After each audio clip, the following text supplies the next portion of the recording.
around here, nigga. All right, That's what we gonna make a post man. about. Yeah, calm down, brothers. Calm down. Ooh, boy, went from woo. Hey, the info is good. I It like is the not a info. debate anymore. Hold We don't up, want to talk to you nigga. bitch ass niggas. Hold It's up. not a debate. We don't want to talk to you bitch ass niggas no more. Hold up, nigga. Get your mic, brother. Hey, can I say something to what Yeah, Steve? man. Yeah, go ahead, A1. You got it. Hey, look, check it out, right? See, what Steve Coakley was laying down, he was laying down the usual suspects that was responsible for the United States of America, for making that Constitution in 1870 something, whatever, when they made the United States of America Constitution. That was with the Rothschilds. The Rothschilds had something to do 1871, A1. Yes, they had something to do with Lincoln getting killed. The Knights of the Golden Circle, which is the KKK, worked for them. You know what I'm saying? So it's like, everywhere he's saying leads up to now. And then most of the Africa talk, or the people that invaded Africa, King Leopold, right? The De Beers, what's the other motherfucker name? Cecil Rhodes. Cecil Rhodes, right? But all of them was working for the Rothschilds, for the Oppenheimers. The Oppenheimers own the diamond mines. But did you know that they both were working for the Paysours? Are you hip to the Paysours, A1? Elaborate. Well, greatest of all time. You done woke up and nigga, with Steve Coakley. Now, Cuddy, God damn it, you're killing them. If you, and I've tried to say this with Chief before, it's very difficult sometimes for you to find the actual facts and the truth. If you can, A1, just see what you can pull up and Google the House of Paysours. Payseur. So, let me ask you a question, right? Mm-hmm. It's shortcut, right? The Paystars is connected to the Rothschilds, bro. They showed only 1/3 of a single trust where almost all of the people you want to name, and not just Rothschild, not just Rockefeller, not just John Pierpont Morgan, not just Vanderbilt, not just J.D. Rockefeller, the Standard Oil. You know why I'm name dropping. So you saying they're above? They're above the. First of all, if you heard the name, you don't know nothing. You feel what I'm saying? Mm-hmm. Yeah. That's one aspect of it. The second thing I'm gonna ask, and Cut, are you on the trigger? Because I'm gonna step aside, but I'm just, it gets weary to me listening to young bucks, do the Congo, chest thumping, the white gorillas. You remember the movie The Congo, right? You ever saw The Congo, A1? Yeah, I seen it. Remember them huge diamonds them white gorillas was defending? Yeah. Okay, so now, are either of you brothers, Cut, you still with me? Could you pull up the Lehman Brothers? That was the linchpin of the fall 15 years ago, right? 2008. You remember that, A1? Yeah. Lehman Brothers and Bear Stearns. Those are the first two dominoes, weren't they? Mm-hmm. You know where the Lehman Brothers were? 150 years prior to that? They created the cotton exchange in Alabama, that became the futures and commodities exchange. Are you familiar with that, brother? Good brother, A1? So what's on the commodities and futures trading platform? From pork bellies to orange juice to anything that you can think of that is considered a resource, right? What year was that made? Hold up. I said you're looking at Lehman Brothers from 2008. It collapsed at 150 years. So you reverse engineer the timeline. But I'm saying when you go look at it, even though it's history and it supposedly is, defunct or bankrupt, you go look at the Alabama Cotton Exchange that they created. Well, how the hell did these two Jews go down south and create a cotton exchange? You feel what I'm saying, bro? Because I don't know what it was that he said something in reference to it early on when Coakley was speaking. And that's what really stirred me. Because he talked about the cotton exchange, or he talked about cotton, and he talked about how it was being used. But he didn't go at the time, and again, this is 93. I understand when it was actually done, when he was speaking. But if you can, A1, I don't know whether you or Cuddy, can you pull up the history of the Lehman Brothers and see how the cotton exchange? Now I'm familiar with them. The cotton exchange developed from the cotton mills. A lot of people were selling the cotton to the mills, and they was responsible. I just imagine, right? It's like a large supermarket or a large department store where they bringing everything they buying it wholesale off of the farmers. So this is where you get a lot of the mills from. The mills is the people who like distributing this. You know what I'm saying? Not only the cotton mills, don't forget the textile mills and the lumber mills. Everything. So would that be the millers? Like we talk about our name sometimes. Mills. Okay. So now, just bear with me just for a second, A1. Now, when this is, we go. Cuddy, if you're still here, put mute on this fold so we can have some intelligent discussion that's going on from our frame of reference. We don't need any agents, any misdirection. Did you not hear the elder say that, A1, about when you start talking about what does a motherfucker do to come in the conversation? Say, look over here. Now let's keep building though. Don't let him. Okay. Let's now, keep building. So in the case of these Lehman Brothers, check this out though, bro. They were not getting money for their services. They were getting so much fucking cotton given to them. You follow me? Then they become what? When you create an exchange, you become a broker? Then what happened with the cotton exchange and the development of the supposed slave economy we've been taught in this false, curriculum of public schools? Did not the phrase come up, cotton is king? Did not cotton transplant tobacco? Cotton, corn, tobacco. White gold. What were we taught as the basic triangle of slave trade? What were we taught as the Atlantic slave trade? Molasses, rum, niggas. Right? So where did the molasses come from? Sugarcane crop? Florida. No, but just follow what I'm saying as far as the way that they taught us something, and let's start thinking simple and logical. You feel me? So the slave supposed labor chopped down the sugar cane, created the molasses. The molasses then became cured in the islands to rum, right? Is that what we're supposed to be believing? The pirates and yo-ho-ho and a bottle of rum.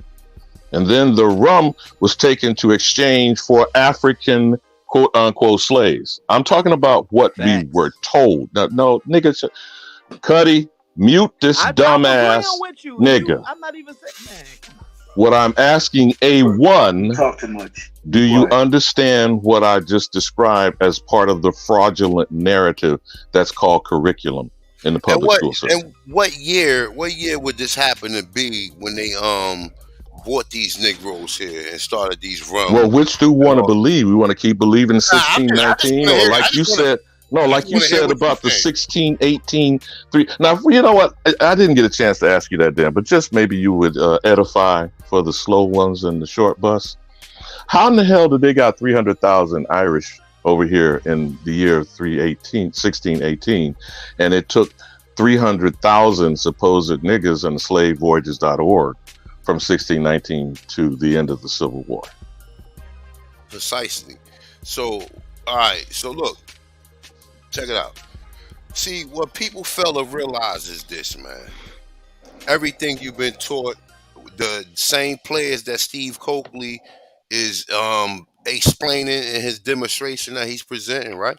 Which is the Rockefeller Foundation, the Ford Foundation, Princeton University, Woodrow Wilson, who was the president of the university and then become the president of the United States. And he instituted, not just as a history professor, by the way, he showed Birth of a Nation in the White House and called it History Written Enlightenment, right? Those are all supposed facts, right? Question. Hold up, because I was about to go into something, right? Who funded the Nazis in vehicles? You mean Henry Ford? Okay, all right, stay right there, right? So this is a known fact, right? This is something that you can find anywhere you research, right? So, when Kyrie Irving tweeted something with no caption, no comment, just a photo, just a a meme, fucking photo, a meme, right? And a link to I think it was Hebrews to Negroes. Exactly, right? So they wanted to straight cancel him, but yet they know that Ford was the one providing the vehicles for the Nazis, and this is where you get Mercedes-Benz and Volkswagen. That's where you get Volkswagen, which is the Volkswagen of the people. Oh, Mercedes-Benz too. And Daimler, which is Chrysler today. Yeah, but I'm only talking about the cars in Germany. Right. Do we not also bring up Prescott Bush and the Harriman brothers? But keep going, brother. Where you going? Go, keep going. So, all right. So look, boom. All right. They claim in 1618, right? Now, how ironic is this, right? 1618, they bought 300,000. It was Europeans, period, or what we Slavics. Let's say Slavics. Well, it was the Irish orphans, but go ahead. Nah, they didn't say it was. They didn't. The articles I got didn't specify no children. It said children in certain times, but it didn't really specify on what their. Well, it was a range. It was some children that were swept up off the streets of England, Irish, Wales, and Scotland. Then there was the debtor prisons, where they were charged with transportation in the court system, because to be in poverty over there was a death sentence. But go ahead, bro. Hey, Ali Bamu, I'm gonna tell you one thing. I don't even believe that these people was orphans living in the street of Europe at that time. We don't. Me personally, I don't know where these people came from. But we're both repeating shit we heard, right? No, that's all a I'm saying. That's a fact. That's all I'm saying. I'm not saying whether it's true or not. Well, I'm just saying my personal. It is called curriculum. Yeah, my personal opinion. My personal opinion. You know what I'm saying? But when you get into the 1618 story, how it go, they mentioned 300,000 in a total number, right? Now this is 1618. Now they completely failed to mention any of this shit in anywhere. Whether you can go from a fucking associate's, bachelor's, any curriculum. master's, Just the one word curriculum. It's not in the curriculum of the system of education here. Get 5 PhDs, 2 masters, etc. And still not be taught that one fact in 1 year. That's a fact, right? So then you get the 1619 story, right? Which they rush at you. They push this shit. They push it. In fact, they're like, yo, this is the truth. This is a fact. This is what happened. And kind of find out that the 19 people that came here never came from Africa. In fact, they was from the Americas. Yeah, and you know that the word changed from negresses, because it was mostly female, to Negroes, and then under Clinton's administration, the marker that they had for historical purposes, then called it 20 some odd Africans. But go ahead, bro. Alabama, can I ask you a question real quick? Just realized. I'm listening. Okay. You was talking about who was taken from this land. Because I've done some little research on it, but do you think it was more women taken and children or grown men? Because I don't. Well, see grown first of all, do warriors get taken anywhere, or they get killed, or they get killed, captured, they get killed, or captured? They get killed, right? They so get then, killed or captured. in some instances, and I think even Bethy was doing a build earlier today, talking about the Seminoles that went across the Mexican border, quote unquote, what we call the Mexican border, or Eagle Pass, Texas, the Rio Grande, etc., and said in that article that their women and children were kidnapped and sold into slavery. Now, I'm not saying that's answering your question, but I'm using it as an example. But go ahead, bro. No, I understand what you're saying. I just wanted to kind of, just make some correlation in my mind as far as that, because there's no way you're gonna take our warriors. So you had to take the women and the children. And that becomes a bargaining chip, and that becomes a political leverage, correct? Right? And if they're being taken from the mainland, the major ports, whether you're talking about South Carolina, North Carolina, all the way up through Virginia, up to maybe even Maine, they're being taken to the Caribbean Sea, not transatlantic. It is an intercontinental slave trade, right? Okay, Yeah, but you're they got right. You're African right. traditions down there in the Caribbean. Bro, Come you know on, what, man. Cuddy? If Come you're on, Cuddy, man. if you're Come on, still get this there, nigga man, up out of here, bro. I done told you all about check-in motherfuckers at the door. You letting Again, everybody even else the elder, answer a question? Why I can't even the answer a question? elder Stephen Coakley just said in that presentation, 30 years old, when we are discussing things of importance to us, a motherfucker will pop their head up and say, well, why don't we talk about this bullshit, irrelevant distraction, as opposed to what is going to help us be focused? That's why I go so hard. OG, that's why I go so hard on these niggas, man. Nah, bro. You don't even need to be here, bro. Like, for real, man. Just be quiet and sit in the back, man. Come on, bro. Why can't I listen to a Pan-African, bro? You need to be quiet. You really need to be quiet. I'm sorry. I'm being real nice.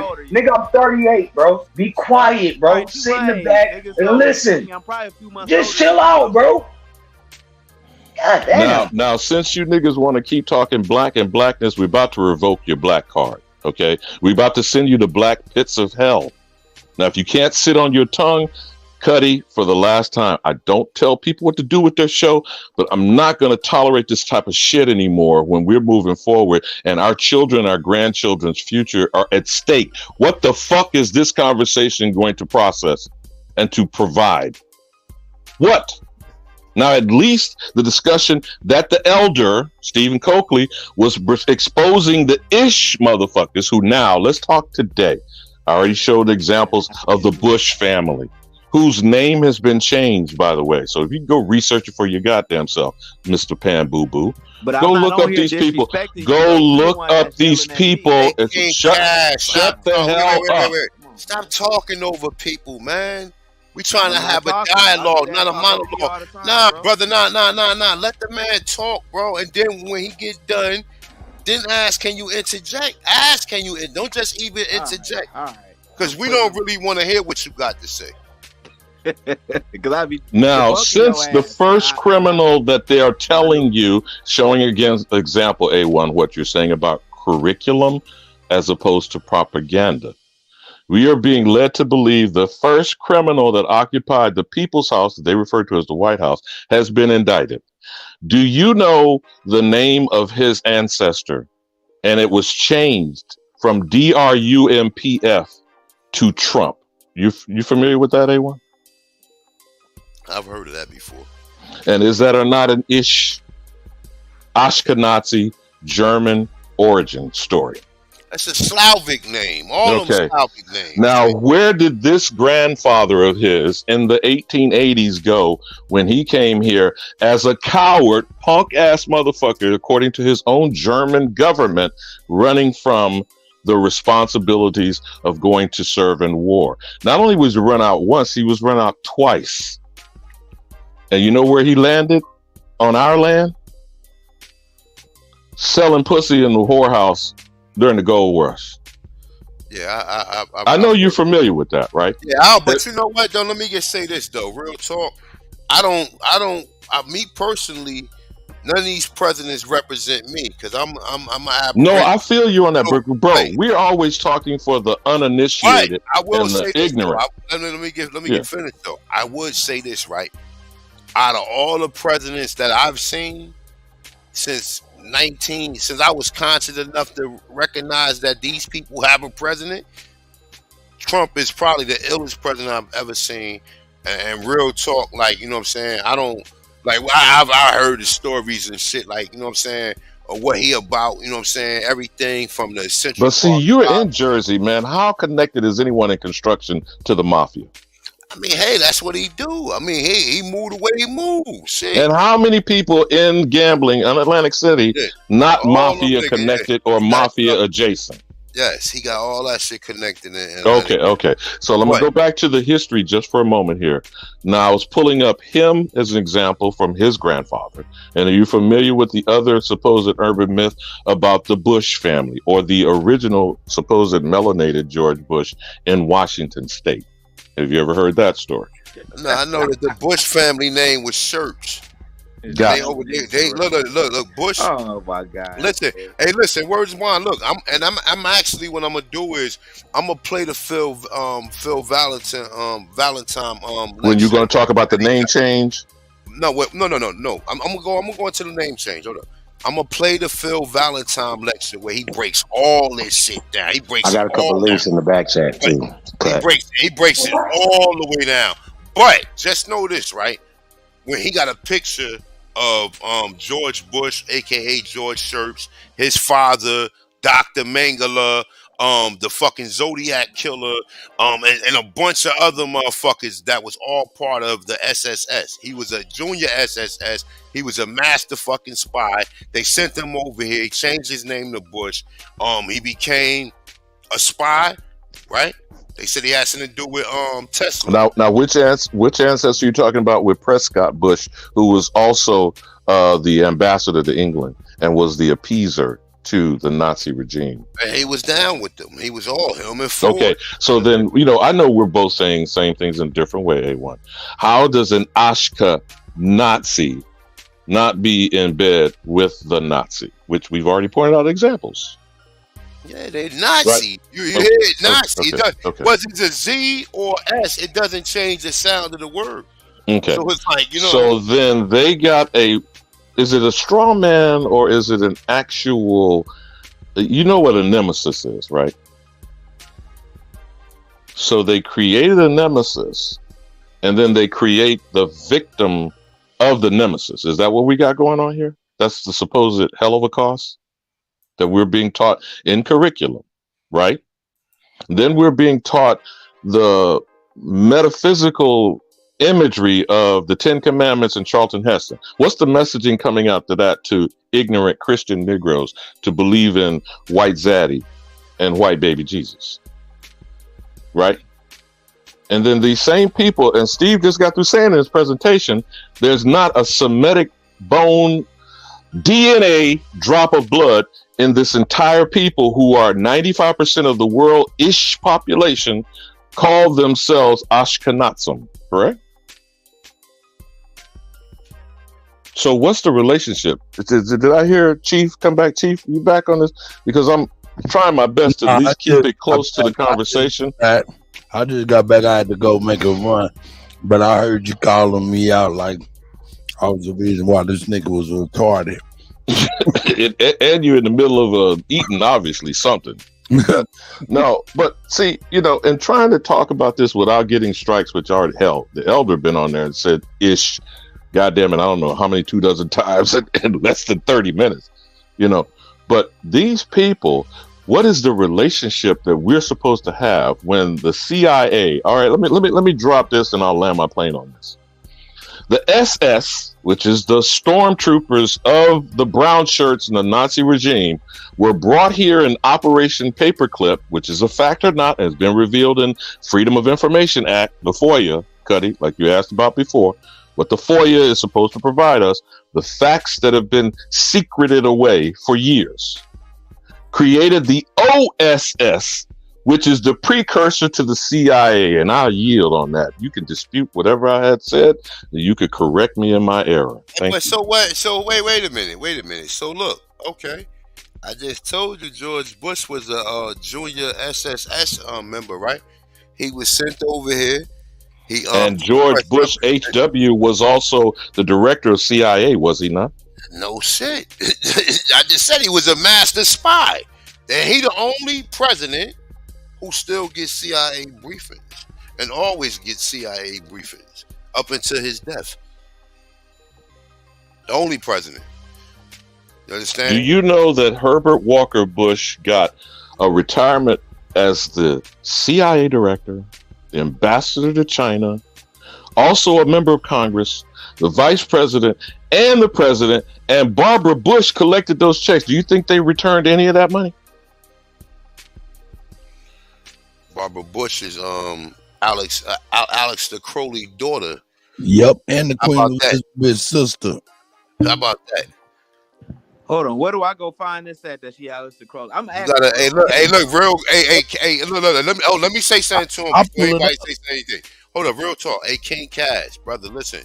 We I'm not not up trying to here be funny, saying, bro. I'm all right, asking all okay, all right. Look, we not up here saying this shit for our health, bro. We not up here playing no games, brother.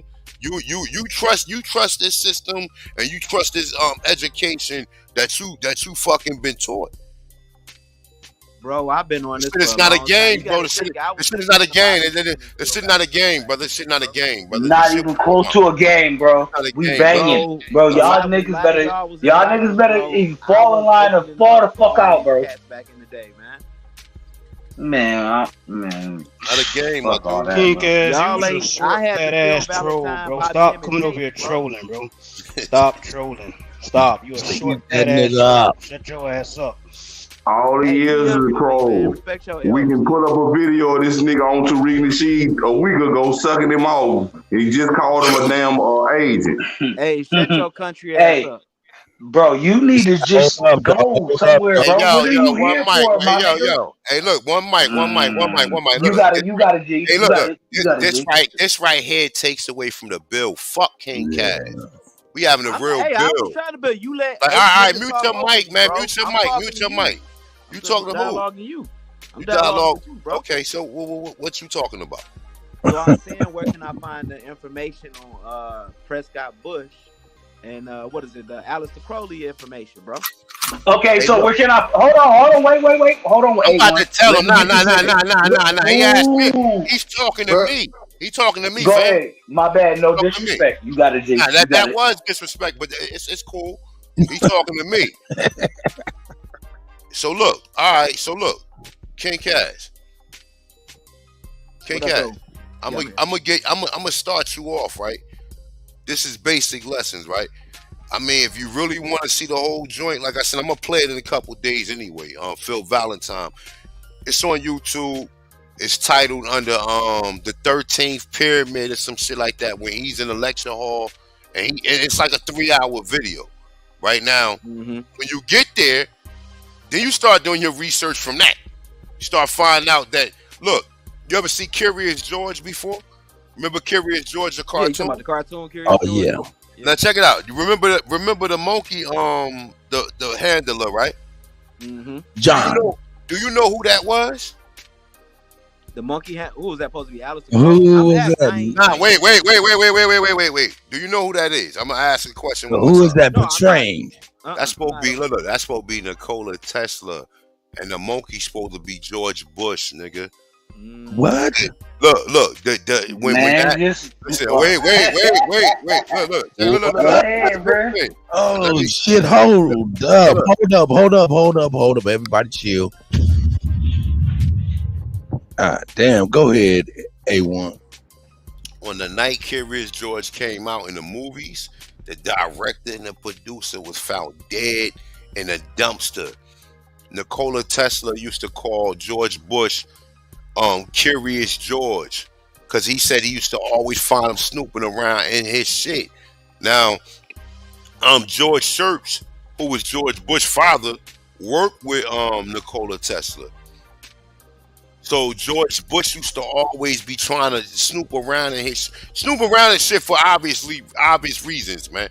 We already know what Nikola Tesla was dealing with. We already know what GW was dealing with. You talking about the OG George Bush, right? You talking about the Yes, yeah. the same one that they said was President Kennedy at the book depository when Kennedy got killed. So it's like, however it go, they said that Curious George the cartoon, it was made after Nikola Tesla and George Bush. Nikola Tesla used to always call George Bush Curious George, because he used to always find them looking in shit, trying to steal his shit. It's funny we talking about this on the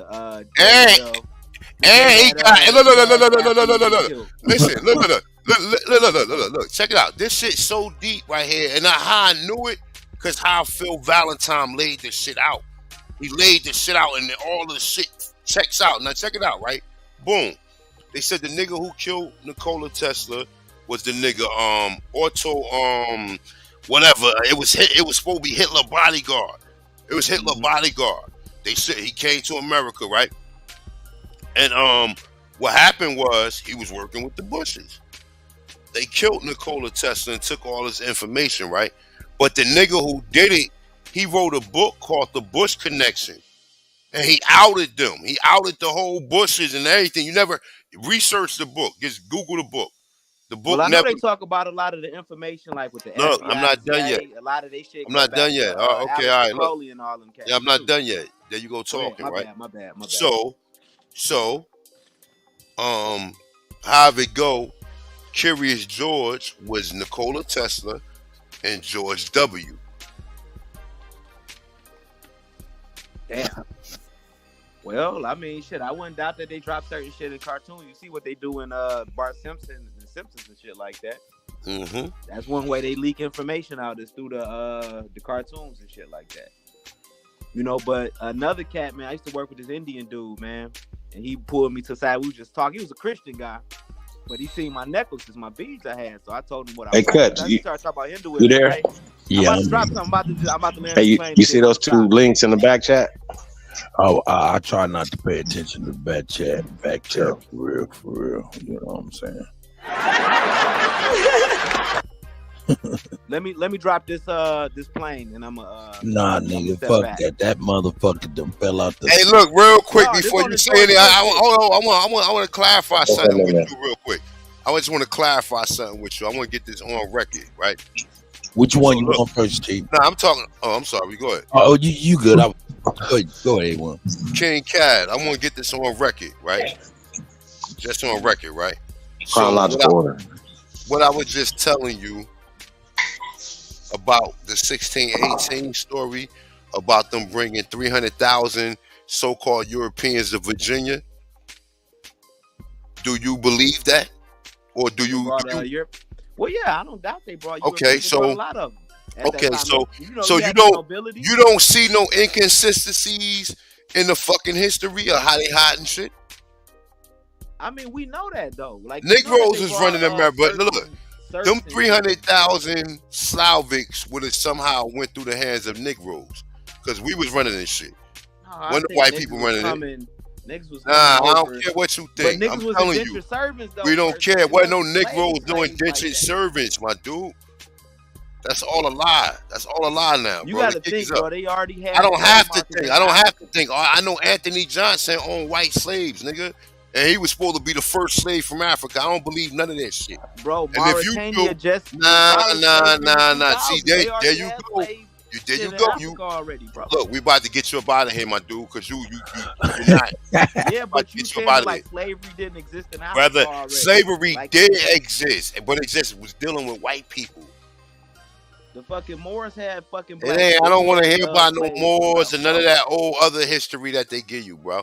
I don't want to hear none of that. Bro, shit. I can show you the document. I don't care what you showed me. Bro. I've seen plenty of documents. I've seen them all. So what the fuck? I've seen all of that shit. None of that shit sums up to nothing. It's all coming from the mind of a European. You have to read through these articles, find what's relevant, what you can prove that's basically that these people not telling you.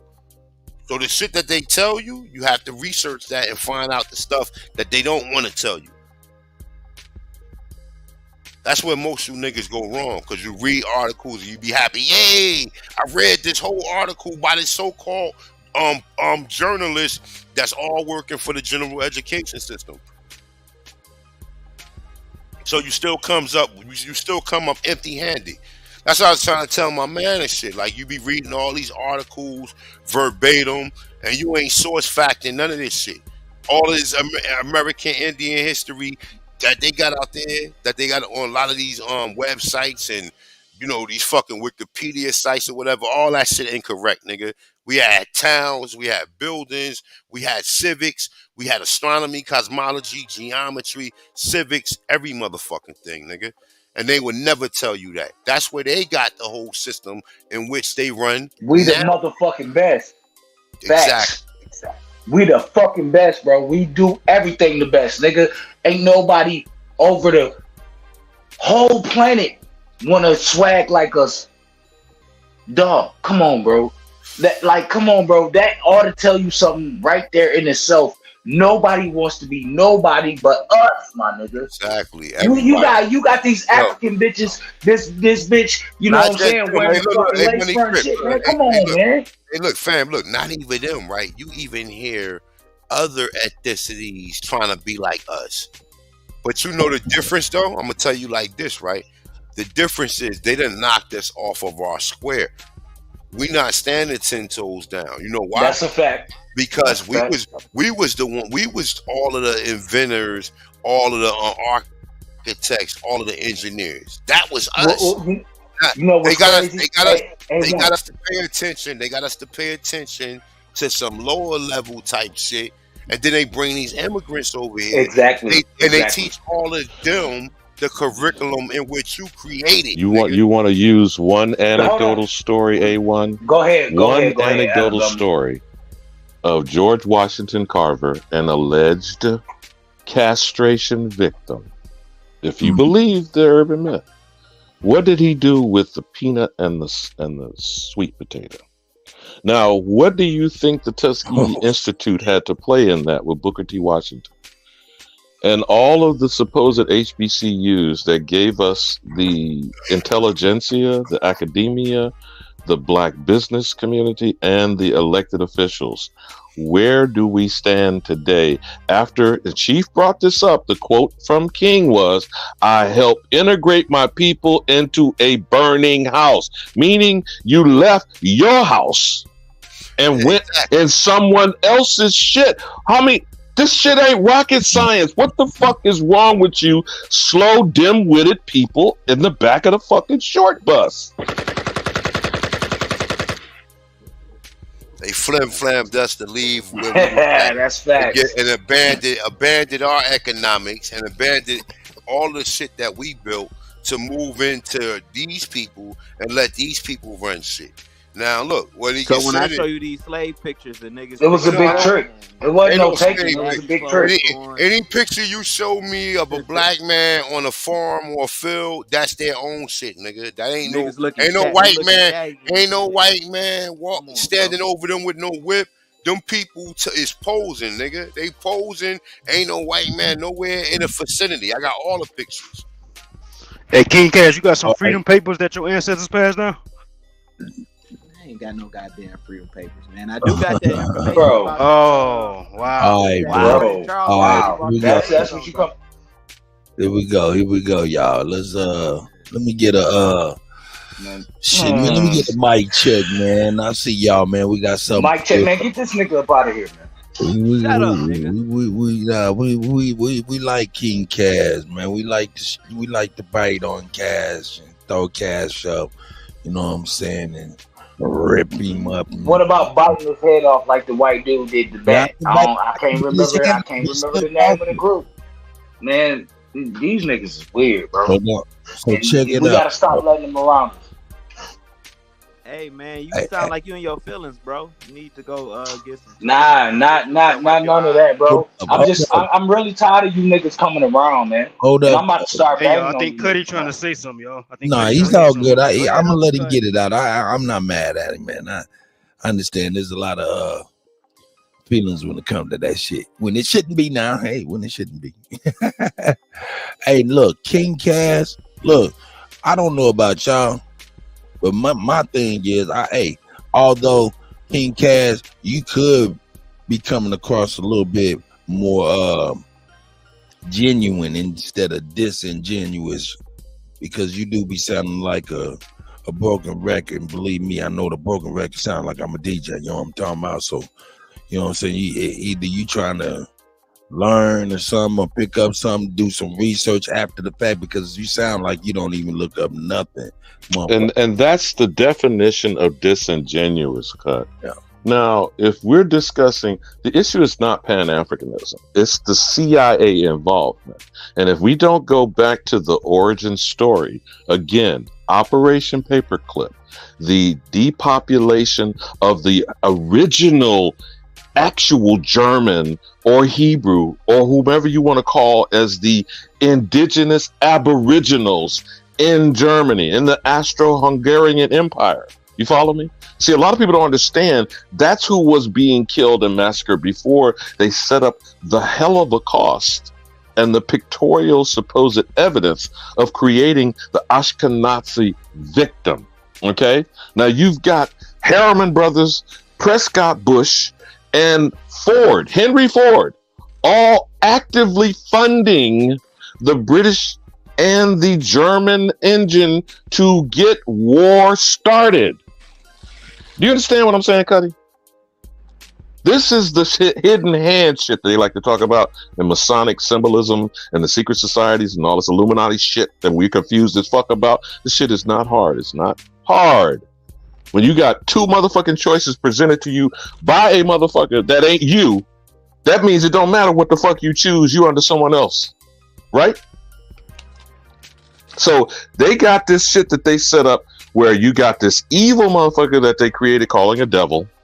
That's Adolf Hitler, who had a Jewish mother, which makes him a cousin of the Ashkenazis he supposedly attempted to exterminate, right?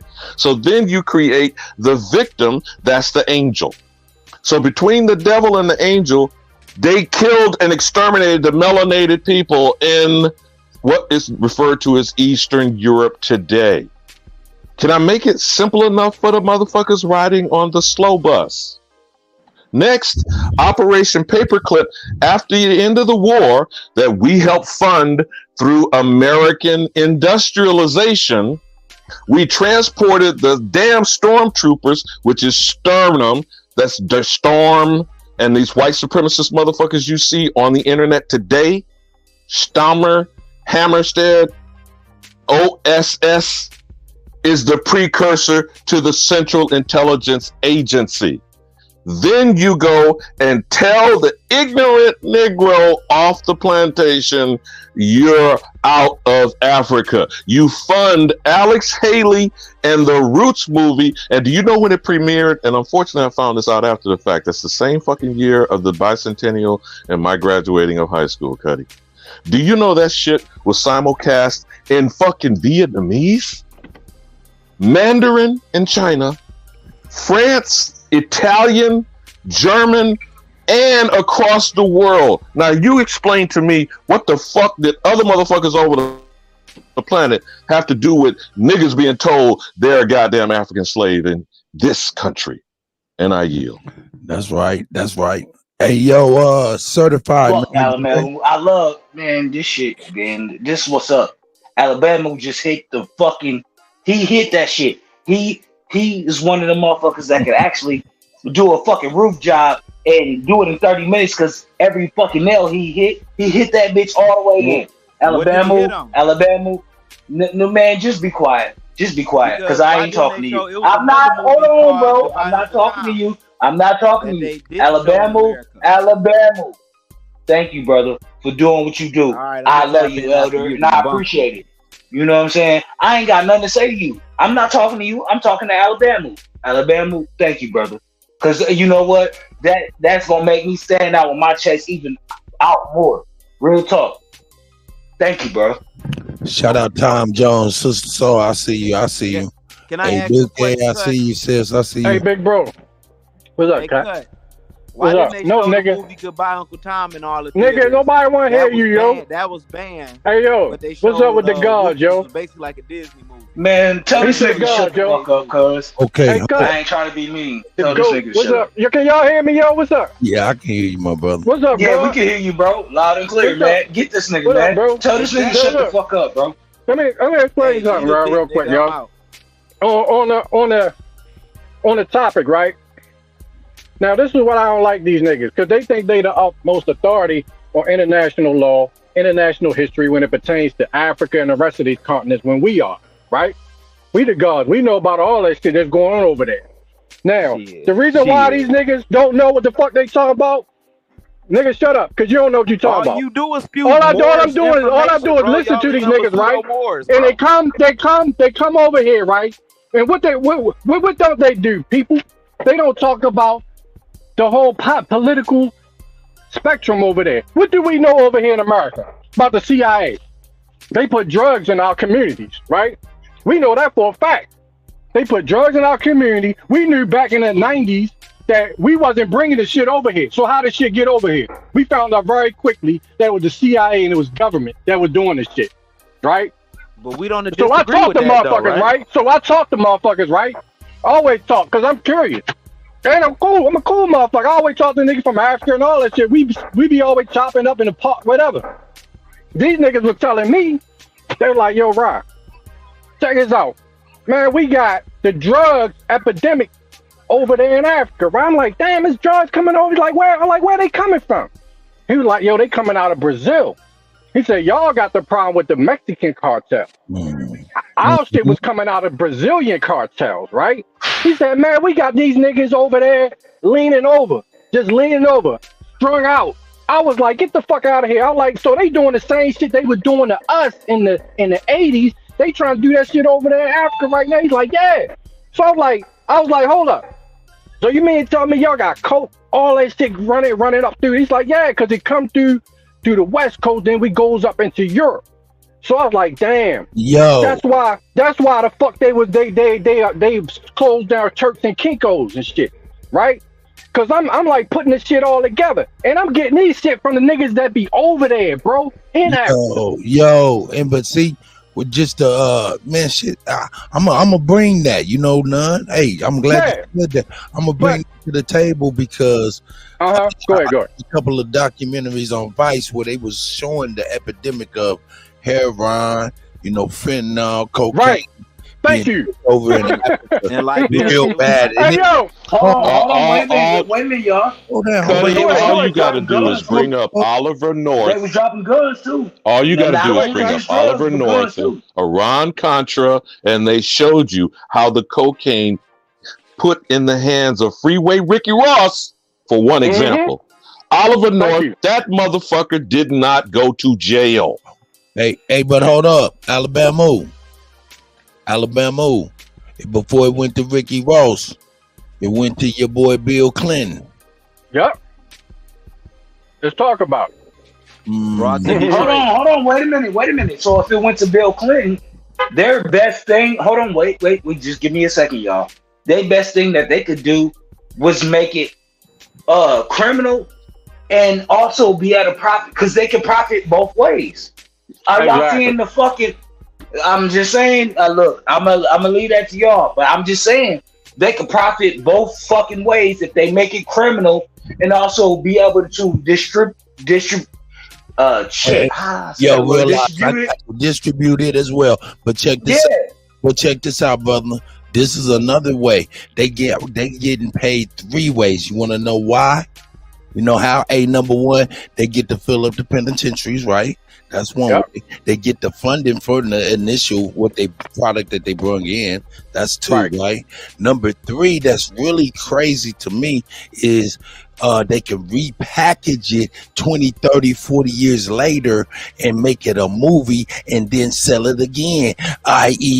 that's 4 ways. Hold up. 4 ways then. Hold up, nigga. God damn. My bad. That's 4 ways. Cut. Did you ever see the movie Air America? Let me finish my thought. At least, you know what I'm saying? I.e. BMF, i.e. Snowfall. Go ahead, my elder. Did you ever see the movie Air America? And you know how much motherfucking Peruvian crystal that goddamn Robert Downey Jr. snorted up? Or Charlie Sheen? Now, these motherfuckers are publicly known to be consuming cocaine, but I'm gonna ask you, how did Oliver North get guns for hostages from Iran and the goddamn Sandinistas in El Salvador, and between the two, boatloads of shit called white powder ends up on the streets of America? And then where the fuck did crack come from? Now, I know we kind of ramble a bit here now, but this is still C.I.A. There's still some alphabet shit. There you go. And who started the SS? And do you know Joseph Mengele and the boys from Brazil? I'm throwing a lot of shit on there. God damn it, I need some more wood on the fire. God damn it. Now, where is this shit coming from and going to? It even winds up in motherfucking cocaine mummies. Did that shit wind up in Egypt and ancient Kemet with these motherfuckers and shit? Hey, so what is the coca leaf to the culture of the Americas? And I yield.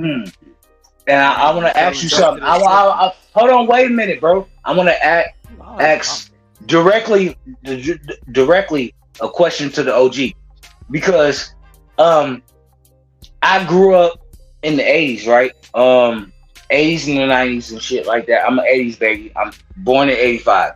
So when you was coming up, right, it was all about just the cocaine, right? It only became a problem when niggas could make money off of it. What do you think about that's one aspect of it, brother? But why did crack become a phenomenon? That's why I'm asking. Because I'm not calling you that, but didn't they have a term, a derogatory term called crack babies? That was no, I'm not a crack baby, but my I didn't say, bro. That's why I qualify. I did not say I'm calling you that. Listen, saying, just hear me out. My brother is right, and he has a problem. You know what I'm saying? He gets angry and shit. I don't know all these old bullshit ass, shit that they put on us, but I don't have that problem. But my brother does, right? And he was real talk. No, what I'm saying to you, my good brother, so we can hopefully tie the two together. But he's bigger than me now. Okay, hold on, bro. Hold on. Because you need to understand there's this timeline why I keep banging on Oliver North, Iran-Contra, the Reagan administration from 80 to 8. You have to say 88 because HW became the third administration when he became president, the former director of the CIA. Are you hearing me now, young bro? So by 92, who got elected? The Arkansas crime family. Yep. President Bubba. Yeah. So from 80 to 92, who got the motherfucking war on drugs on steroids, Cuddy? Your boy Ronald Reagan. Okay, then Iran-Contra was moving guns for hostages, correct? Mm-hmm. Yeah. And then the Sandinistas and the supposed undercover black operations. I'm keep underscoring this because the conversation is supposed to be about the CIA. And Cuddy, I know you want to get to that article that's on the screen. But remember, the timeline from 80 to 92 is Republican control, flooding cocaine that then became manufactured into crack. And then we had the advent of supposed gangster rap, all coinciding in the 80s through the 90s, and then crack babies. And what else has happened with mass incarceration? And hold up. And don't forget this, though. Don't forget this. And in the midst of all this happening, right? What was they trying to push our consciousness to? Pan-Africanism. While all our people getting redlined, while all this crack epidemic with the crack epidemic going into our neighborhoods to break up our families, to put us out of the project, to put us out of our neighborhoods and destroy the community. Because remember, when we was in the project before this crack epidemic and the drug epidemic, we was considered your neighbor was your family. They broke that shit up with the crack shit, then brought this Pan-African bullshit. Hold on one second now. Hold on one second. Because that was supposed to be the consciousness, but it made shit worse. Yeah, that's but what it pushed is. them out, bro. You gotta be quiet, bro. Just be quiet, bro. Like X-Clan and all them, that's the reason they banned all King them.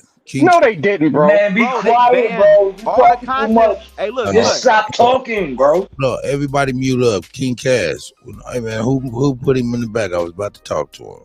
Yeah, well, I already know who put him in the back.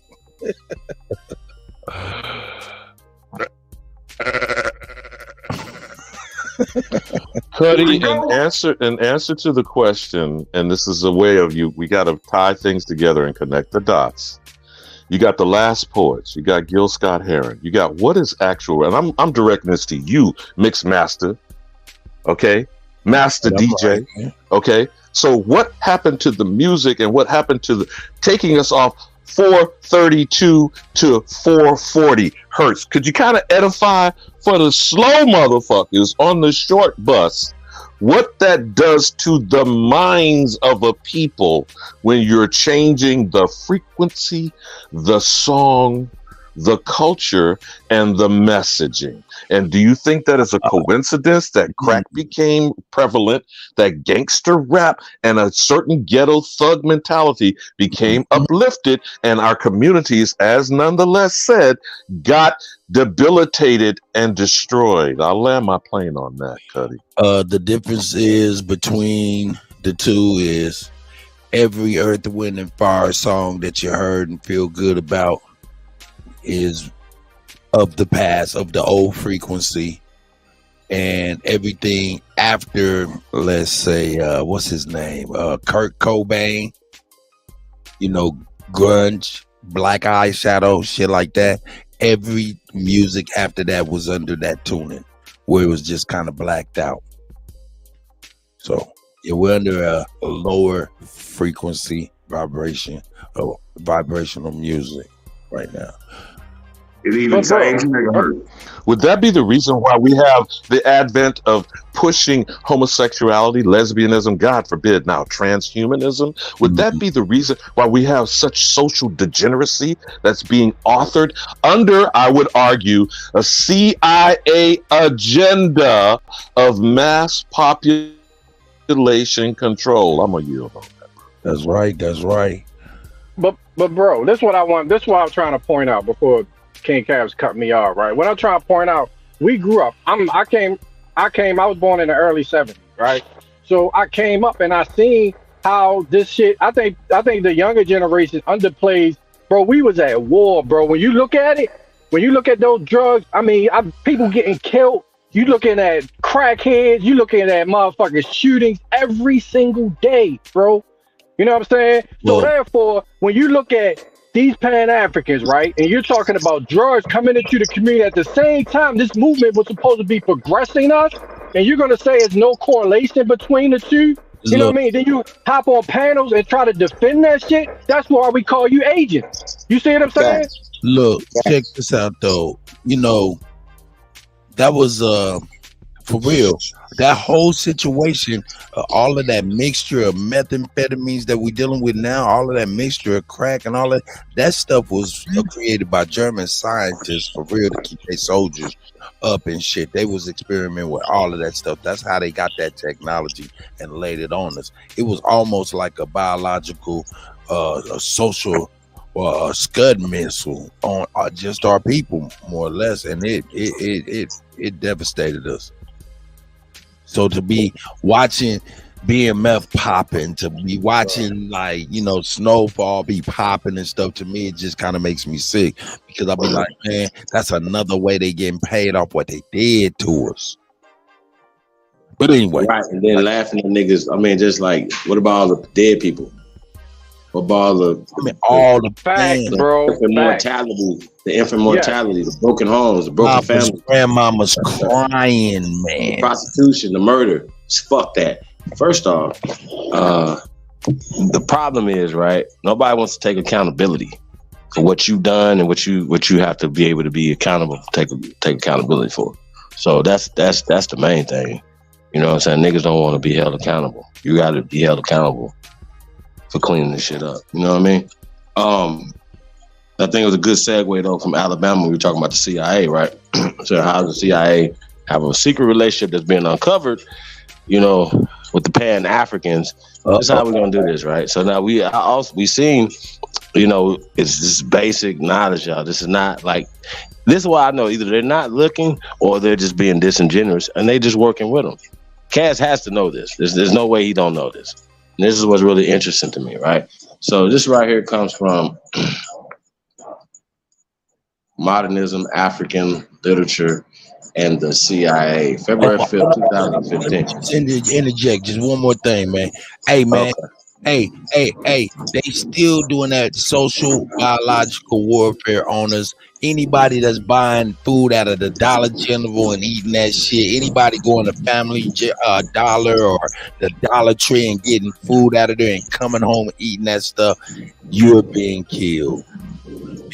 That's the only place where they can let that old shit, that old foul shit go. So stop eating that shit. Go ahead. I'm sorry about that.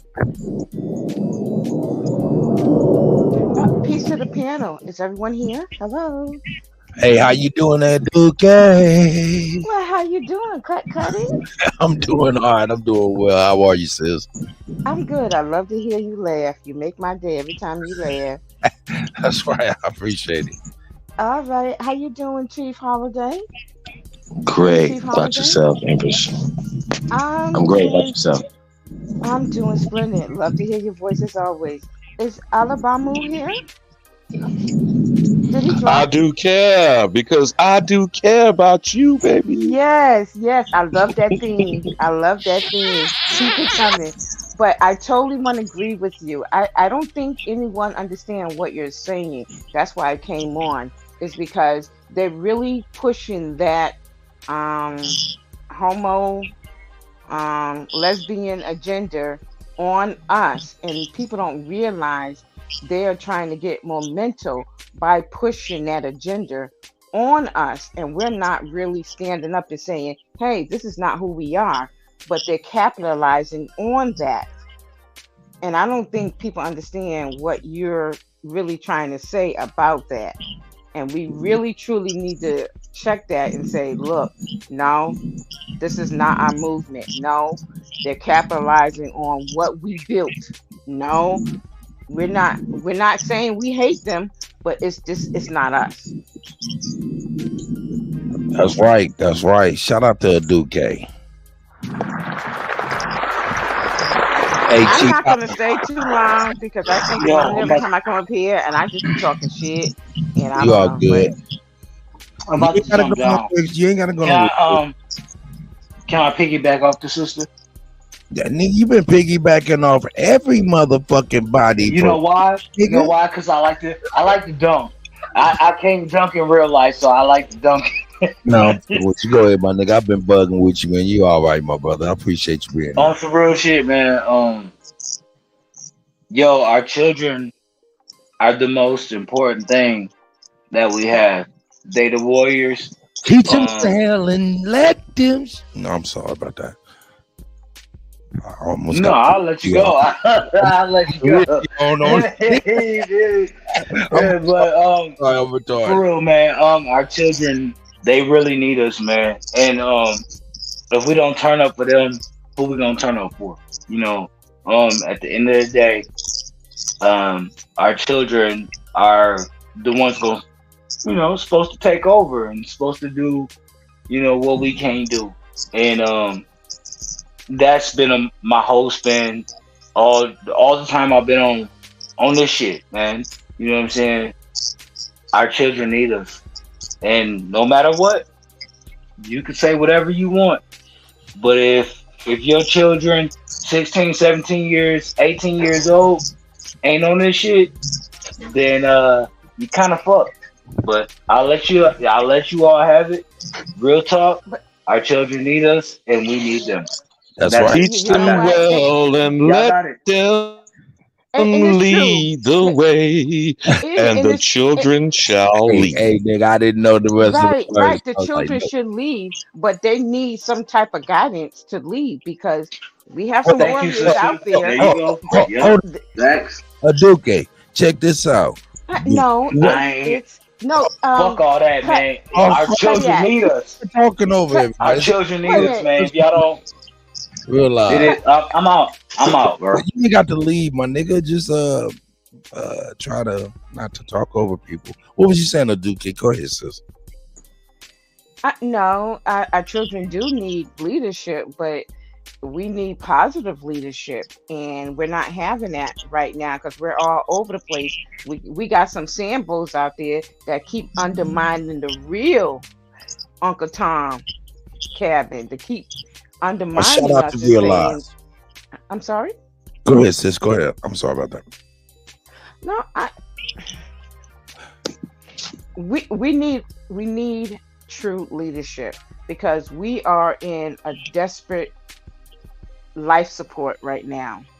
If people don't realize what's going on, you got all these ethnic groups coming in on top of us, and they're hungry, and they don't care. They're gonna stomp over you, kill you to get where they need to get to. And we singing come by you, and it's not happening. So we need to recircle our wagons and leave these other people alone that's pushing this um, lesbian, gay agenda. He, she, no, he. I can't even. It's so confusing. He, she, her, he, him, whatever the case may be. Yeah, It's I know just you all. all them similar kids. It's all a deflection, but we truly need to tighten our belts and get on board because it's truly a war on humanity. White folks understand it. I'm just saying white folks because that's the terminology we understand. But they get it. But they looking for us. And I'm saying, no, we did that. We fought battles for you and it didn't get us nowhere. So now I know. I don't want to do that anymore. I don't want to fight your battles. It's time for us to fight our own battles because it's our own life that's at stake here right now. And people don't understand that. As far as the cocaine crack academic, yeah, it was put in our communities. Because if anybody can remember, the Black Panthers, they started the breakfast program. How you think now all of a sudden in all these public schools, oh, the Now, not breakfast, only that, were they feeding the children? The government yes, co-opted the program they instituted, and now you have the free breakfast and lunch in all school districts nationwide. But no one's going to ever say, let's credit the Black Panther Party in the curriculum in the same school. The children they didn't want to feed in the first place. exactly, and that's why I say we need to get on code. We need to stop fighting one another and stop calling each other out on social media and talking all this mess. And let me tell you something, and I said this before. I'm in their community because I want to learn. I'm in their community and I see how they behave. They don't do that in their community. They check their people. Trust me when I tell you, they do. And they don't let them if you guys can remember Cesar from Florida. If y'all can remember back then I stated on the panel that she was at the World Economic Forum and she was talking about immigrants getting You talking about the Hispanic yeah, but if you representative from Florida, right? right, but if you guys notice since she made that statement, I have not seen her come out yet ever since she made that statement. Because you know why? They check their people. Because when you make a statement like that, remember you speaking for the whole group of a people. And I have not seen her come out. I have not. And I've been reading the news and everything. I have not seen her come out since she made that statement. People check their own people. It's only us that never check our people. And then when we check our people, we want to get hurt. We butt hurt because we've been checked. And that's okay to be checked. But you know what? Let's learn from it, move from it, and let's see how we can. Oh, okay. I'm sorry, Cuddy. Okay, I'm going to land my plane. I just want you to take a deep breath, girl. Take a deep breath, girl. But you hitting on a whole lot of cylinders. I want you to take a deep breath. You can go on there and finish doing what you got to do. Yes, sir. Yes, sir. That's all I want to say. That's all I want to say. I mean, hitting on a lot of stuff. But Ducare, to flesh out what you're saying, you're not saying this for us to model behavior behind these pale skins. I get what you're saying. Now, maybe much of the younger generation doesn't, because unfortunately, and I say this in jest, but I say it as serious as a heart attack, the boomer generation dropped the ball by advocating for integration, which we did not. We were deceived by agendas through the Christian methodology of we're all our brother's keeper when we're the only one trying to keep anyone other than ourselves. No one other than us is trying to keep us at all. So we're going around following behind other folks, groups, associations, agendas, trying to prove something that we don't need to prove, that we care for all others while we disabuse ourselves, disregard our own households, tend to other folks' corporations, jobs, and community interests which is why now we got Afghanis and goddamn it, these Ukrainian motherfuckers on our doorstep today. So since we have cocked up our legs and opened our doors and said that we are allowing and tolerating any and everyone, now we got mutant motherfucker transhumanism and we got trans Africans shitting pan boo boo on our coffee table. I'll yield on that. And thank you, sir. Thank you, sir. That's why we need to get rid of them, because they're only hurting our movement. Not everybody is for us. And I have seen a lot in the community and a lot of people that's speaking for us. And I'm like, you're not speaking for us. You're on television. See, they pick and choose who they want to put on television. And this is how we need to radicalize, get together and say, you know what, every time somebody goes on TV and talk bullshit, we need to have somebody in that community and be like, you're lying. Tell the truth. This is what's happening. Get it on media right then and there. Because when it's live, they can't edit it. They can't do anything. Because we need to counteract what these people are doing, because it is horrible what's going on. Well, look. Hold on. Are we gonna get to this article right here? Yeah, I was about to get right there, my brother. I promise you. But I was just gonna say, I need to get, you guys are very wise, but we need to get to it. You know what I mean? Like we can talk. Duque. Hold on, I just was gonna say something to Alabama and Duque, but Duque first, and then we get right to this article. Duque, I feel you completely, and then I thought I heard a little apprehension when we was talking about the youth leading and things of this nature. You know what I'm saying? You didn't really get into it, but I felt you though.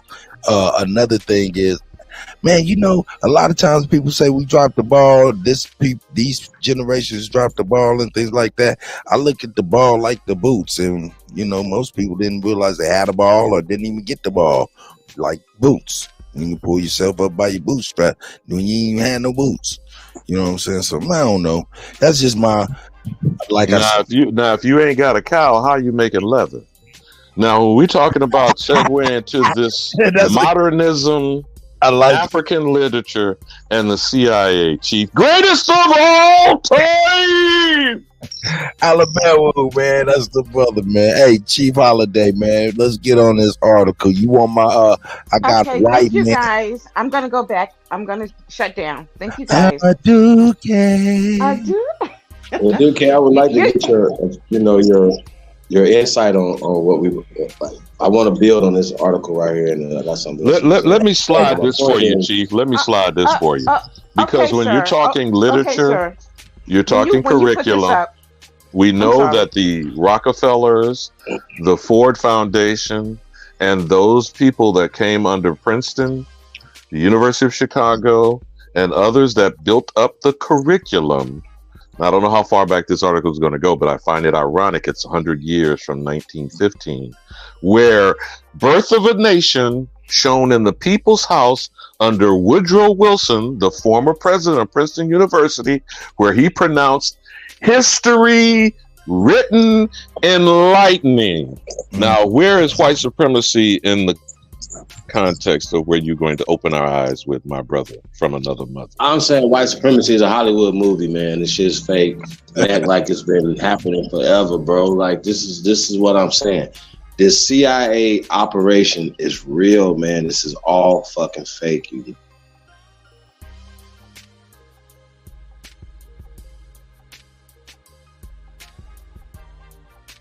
Modernism, African Literature and the CIA, February 5th, 2015, posted by Travers Hensley. Share this post. In 2012 and 2013, Dr. Peter Kalina was a visiting fellow at the John W. Kluge Center. Currently the William J. Tuggle Chair in English at the University of Kentucky. During his tenure at the Kluge Center, Kalina used the Library of Congress collections to research a project entitled Commonwealth of the Letters, British Literary Culture and the Emergence of Post-Colonial Aesthetics, published as a book in 2013 by Oxford University Press.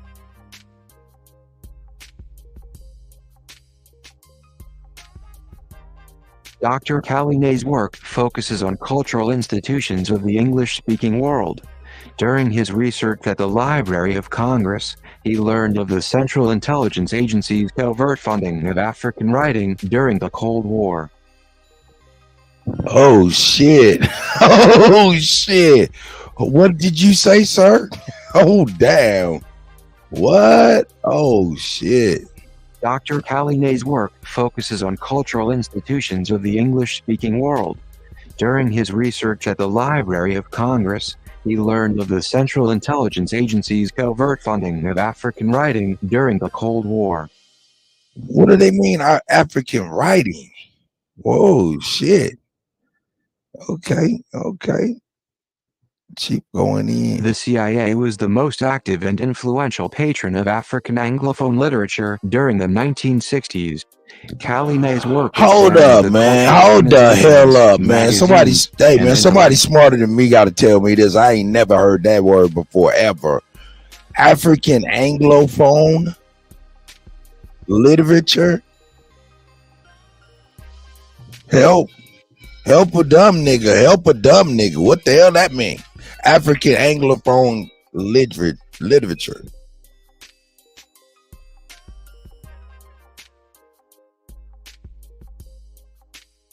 The CIA was the most active and influential patron of African Anglophone literature during the 1960s. Kalina's work examines the cultural organizations, magazines, and intellectuals that the CIA funded through its European affiliate, the Congress for Cultural Freedom. Kalina shows that CIA monies reach nearly all the Anglophone African intellectuals of the day. Chinua Achebe, Ngugi Thiong'o, Wosoyo Rajat Nyogi, and many others. Of historical importance, he says, is that the real source of the funding was hidden from the recipients.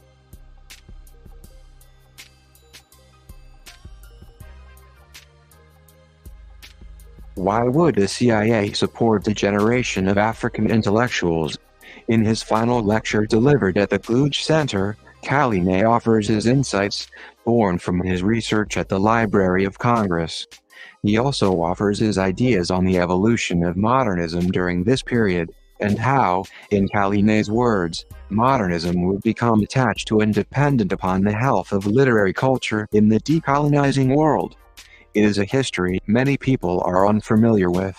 Covert action, the struggle for global dominance, and the decolonizing continent setting trends in the global evolution of English literature.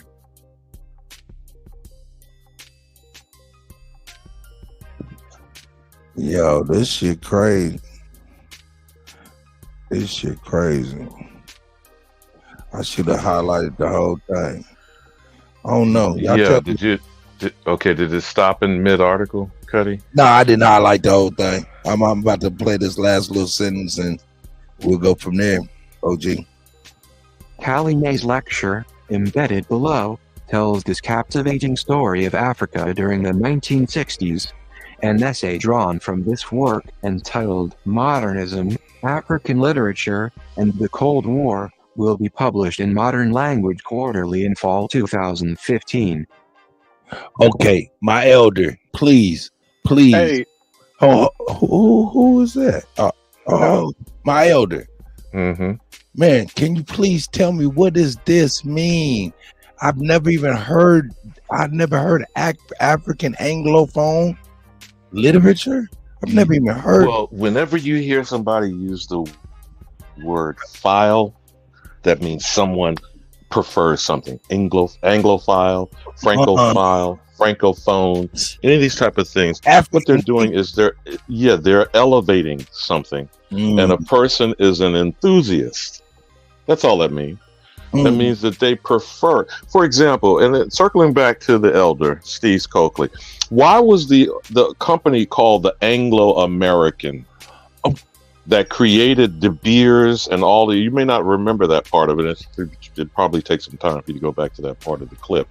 But the De Beers mining and the Solomon brothers, you remember that part that he was spitting during that time in the video? All of these things, there are three key things understanding about why gold, diamond, and niggas with gold teeth and chains around their neck. back to the hip hop culture, so to speak. Okay. The gold is coming out of Pretoria, South Africa. The diamonds are coming out of Congo, for example. I asked you about the movie The Congo, if you didn't see it. It's a very interesting movie, but they went to find those diamonds to try to create laser technology, by the way. Then you got Israel controlling what is referred to as the jewelry district, run by who? Hasidim? You know what the Hasidims are, because you've talked about this before, brother. Now explain to me why that is the control mechanisms, and what the fuck does Amsterdam and Antwerp have to do with the shit? Them is the diamond districts. All controlled by the Ashkenazim, who helped set up the Dutch Boers, Afrikaners. And so now the CIA, which is supposed to not operate on United States soil, is going and doing worldwide agendas for foreign intelligence and are lifting up African literature, because then what comes out next? Propaganda. The out of Africa theory? Propaganda. Lucy and the $3 million skull? $3 million, 3 million year old. Probably was paid for about $3 million and fabricated, if you will.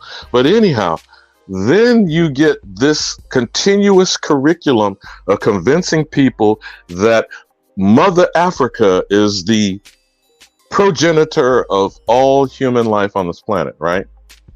And then you throw the ape narrative into it. So who's there? The ape and the nigga, right? In the dark continent, right? You've heard all these phrases before. Why have you heard all these phrases, whether they're triggering or not? Where do you get these thoughts and ideas? That's called curriculum. That's called pedagogy. And what pedagogy is the training of teachers on how to teach and how to put dogma and curriculum in the developing minds of young children. Hey, so now you got people like Wally Shoyenka.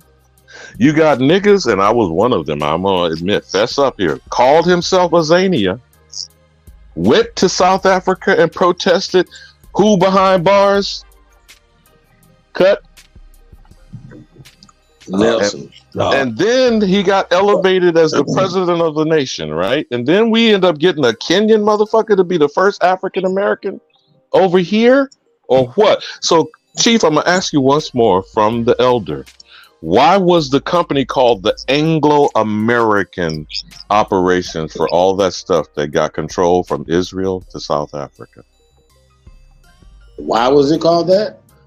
That's what Coakley said, didn't he? When he was spitting that part in the video? Yeah, you got the De Beers mining operation. You got Solomon Brothers, which is the financing, right? Bro, they took over everything and they would make whatever they take over valuable. Like diamonds. Diamonds don't have no damn value to nothing. No, it's the cut. No, I'm saying that they called the corporate entity the Anglo-American. I'm saying, why do you think, I know we're speculating, but why do you think it was called the Anglo-American corporate enterprise? Well, we got the Anglo-Saxon society. You know what I mean? So I just think it's amazing companies, yeah. Look like sound like a corporate German American society to me. Oh shit! I put the wrong link in the chat.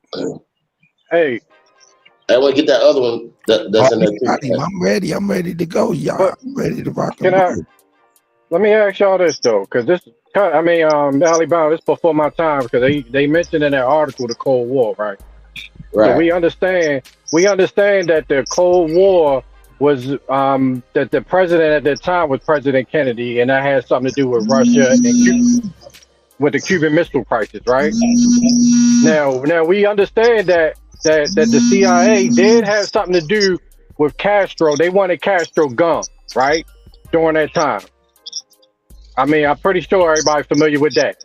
So why did they want Castro? Because Castro was an implant in Cuba and he turned on it. You see what I'm saying?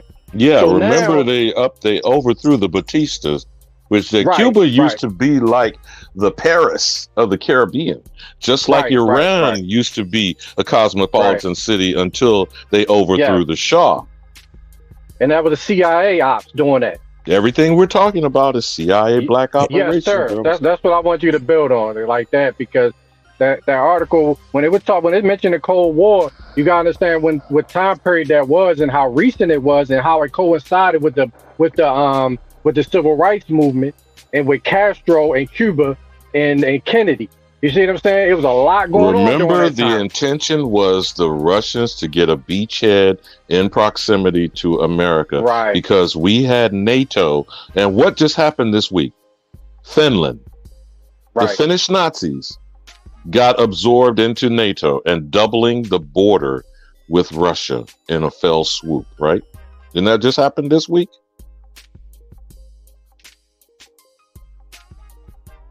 If you want to move on to your next Yes, document that yes, you got yes. there, Cuddy.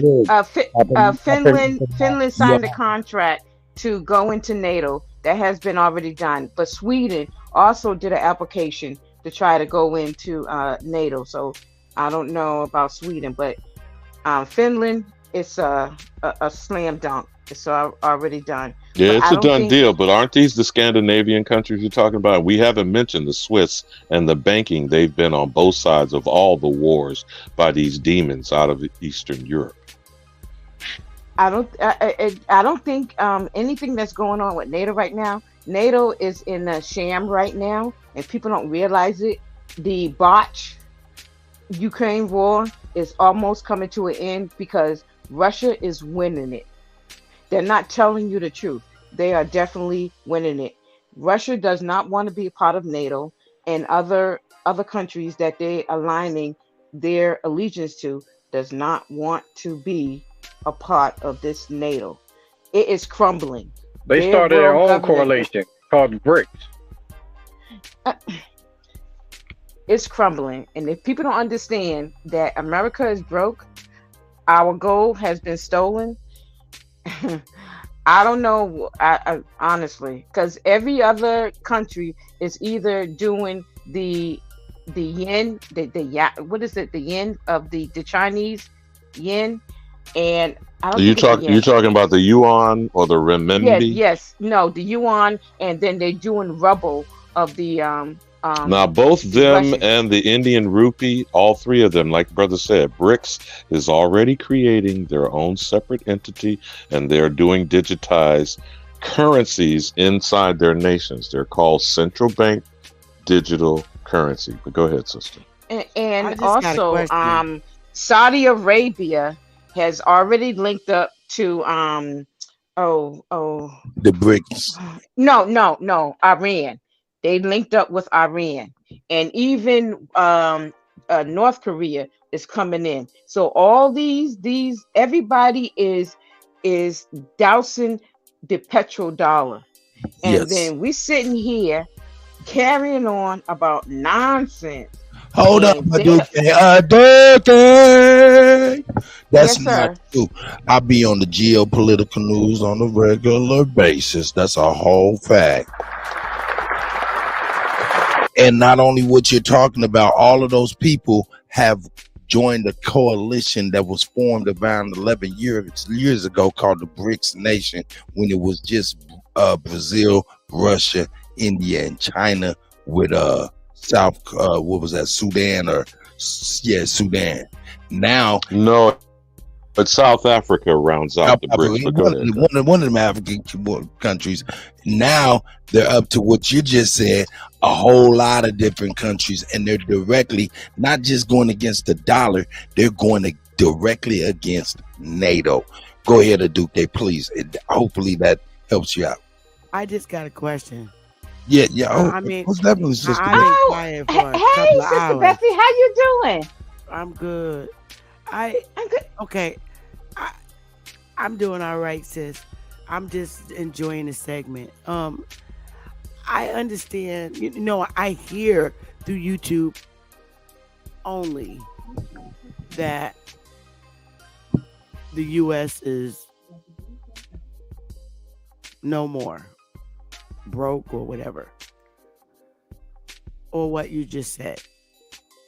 I was wondering, is there any way possible to provide, or could you give some kind of proof that it is so that the U.S. is blah, blah, blah? Because I only ask that because things seem to continue to be running the way they were. I don't see a difference. Remember, I'm not being ignorant. No, wait a minute. Wait a minute. The Federal Confederacy, they usually go on Sister Empress Holbert channel, the Federal Confederacy. Even they show proof. If you go onto their line, they even tell you that they prove that the dollar is dead, that America, there's no money. Well, I'm care. just confused about that because let me offer this for you to consider, Chief. First, we'd have to deal with the acronym, as Cuddy said. If you've heard of the BRICS, Brazil, Russia, India, China, South Africa. If you understand, the People's Republic Bank of China is the central bank to China. I forgot what the name is for in Russia, but essentially Russia, India, and China, through their central banks, are coalescing. Now, I don't want to hit you with too much here, but there are some things you can go quickly look up. Stop getting Are you familiar with Cut? Yeah. Oh, I'm sorry. I had the hot mic. I'm sorry. Go ahead, Alabama. I can hear you. Two things that you can look up, because I know you're a lecturer, Chief, and this is very important because you do need to understand the digital currency is a fact. It is here. It's not Bitcoin. It's not the other stuff that you hear that's in the actual, chaos of public reporting. You need to pay close attention to what's going on with the Fed and those countries I just lined out with BRICS. They are already setting up their own digital currency. It's just not officially revealed. Secondly, there is a secondary system. You're familiar with wire transfers, and I know you may have heard of the SWIFT system. Are you familiar with that, Chief? He's not here, but I'm here. No. I'm talking about Sister Bethy, because I'm still trying to respond to her. I am. It's just a lot of it is just not making clear sense based on what I'm hearing. No, I got you, sister, but just bear with me for a second here, because these are all facts that can be reported and looked up, because I know you're a researcher and you're a lecturer. And I'll be glad to assist if I can, if you push for this bill, because this is very important. The ISO 20022, which is the actual standards of how communications happen for the cross-border payments that happen between governments and multinational corporations, okay? The existing system is SWIFT currently. It is already triggered on March 20th. That official system and more than 1,400 banks worldwide had to get their act together if they're not in cooperation. I know you understand this, the government official that you've been for years. You do not get in line, you get kicked to the curb, right? So that protocol, ISO 20022, is already fundamentally changing the worldwide financial system under our nose. Secondly, the cryptocurrencies, you do need to pull up what is called stable coins that are Tether, USD, and there are other digital currencies right now that are actually tied to either the US dollar or gold, silver, or some precious metals. We need these fundamental facts and connecting these dots to understand the existing system and the currency that we're using literally is backed by nothing. The current value of the dollar today, as we speak, is worth less than 3 pennies. When you go and study the history of fiat currency on the world stage, from when currency came to be, and I'm talking about when we used to use salt as an exchange, and then we went to precious metals until we started getting these things we called notes, which were receipts on how much gold or silver you deposited in what we called a bank today. That's how we got this paper currency. But we are no longer on the gold system since March 1933. We then officially got completely removed by Nixon in August of 1971 when they created the petrodollar, and that's what gave Saudi Arabia and the Kingdom of Saud its power. Now, what I do care said is absolutely correct. In the last month, Saudi Arabia and Iran are sidling up to the BRICS nations as we speak.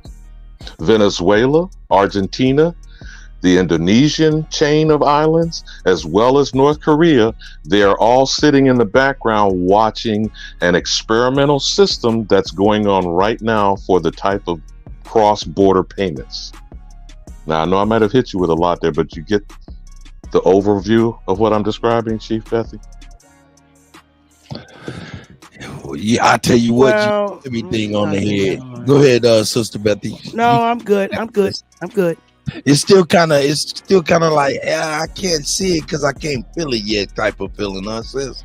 It will make your eyes glaze over when Yeah. you're talking about numbers, because that's not something that can be really easily talked about without the pie charts and the way you present things. So I'm just willing to give you some bits and facts. You've got to look up the ISO 20022 protocol.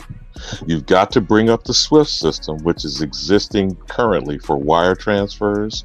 That's all of this remuneration that's being taken out of the niggas' hoods. The 700 billion a year that's going all over the world out of our wallets and purses. If we only focused on that one thing, then maybe we would wake up and understand how we being pimped and how we don't clearly understand how money is being used and how we're the currency. That's right. Hey, so, I don't know whether you want to take this on as a bill, Chief. I would encourage you to, because I respect you and how you prepare and lecture. But I'm saying to you, this is real. It is now, and I'll leave with this last point because y'all may not have caught this news story. South Dakota, its legislature had passed a law to redefine what is money. And in the redefining of it, it wanted to exclude all cryptocurrencies except the CBDC, that's the central bank digital currency, being instituted by the Fed. And the governor, Kristi Noem, if you remember, Trump ran up there and did his bullshit in front of, Mount Rushmore, Cuddy.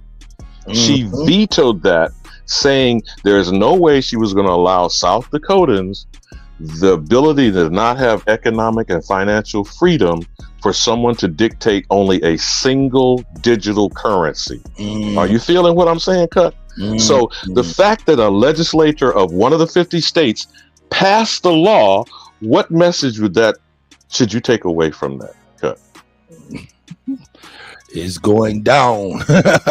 And it is already real. This is not science fiction. This is not futuristic. Yes. We have been on a cashless society the entire 21st century. So for 23 years, how frequently have you taken that paper currency out your back pocket of your purse or out of the bank up there in the boobies for Big Mama? How frequently have you taken out cash and did a transaction in the last month? Alabama. You can see the screen right there. Yeah. That happened he just got found today. The Cash App creator. He also, thanks to, I think that's Empress. She got all these symbols and stuff. Shout out to you, sis. I see you. Yeah. He was mysteriously stabbed in what? Homo Town, San Francisco? San Francisco. Hey, he created, did he create Android? Wow, I didn't know that. Android is along with Cash App. Now, that's going a bit of a stretch. But one final little nugget, man. Do you know about the Silicon Valley Bank and what was really the bailout of that? Did you know the governor, Gavin Newsom, had his money and his wineries in that bank? So Uncle Jim Crow Joseph Robinette Biden Jr. bailed out the governor of California personally. Oh, God. Facts are stubborn things, Cuddy. Facts are stubborn things. I just showed a video yesterday showing how he is how he moves around and who he is and all the little artificial intelligence that goes into some of his broadcasts and things of that nature. But allegedly. But Chief Holiday, man, you get on back up in here so you can bring your Congress for cultural freedom. You know what I'm saying? I don't know if you want computer time to read it. It kind of sounded glitchy. I don't know if it sounded well to y'all. Y'all had to tell me, man. It sounded real robotic. Shout out Ross. How you doing, man? I see you up in here, my brother. Yo, right here. What's up, hey? Yeah, man. You was up in there like, Mandela. And you knew what the president he was talking about. He said, Mandela, quick. No doubt. That Anglo talk when they saying about the Anglo file about that talk, yeah, that's a shift of guard. It's showing that no, this is who's in lead of the politics.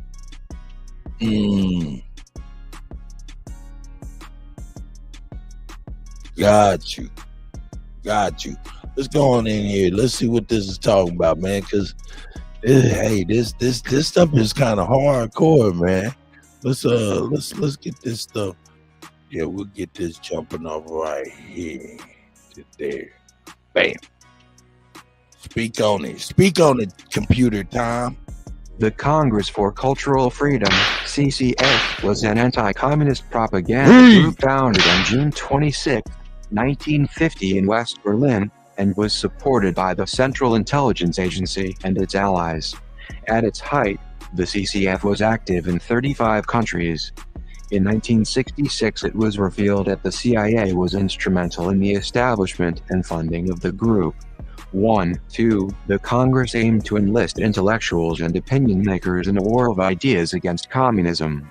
Historian Francis Stoner Saunders writes, 1999, whether they liked it or not, whether they knew it or not, there were few writers, poets, artists, historians, scientists, or critics in post-war Europe whose names were not in some way linked to this covert enterprise. 3. A different slant on the origins and work of the Congress is offered by Peter Coleman in his Liberal Conspiracy, 1989, where he talks about the struggle for the mind of post-war Europe and the world at large. Wow, this is key right here. Ooh. Wow, this is key. Whether they like it or not, whether they knew it or not, there were few writers, poets, artists, historians, scientists, or critics in post-war Europe whose names were not in the same way linked to this covert enterprise. Now, Cuddy, you got to remember, not whether this is CIA funded or not, and it is. We don't seem to remember after World War II the Marshall Plan. Now, this is money coming out of our budget. Doing what in Europe in the wake of the devastation of World War II? And who's always out front? Who are the first troops? They're the mercenaries, the CIA. And then they bring who with them? Salvation Army, Red Cross, NGOs, what are called non-governmental organizations. And the State Department goes and tells what? And what? Who is always in it? Now, whether you watch the movies or not, you know what I'm saying, bro. You saw Salt with Angelina Jolie? You saw that movie, Salt? Where she was an undercover Russian mole and supposedly didn't know it? Toxic masculinity won't allow me to watch it. I'm sorry. So if you were to go ahead and roll the beautiful being footage and let Computer Tom complete the rest of that portrayal, no doubt. Just remember, the CIA is out front of anything that's interacting over foreign soil. That's right. That is right. I don't know if you wanted us to go all up in here, man. I'm not gonna go. I'll keep it around. So scroll down to that next section that said the executive committee. All right, executive committee. Here we go. Pass the order. Right there. I got you. Let me do this. Or you want to deal with the activities. You see what it says, activities from 1950 to 1966? Ooh, look, see, ooh. No, just go to the first paragraph with the activities and then swing through the CIA involved. Oh, okay, gotcha. Computer time. I need you, computer time. Go ahead and get your speak on. At its height, the CCF had offices in 35 countries, employed dozens of personnel, and published over 20 prestigious magazines. It held art exhibitions, owned a news and features service, organized high-profile international conferences, and rewarded musicians and artists with prizes and public performances. Hey, Alabama, see, this is crazy. I'm telling you, this is crazy. I know you hearing the Grammys in the back of your head. Well, Alabama plays right into what I was trying to tell brothers yesterday. Look, are you hearing about the Oscars in the back of your mind? Look, Alabama, I'm going a whole nother way. Check this out. I was having a debate with these brothers, man, and I was trying to tell them, hey, man, you know, I'm not with no deviancy on any level. I don't, you know what I'm saying? But what's happening to R. Kelly is not right legally, and it's scary. You know what I'm talking about? When you capture that whole subsection there for CIA involvement, what year did they tell you is triggered? And what happened in African nations in their supposed decolonization and their liberation effort? What happened in 1966 with the Negro in America? Oh, this was after the Civil Rights Act of 64, the Voting Rights Act of 65. This is just prior to the assassination and after the assassination of Malcolm. Martin would be killed in 68. The public housing accommodations would come in that year, and Robert F. Kennedy would be assassinated in June in 68. So where is the COINTEL program tying of the activity of the Negro in America during the 60s and the liberation of African nations in the same timeline? So when you go capture that whole subsection there of CIA involvement reveal, let's see what the Beautiful Fiend footage says. All right, here we go. Yeah, we'll go ahead and hit 2 paragraphs. Speak on the time, computer time. In April 1966, the New York Times ran a series of 5 articles on the purposes and methods of the CIA. 19, 20, 21, 22, 23. The third of these 1966 articles began to detail false front organizations and the secret transfer of CIA funds to, for example, the U.S. State Department or to the United States Information Agency, USIA, which may help finance a scholarly inquiry and publication, or the agency may channel research money through foundations, legitimate ones or dummy fronts. 24. The New York Times cited, among others, the CIA's funding of the Congress for Cultural Freedom, Encounter magazine, several American book publishers, the Massachusetts Institute of Technology's Center for International Studies. 25. And a foreign aid project in South Vietnam run by a Michigan State University. 26. In 1967, the U.S. magazines Ramparts and the Saturday Evening Post reported on the CIA's funding of a number of anti-communist cultural organizations aimed at winning the support of supposedly Soviet-sympathizing liberals worldwide. 27. These reports were lent credence by a statement made by a former CIA covert operations director admitting to CIA financing and operation of the CCF. 28. The CIA website states that the Congress for Cultural Freedom is widely considered one of the CIA's more daring and effective Cold War covert operations. 7. That same year in May, Thomas Braden, head of the CCF's parent body, the International Organizations Division, responded to the Ramparts report in an article entitled, "I'm Glad the CIA is Immoral," in the Saturday Evening Post, defending the activities of his unit within the CIA. For more than 10 years, Braden admitted the CIA had subsidized Encounter through the CCF, which it also funded. One of the magazine's staff, he added, was a CIA agent. 29. Now, Cuddy, I think the next thing it's going to say is what is the legacy, which would mean right now as we speak, right? Now, when I asked you earlier, did you ever see the movie Air America with Mel Gibson and Robert Downey Jr.? Are you aware of Air America? No. That was the front company, airline shipping, if you will, import-export operation. Now, who snapped in Las Vegas and killed 60 motherfuckers and injured almost 600 others? An alleged pilot. Most people. That's a fact. Okay. So go if you want to go to the legacy, go ahead, bro.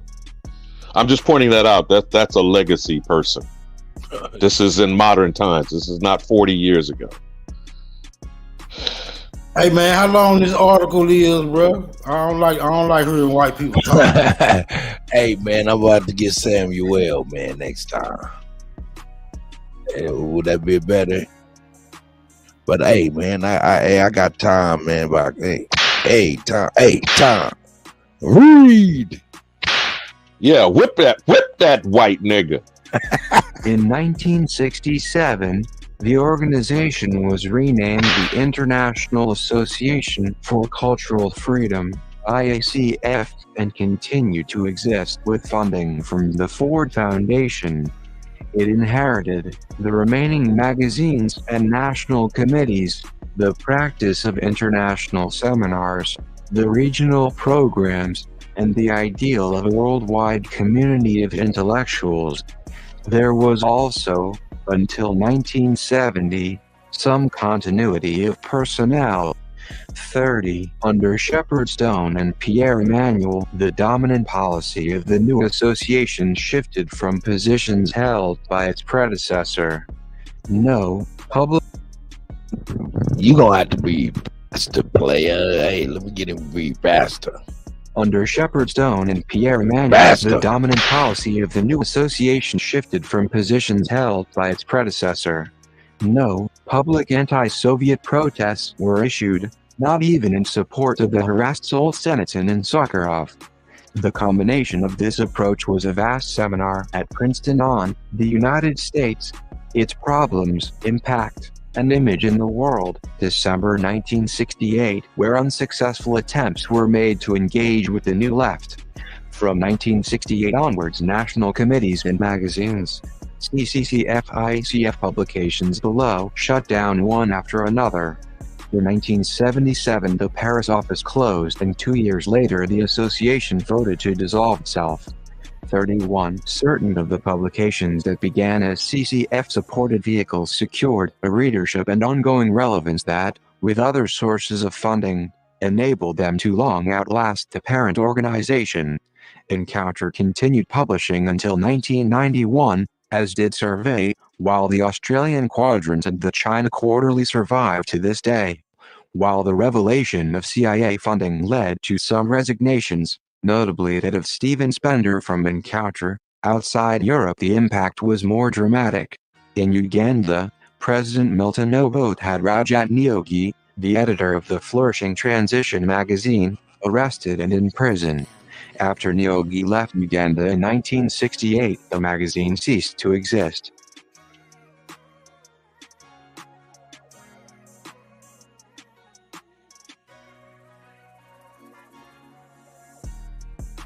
The European Intellectual Mutual Aid Fund, Fondation pour une entraide intellectuelle européenne, set up to support intellectuals in Central Europe, became an affiliate of the Congress for Cultural Freedom.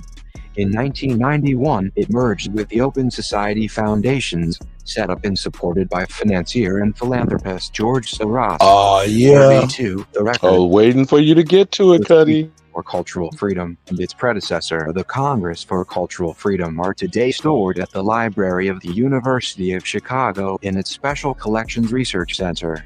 University of Chicago. It's the Sith Lord.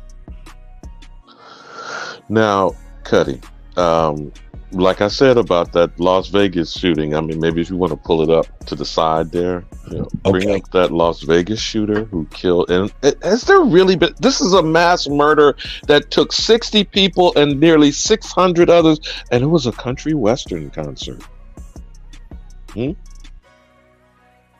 How the fuck did he get all that weapons up into the hotel room? The duffel bags of shit that they supposedly revealed. Now, this motherfucker was a pilot. I'm sorry. The word they use is contractor, don't they? What did they tell you in his backstory about him operating for the CIA? This is, man. Now, is that MK Ultra? Is he just a mole? Did he snap? I mean, this man was in his 60s, was he not? When he did this mass murdering, and you get the Mandalay Bay, like you see there. Yeah. Had duffel bags of shit, man. How did he get the motherfuckers up to the room? Alabama. Mm-hmm. Someone snapping is like a spontaneous thing. This man planned this thing from long. You know what I'm saying? So, if there's a plan, there's an operation. You understand? So, Nadi, I don't know how far in you came, and the conversation is about the CIA and Pan-Africanism, and some of these pan-boo-boo motherfuckers on the short bus can't see the connection. Could you enlighten us, my brother, from another mother? I can try to do my best. As far as my knowledge, they've been involved from the early 1900s, promoting African thing to we people. If you can remember, right after 9/11, like a couple of days after 9/11, Bush, the son, he was giving tickets for all melanated people to go to Africa for $1. I don't know if you remember, if anyone recall that, $1. He was trying to get people to go over there so they can have us to fight with and forsake the land. That was our FBI or CIA too.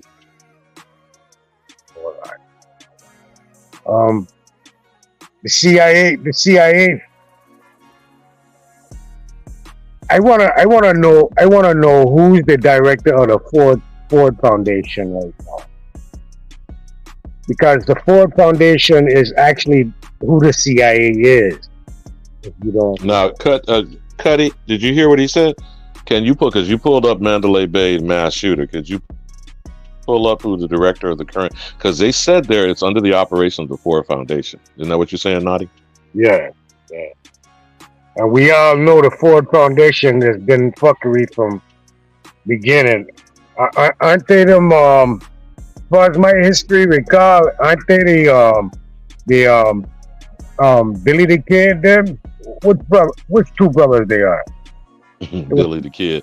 Now we know that Henry Ford, we talked earlier, Nadi, if you may not have heard, was the financier of getting the machinery up and running in the wake of World War I in preparation for World War II Nazi Germany. But wait, hold on. No, the Rockefellers, that's who I referring to. The Rockefellers. Yeah, 6 of one, half dozen other. But we on the Ford Foundation because of this article. They said that they got handed this CIA operation. Go ahead, Cuddy. Right. This is the history. This is the history of the Ford Foundation, which is Ford himself, and their leadership is a brother right here. I would like to say a mulatto. Yeah. A college graduate, a subject, what do they call those that's being hazed or anyway, you know what he was getting. The plebe. He was there it is. Yeah, he was getting the pop. So, what is it our good brother like to talk about plebiscite babble and shit? Man, that nigga ain't no damn mulatto. That nigga 100% sellout, bro. We ain't get no damn. That nigga don't get no motherfucking excuse. No nigga don't get no goddamn freedom papers. That nigga a whole motherfucking sellout, bro. Ross, you wanted me to look up right down to Rockefeller? Yeah, we can't get no info on that man right there. Oh, on that brother? Oh yeah, no doubt about it. Here we go. Let's see what we got. Meet our leaders. Yeah, sell. All right. Cheer board. Sigavova. Okay, let's see. Darren Walker, the president. Oh shit, founding partner. Oh, the sister's a founding partner. All right. Y'all want to hear a little bit about this, brother? Not in particular, but hey, y'all, if you must go here. It'll be better if we can find our own resource to his information instead of what they giving us. Right. Well, yeah. Yeah, copy, Because they're copy, gonna, copy and that's gonna be the candy coated version right here. All But if right, you want to well, walk through it, it's cool. But I know it's gonna yeah, be the we'll candy. post him and check you out, man. See what we. They might gonna say nothing about this nigga Greek affiliations and shit. Oh yeah, look at your man's. That's your man's 50 grand, son. How much does he make a year? Nigga probably Semitic. He only make $257,000, but I don't know why I'm saying only, nigga. That's some good cake. That's good cake. Before go back But you up. have to understand that may not be his only source of income. And when he's set up there as a figurehead over, this is a supposed philanthropic organization, quote unquote. Y'all read that? I'm sure y'all read that, right? Yeah, That just mean they keep the money in the family. That's all that shit. No, man, check it out. His partner, David Bilzerian, his partner. Yeah, dead 2019. Yeah, that's his partner. He have a bachelor's associates and a bachelor of science, right? And what? I wonder what he have that in. The master's in booty. I'm sorry, I'm an idiot. Nah, man, yeah, man. I don't think he was in law enforcement to be having no partner, though. You know what I'm talking about? For real.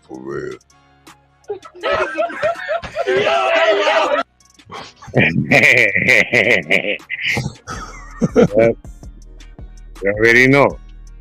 So go down, Big Cuddy. In your search bar, type in House of Paysor. I would love to see what comes up. House of Paysor.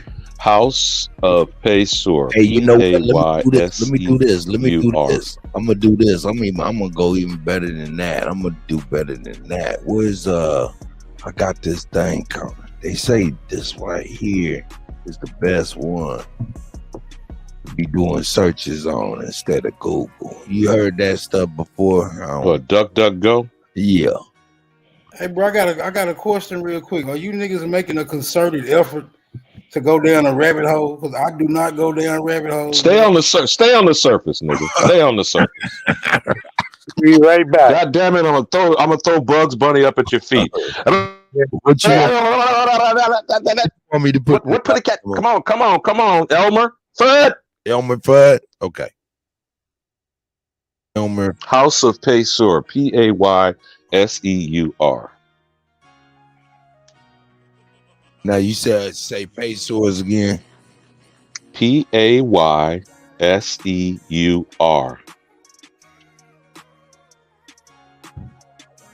All right. I see Paysors in the United States and the Crown Prince of France. I see House of Paysors Wasabi. Images 13. Ooh. Right click on that, open it up in another way because you want to keep it, or you might want to bookmark. Okay. Go ahead. Right click on open on another tab. Cut it. Was it referring to the 13 families? Yeah. Oh yeah. I'm gonna right click on him. I got you. Okay. Well, actually, no, I know what I'm gonna do. Yeah, I'm gonna do that, and I'm gonna do this here. You see what popped up? Whoa, snap! I'm gonna back out of this. I digress. Oh. Go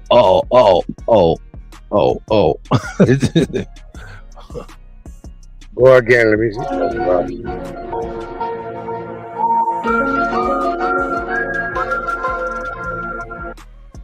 Boy, you extra as hell.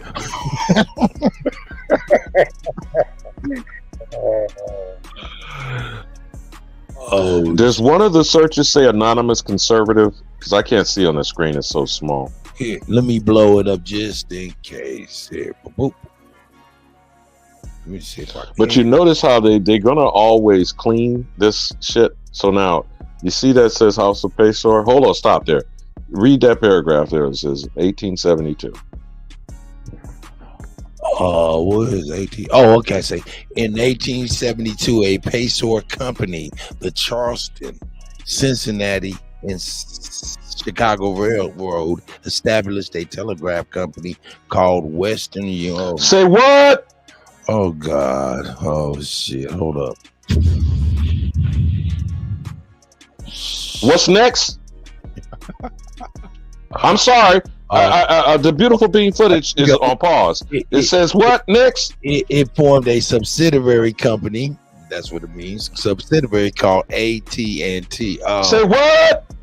Wow. AT&T. In what? In what? 1875. In what? Charleston. That's the end of Reconstruction. Today, it is one of America's biggest Now, would you like for me to explain to you why the American Telegraph and Telephone, the acronyms they did not spell out for you, is what? Repeat that, Cuddy. What? It formed a subsidiary called AT&T in 1875, and today it is one of America's biggest telephone and would you hazard to guess why American Telegraph and Telephone was operating under Western Union, which was a what? Naughty? What was Western Union in its original form? Was it Graphic Communications? It sure was. Oh, that little hold on. I wanted you to read that first, and then why don't you click on the link and go down that rabbit hole while we leave the wild Indian nigga at the surface. Alabama, and they made all of this stuff a crime, like interstate commerce. Why? Oh wow! Oh man! Do you see above that where it says Daniel Pacer? Oh yeah, I see that. Now, if you can do tabs, right click on it and open them separately in two different tabs. But I want you to go to the Western Union portion, because the other one, there was a trust busting court case that revealed all of the corporate web of all of these motherfuckers that you think are powerful. The Vanderbilts, the Rockefellers, the J. Pierpont Morgan, Chase, etc. These people all fall under the Pacer. Popped up. What the hell is that shit?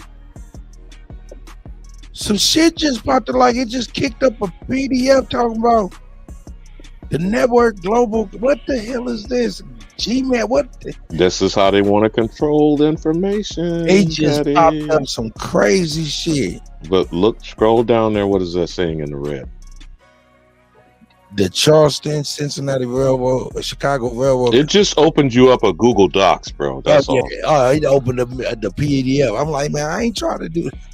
And it said Gmail. I didn't even notice they was a part of it, but now we know, huh? But scroll back up to the red lettering. Okay. Because I can't see it. The screen is so small. You need to read it. Pretty much saying it's pretty much saying the same thing I've read in the red. Here we go. So in 1872, so remember now, Western Union, AT&T, and the railroads. You got it, bro. Hey, Cut. That's crazy. Cut. Yes. You just pointed out that search engine thing is useless. DuckDuckGo has been had. Well, I tell you what, man. Ain't you on DuckDuckGo? I'm on DuckDuckGoose. So how did you end up on Google? No. It had Google as a part of the one of the subsidiary companies in that PDF. Oh, in the PDF, okay. Yeah, in that PDF it had Google as one of those subsidiary companies, and we was talking about railroads and shit. And that's why I looked at crazy when I see Gmail, because I knew I was on DuckDuckGo. It kind of fooled you as well. Man. Because listen. If you go to DuckDuckGo from Google Chrome, it's useless. Oh yeah. Okay. I'll keep that in mind. I'll go from Safari or somewhere. Yeah, you can go back and do some other research, but I wanted to give you the man. I ain't gonna do. Hear me out though. What I'm saying to you, they've already showed you. I'm trying to make this simple for the slow bus motherfuckers in the back. The railroad are the tracks that are laid on Aboriginal land. The telegraph poles, there was nobody with a Morse code motherfucking damn machine in your house, right? So who was doing telegraphic messaging? The military? The poles were strung along the railroad lines. Are you following what I'm saying now, Cuddy? Yeah. Yep. The mileage access, 1 mile on either side of the railroad, is the eminent domain encroachment on our Aboriginal land. The American telegraph and telephone was given exclusive access to the original poles that hung the telegraph wire. Are you following me now? I'm not going too far down this rabbit hole, so I don't want to go too far down. I'm just telling you, do you see the connection of the railroads, the Western Union, telegraph communications, eventually the telephone we're using as a device today? And this is only one piece of a portion of the industries controlled by this PaySor entity. You feel me now, brother?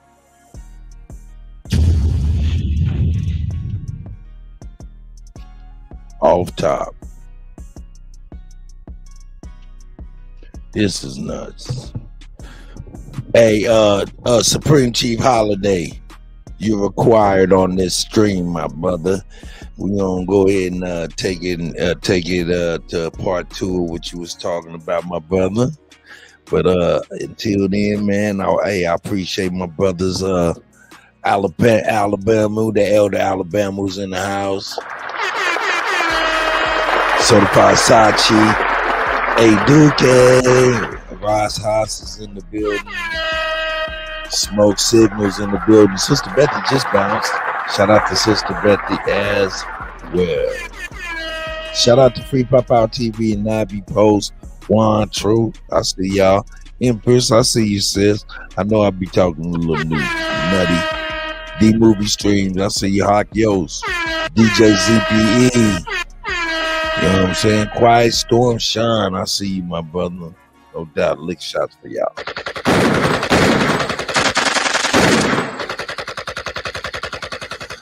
Lick shots for the peeps. You know what I'm saying? Man. Hey, man, but you know what, though? Alabama, man, I heard some, well, I didn't hear nothing.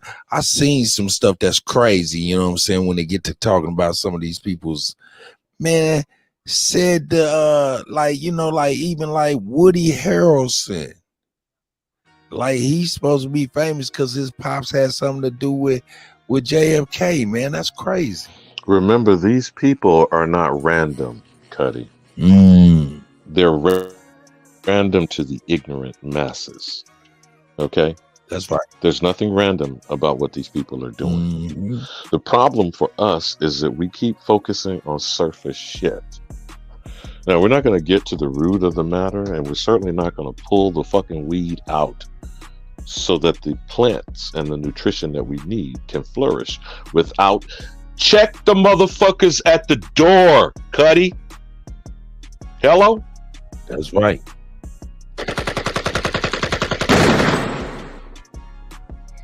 When we start coming to some real true centering ourselves, focus on we're the only thing that's important. There's a reason why people keep distracting our attention and then saying the nigga ain't shit. So then what we do? Go and spend our time and effort to prove to other motherfuckers what we are or are not? How does that make sense? And how many times in a century, and we're only going to go back, I don't want to go back to 1600s and shit, just 100 years ago. I keep saying this whether people ignore me or not, because I bang on identity crisis is a thing. In the Red Summer of 1919, hundreds of our communities were descended upon. That's a fact. Burned to the ground, flooded under lakes. Lynch mobs turned loose. White domestic terrorist mobs. Can you say January 6th, motherfucker? Now, when are we going to get with the facts of the matter? Now, Smoke, you can have it back, man, since I done climbed out the rabbit hole. God damn it. Where's that putty cat?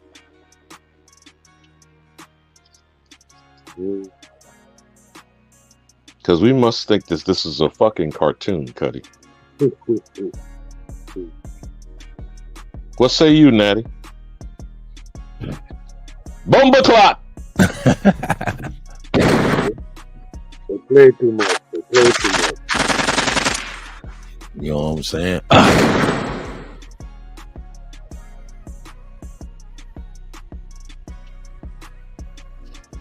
Hey, when was the CIA? When was the CIA created?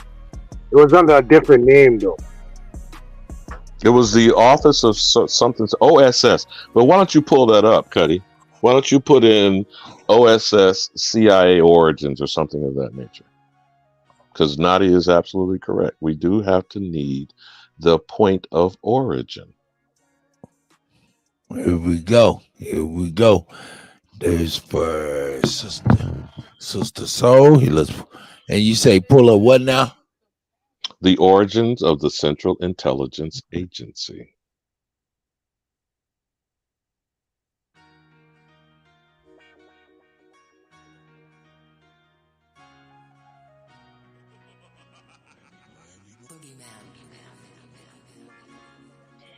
And I don't know if you see in the chat, Hawk Yost, ding, ding, ding, you get a gold star. What did he say? It's about the pay source. You see that cut? I don't know if you can do your bold highlighting or bluing or what, or bring it up on screen. Ding, ding, ding, ding, ding. In the Sava or just Sava. You see what Hawk Yost said? Nah, I didn't. I was in here typing with my two turkey fingers. Here we go. Hawk Yost. What up? Oh yeah. Okay, Hawk Yost. When the railroad companies bankrupted. Can you highlight that for the screen? Boom. Here we go. Getting the crack in there. Sister Soul's here. I'm telling you, it's like whack-a-mole over here with this mouse. I'm telling you, there's all kind of shit going on here. For a non-typing nigga like myself, and that's a fact. You're doing a splendid job. Splendid job. Now, where's the origin of the CIA? These criminal black ops motherfuckers. You're doing a great job. Just pull up the shit.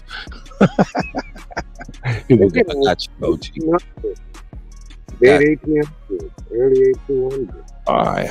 Hagio said when the railroad companies bankrupted, their stock was forfeited to LC Paysours, and their railroad companies whose stock LC held were thereby amalgamated under one railroad, Southern Railroad Company.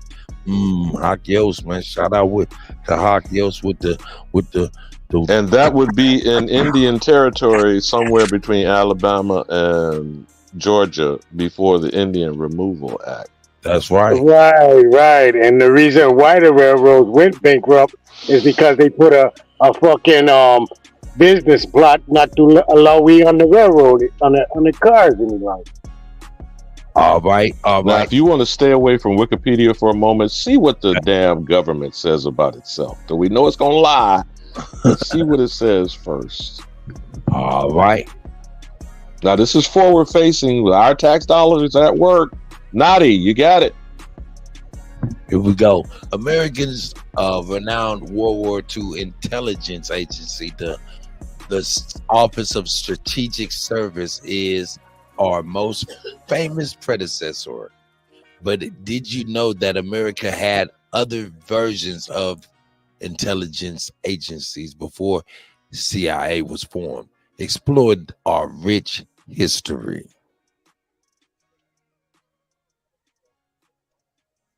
Oh man, it's all kind of shit in here. Now, the Office of Strategic Services were peopled by the SS in the wake of World War II, and eventually you need to pull up Operation Paperclip. But go ahead, Nadi, you got it, bro. This is you, man. You got the flow. The history of American foreign intelligence gathered reaches back to the Revolutionary War. What I tell you, that fuck was back in the 1800s. But it wasn't until World War II until our country foreign intelligence activities were coordinated government-wide.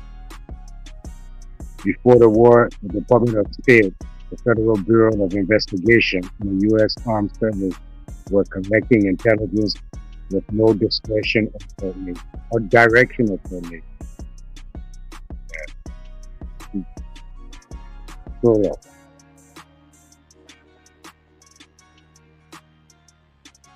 stroll up, big man.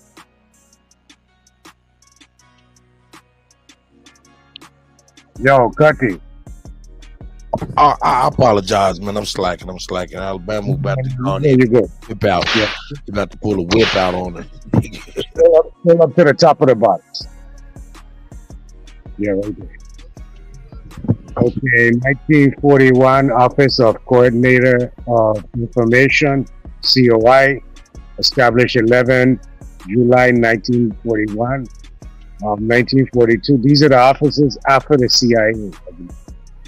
Offices of Strategic Service, OSS, established June 13th, 1942. 1945, Strategic Service Unit, SSU, established 1st of October 1945. 1946, Central Intelligence Group, established 1st of January 1946. And 1947, Central Intelligence Agency, established 18th September 1947. Office of Coordinator of Information. Yeah, they ain't giving me. I want to know who was there before then. Go up in the search bar and put who was acting CIA in the 1800s. Oh, you wanted the acting from the 1800s. And don't forget, you do need to get Operation Paperclip and see if that pulls up. Let me see if I can see who was there via wiki. Okay. They just going they just started at okay, now that's something different. Let's see. Oh man, they all in Iran. Yeah, they're going to try to stay contemporary with WikiLeaks because they know about the attention span of millennials and Gen Zs. But the point that Nadi is asking is not just from the 1800s. If you remember the Secret Service created under Queen Elizabeth I, Nadi, is that where you're headed with that? Yeah. This was just the precursor to King James, Cuddy. Okay, I'm over here. I typed in head of the CIA 1800s, and of course these brothers, these white men right here. Yeah, they're going to keep bringing up contemporary information. No doubt. But you'd have to. There was somebody else in the chat mentioned about the killer of Flower Moon and how the FBI was created with the Osage massacre. I would agree with that. But what Natty's trying to do is trying to show the connection of the spy agency to colonial America. You'd have to go back to Queen Elizabeth I and the Secret Service agents that protected her and the installing and the inauguration of King James. That would be King of Scotland, the 6th King of Scotland, the 1st King of Britain. Go ahead, Matty, you got it. Let me ask you something, Alabama. You know anything about the Serpent's Gate? No, what's the Serpent's Gate? What about Xenononia? The land where they say they've been taking a majority of people. No, I'm not hip to that one either. Is that spelled like xenophobia, or with a Z or with an X? Z with an X. So that would be in a sense where xenophobia comes from. Cuddy, if you want to go ahead and hit that beautiful beam footage on Operation Paperclip, man, you got it, bro. Operation Paperclip was a secret United States intelligence program in which more than 1,600 German scientists, engineers, and technicians were taken from the former Nazi Germany to the United States for government employment after the end of the World War II in Europe between 1945 and 1959. And you do understand that was created NASA. I'm sorry, massa. But go ahead, Nadi, you got it. Hey man, there's no such thing as a Blanco scientist, bro. Shout out to Hebrew Heinous. Yeah, I'll relinquish the flow. We got Sister Soul in the house.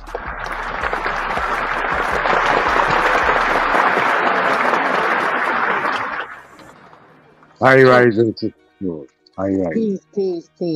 I wanted to say all this stuff go around all the time.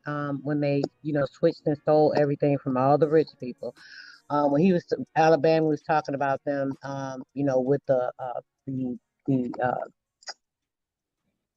phone and all of that.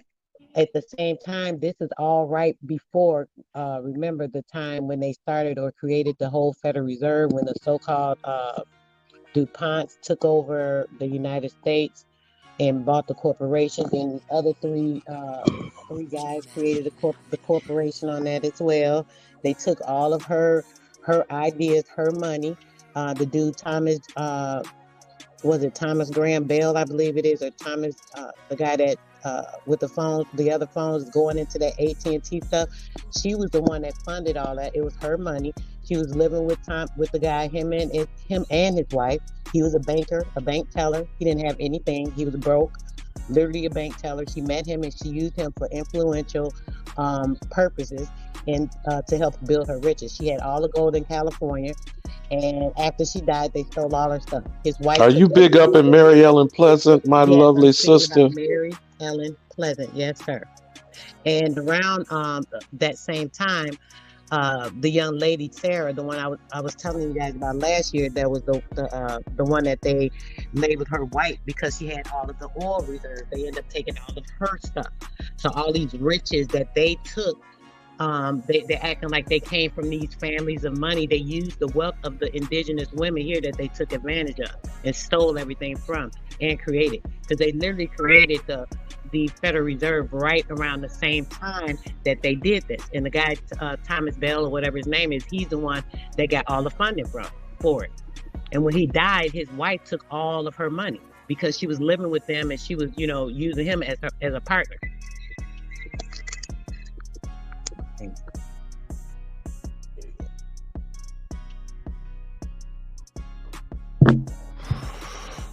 So yeah, It's the Soul dropping bombs. Let me drop you a bomb, sis. They took seriously. They took all of the stuff, right? And then remember, it's in the paper, April the 5th in 33. That was before May. They had all of the gold coin, the gold bullion, all gold certificates, and they were owned by the Federal Reserve branch of the agency, or any member bank of the Federal Reserve was using it. It was an executive order. They was taking everybody, they had everybody turning in their gold, just like they did a few years ago, talking about, cash for gold. Every damn where you turn around and talking about turning your scrap gold, just scrap gold. Why the hell you want our scrap gold so bad? Everybody's running, turning their stuff in like nuts. But yeah, they collected people's gold. It's a whole rerun of the same thing. And they did the same thing. Now you see all these things are going on with the railroad crashes. All that goes back to the pesos as well, because this is the same thing. They're using the banks again for the bailouts and this shit is so repetitive and ignorant and stupid. And I get so annoyed with people not really understanding how this stuff be going on. And when the brothers get up here today, it's just like fire. You guys getting in, man. I was trying to get in earlier, so much I want to say. I can't even remember now, but y'all be dropping these bombs like this. It's like when people don't see it, it just aggravates me, because it's like how they don't understand, especially when you're putting it together, because it's so hard what people don't get to put all this information together and just put it on a display for y'all. You can't look. I could do a week build where I don't get no sleep for 24 hours for a whole week straight and not lay all this shit out for everybody. Like real talk. That's how deep this stuff is. And people take it so lightly and playing and manipulating it, get up here and be talking and jiving around and shit. And it just be so annoying, because it's like, it's so real and it be right in our face. And how blind are you? You're talking about blind, deaf, and dumb. Sister Soul, like, you know, I mean, and I understand some people, you know what I'm saying? They be like, hey man, my bank account work. Everything seems to be working for me, man. I don't know what y'all talking about. I get it. You know what I'm saying? But yo, there is an extra layer. There's veils behind veils behind veils. And sometimes I be shocked that people are blinded behind like a veil that's like, wow, translucent almost. But Cuddy, how simple is that one paragraph with Operation Paperclip? How the fuck did you transport Nazis that you let survive and brought them here into this government and created the CIA and NASA? I mean, I don't know. I'm just asking. Nadi, you got my back. Alabama, hold up though. Are those the same Nazi scientists that were With him? Yeah. Hold up, Ross, nigga, you ain't heard me yet, nigga. Germans. I'm saying, is that the same Nazi Germany scientist that had? Hello? Are you saying something, Sister Soul? I'm sorry, brother. I'm trying to say too. Remember, keeping in mind, President Trump's uncle is the one when they got rid of Tesla, and he went in there and got all that information. So the so-called Germans was using that. They was upset because Tesla was showing the ancestors, way of using the free electricity and so on and so forth. So they had to put a cut to that shit. Just like they got rid of the man that just built the cars that go off water. Just like they shot him up over there at the Tops Market in Buffalo, the other year. You know what I'm saying? So this is what they've been doing. Yeah, that security guard was about to bring out an engine that run on water, Cut. Yeah, they do this conspiracy. And then next thing you know, somebody's gonna come out with that. They can't come out with it now because it would mess up with the oil and this gas and that fake ass shit. So listen. It's a brother. I'm gonna tell y'all something. I used to recycle oil, right? The dude came to my thing one day. He was fixing something under my sink. He was like, "Oh, what are you gonna do with that oil?" I said, I'm gonna take it to the recycle, because you can't put it in the trash. I'm gonna take it to the recycle place. I just, wait till I get a couple of them because it's a little ways away. So he was like, "Oh, well, how come pick up your oil?" He was like, "Yeah, I recycle it and I use it for the gas." I said, "The grease, the oil." I said, "This is cooking oil, He was like, "Yeah, it's cooking oil," but he said, "You can use that for gas." I'm looking like, look at this. They had listen, it's so much stuff It's out a here fact. that they let us know Hey, about. Sister Soul, it's a fact that you can use. They can transfer diesel and I think it was diesel and gas, regular gas, into burning cooking oil. Man, cars be rolling down the street smelling like a whole bunch of French fries, but that motherfucker moving though. It run on water though, bro. To get it deeper than it can get. I'm just using that as an example of the shit that's out here that's free. You can cook with the shit, then put it in your tank and drive off it. Like literally, we should be able to do that. That access should be available to us because this is technology that's available. The brother built the machine for the water. I mean, come on. They haven't even talked about I can't remember the name of it, but a new some rock or something that they found, and the rock has electricity. They put the damn light on and lights the light up. So anybody know the name of it? I'm so mad I can't remember it right now. Oh, you talking about? Hey, are you talking about that vibrate? They put the light onto the rocks. Yes, thank you. Yeah, hey, yes, sis. God damn it, Cuddy! Don't go goddamn Wakanda on her with that shit. That's not Wakanda forever. Goddamn it. That's a book, sis. It's so much stuff out here that these people keep playing with us with. Well, it could be. Information. Go ahead. No, you're fine, sis. But it was brought to my attention that was a hoax. I brought that to the people too, and it was brought to my attention that you fucking with her saying vibranium. Go ahead, Cut. You know he's a comedian, sister. Go ahead, sister. So I promise you, the video I brought, they said, they found real life vibranium, and they was sparking a light off of a rock. Go ahead, sister. So let me go in one. I don't even remember what I was saying. Go ahead, John. So the piggyback off of Alabama. All right, so the Ukrainians they bring in over here. You go and do the history on the German. When they got in Ukraine, they eradicated 92%, 90 to 92% of the people, the population. The indigenous Aboriginal. The indigenous people of the land. So the people in Ukraine you see today are nothing but German descent. So the people that they are allowing to come to the States are Germans Just like they again. brought the goddamn Operation Paperclip. Cuddy, you killing One them. more time. Again.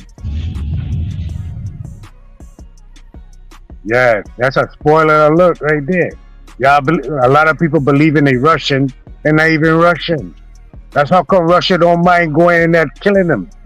Because they ain't even Russian. That's why Biden had a underground tunnel over there where they were human trafficking. That's what Russia was actually fighting against. Him and his family. Because I'm sure Biden is one of those French, not French or German or something. Yeah, no doubt. You know, so he had him and his son had a so-called bio lab over there, right? But you know, it was an underground sex trafficking thing that they were doing over there. And they went over there, and the Russian soldiers actually found it. They got the people out of there. They saved them. They blew the shit up. That's what's been going on with a lot of these They not places only too, have that where trafficking, they they keep have having bioweapons lab. Don't come forget that on, Hunter dog. Can you Biden had a one sentence company. though? Like I literally was almost done. Oh, go ahead, sis. Go ahead, sis. The lab. The thing, they blowing up the tunnels, right? These earthquakes, and they keep saying all these things are going on. That's because they've been blowing up these tunnels, a lot of these places where they have been trafficking people. That's what I want to say. And don't forget, Hunter Biden has a germ warfare company in Ukraine. That's all I was saying. Sorry for stepping on your wisdom. That's what I was talking about Alabama. They went over there and they busted. It was an underground sex trafficking ring. It wasn't really a lab. That's what they said it was. That's what I'm talking about.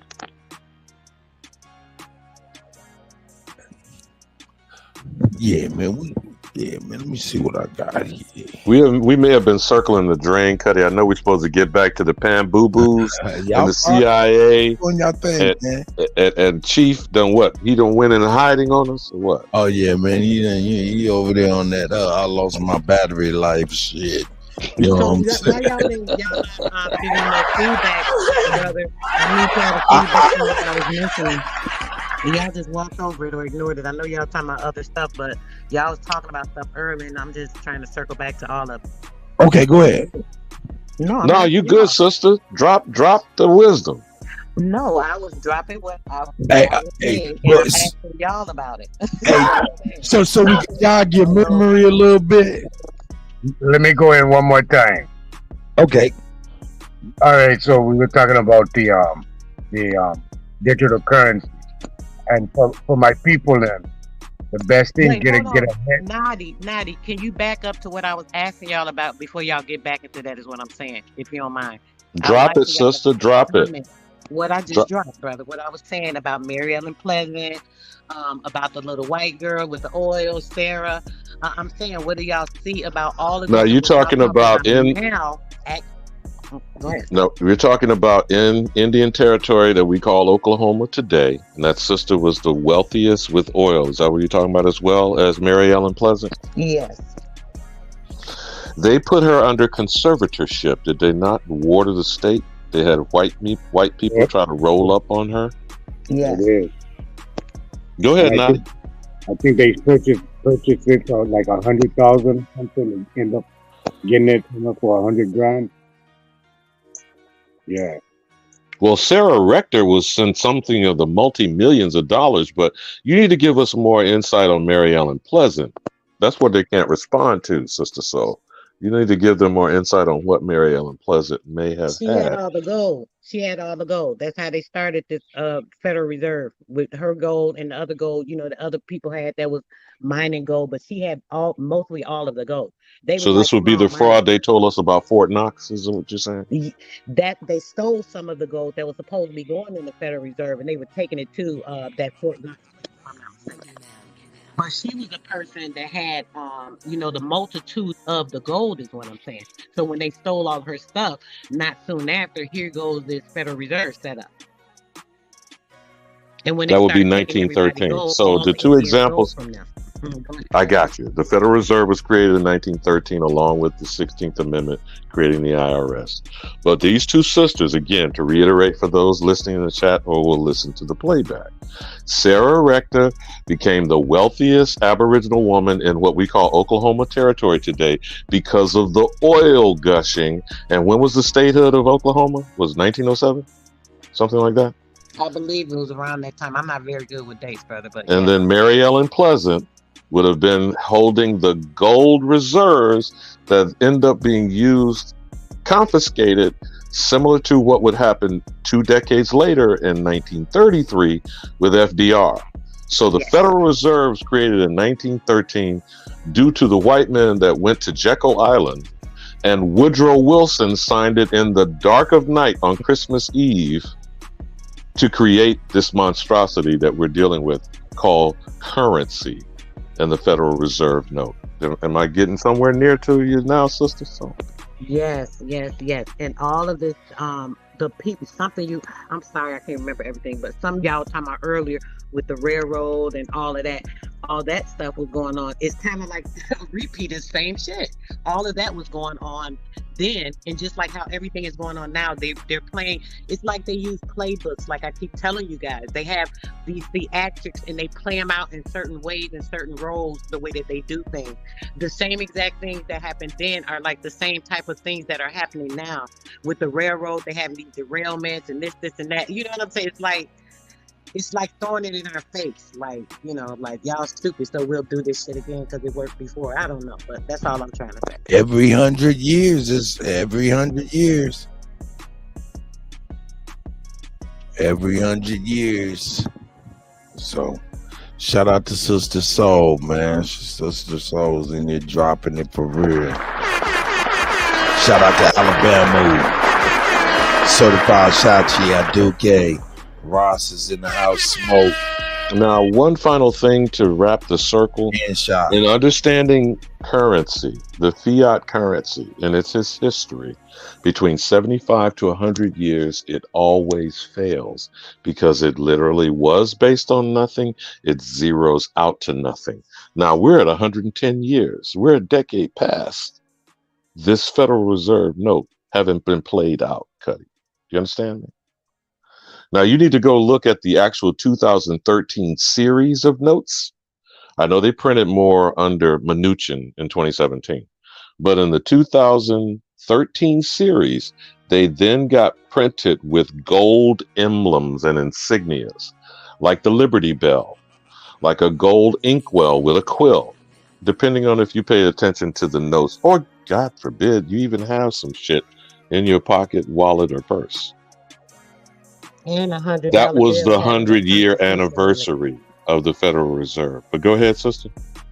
No, I'm just saying, and having them writing some of the Constitution on it, and on the $100 bill with that gold.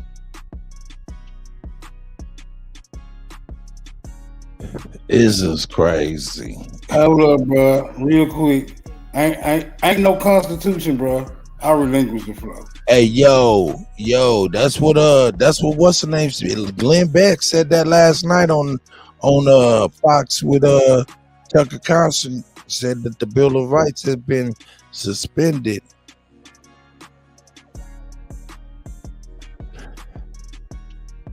Man, we don't know nothing though, man. We don't know nothing. All we can do is grab your popcorn, make sure you got everything you might need, and enjoy the show. Enjoy the show. That's crazy.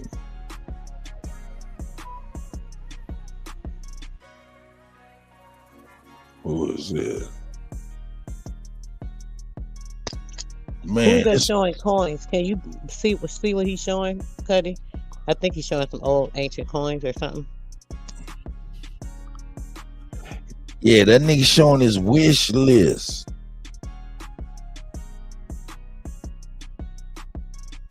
Oh shit.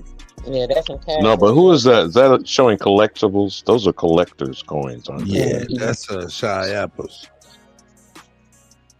Oh, I love coins. I collect coins. All right, YouTuber shot while filming a prank. Stop pranking people. Okay, don't put that in the cosmos now. You already had that San Francisco hoax of the Cash App creator. Is that what you said? Man? Hey man, I don't know what the hell that was. That was crazy. That's all on my little phone to keep jumping off with this crazy news. All right, what is Why do it? they keep having these so-called archaeologists, right? Going all over Oh, the place. Every time you turn around, they're saying that they dug this up and they found this and found that. Why do we do that? Why aren't we finding things like tons of gold and all these different things that they keep digging up and finding? Why can't we do that? Why don't we go out on archaeological trips, maybe make a weekend trip to meet up somewhere and let's go to digging or something? Because it's like it's funny how they find all these things in all these places that we know are of our people, but we're not even there to verify anything, or we don't try to verify these things or find anything of our own. I just always wonder about that myself. Hey man, who's to say they not planting some of this shit? Talking about they finding it any damn way. I don't trust white people. I don't give a fuck what type of duty they performing. That's my whole That's question. right. So How they why know don't we where to go and look look at? into it and find out for ourselves and see if actually there's any things that could be digged up? If we were searching, a bunch of us, we should find something. I mean, I'm just wondering. But they strategically No, avoid the mounds, though, we and those are I our think we more sites, accustomed. our soil. Right. I think we more accustomed to just letting sleeping dogs lie. That's why you don't find a lot of niggas digging shit up. Niggas way too superstitious for that. That's true too. I'd like to find something though, just to say, it could still be preserved. Just to say we found it. Look, take pictures. This is ours. I mean, I'm just saying because they're always supposedly finding these things. My sister was telling me today about how it's some TV show. I can't remember what station it's on. She said, but they're going around talking about, oh, somebody stole all this gold from them, and now they're going all around the country of America digging up gold and taking it. Like, what? What is y'all talking about? Anybody familiar about this show? It's on either Amazon or maybe some Netflix or something. oh yeah, I be watching that shit. I like that shit. Okay, so from what I'm understanding, I've never seen it. She said she was Too going to send it to me fake, because she couldn't remember where it was at. But she said that what they're doing is claiming that someone stole some gold from them. So they feel now they have the right to go all over America and just start digging up and taking gold from everywhere. Oh no, I don't know about that. I be watching that. These people be up in Alaska. And they just be buying, renting, leasing some places so where they can use heavy equipment to dig for gold. No, I don't know nothing about that. Yeah, this was talking about they owe them. People owe them for this money. They owe them for all this gold that has been stolen from them and all this other nonsense. So it's just funny how people, immigrants or foreigners, can come here and just do whatever they want and just do it, and nobody protests it or says anything or says, "Wait a minute, what are y'all doing? You can't do that." Like, I don't know. Hey, yo, Nadi was saying something. I just wanted to bring that up. Oh, you good? Can I say something? Yeah, sure. Sure. No, the sister brought up something about how foreigners come over here and they get all the accolades. They get all the whatever America have to offer, except for us. And we don't get those. But there's an agenda. And the agenda is not for you, but for everybody else to come in, grab all the resources, and leave you at the bottom. And that's why I tell my own people, we got to dig twice. We got to go up against, because these are the buffer classes that came in and took all the resources that we fought and died. Well, our forefathers fought and died for, and they reaping the benefits of. But guess what? It's called a Hispanic Heritage. They got millions of dollars in that foundation, and guess what? You can't even tap into it unless they tell you that you gotta prove your lineage to tap in that shit. But we didn't do it for our own. So I just say we have our own to blame. These so-called people that we put into power and want to talk for us, they're not for us. And until we realize that they're not for us, and we need to get grassroots and start building on grassroots and get it popping, we're gonna continue because our shit has been hijacked by foreigners, and we allow it. When I say we, the people that we allow to get into power to represent us, we allow it. Until then, But if we allow it, then it must be cool. It's not cool, but the people. Well, hold on. If we can't be allowing it. We can't be allowing it, and it's not being cool. We either allowing it or we not allowing it. Which one is it? Well, I'm gonna say this. It's like a quick quo pro that you know what, do for me, I do for you. That's what it is. And in our society, and that's what we did. Even in our day in the 60s, in Malcolm X and Martin Luther King era, we were we were down with these people, and we thought they were working for us, but they were working against us. And then until we get the grass, it has to start from the grassroots up. It can't stop from the top coming down to the bottom. It doesn't work. It doesn't work. Martin Luther King was from the top, trying to come down to the bottom. All these others were coming from the top, coming from the top and coming down to the bottom. It just does not work. We have to go grassroots, coming from Pookie, Ray Ray, Shaquan, whatever.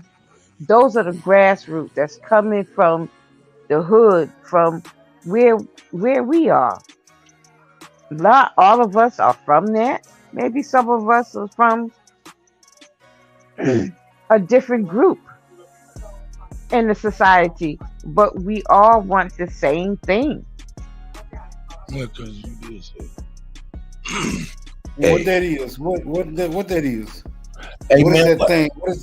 that look like a piece of flattened out deer poop, nigga. That's what that look like, man. This nigga got a corn collection. No, that ain't. He got a paper collection. Hey, bro, what you gonna do with the coins, bro? Is you gonna buy this shit back with? Is you gonna buy the land back with the coins, bro? Hey, man.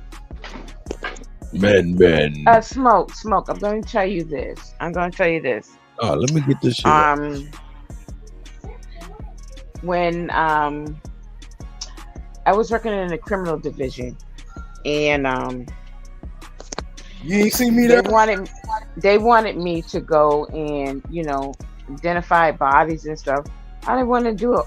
Make a long story short, I didn't want to do all that. Make a long story short, that when it comes to the Asian community, you cannot go in their community and want to take the police and want to patrol their cities or whatever. They have their own people. They have their own people that take care of all that. And when a death happens or whatever, they bring their own people in. When there's drugs happening, they bring their own people in. It is us that we allow into our own community that allow this stuff to happen. Until This we say we don't want this shit anymore, we're gonna handle it our way, and we want our own people, patronizing I mean, not patronizing, but um, you know, um,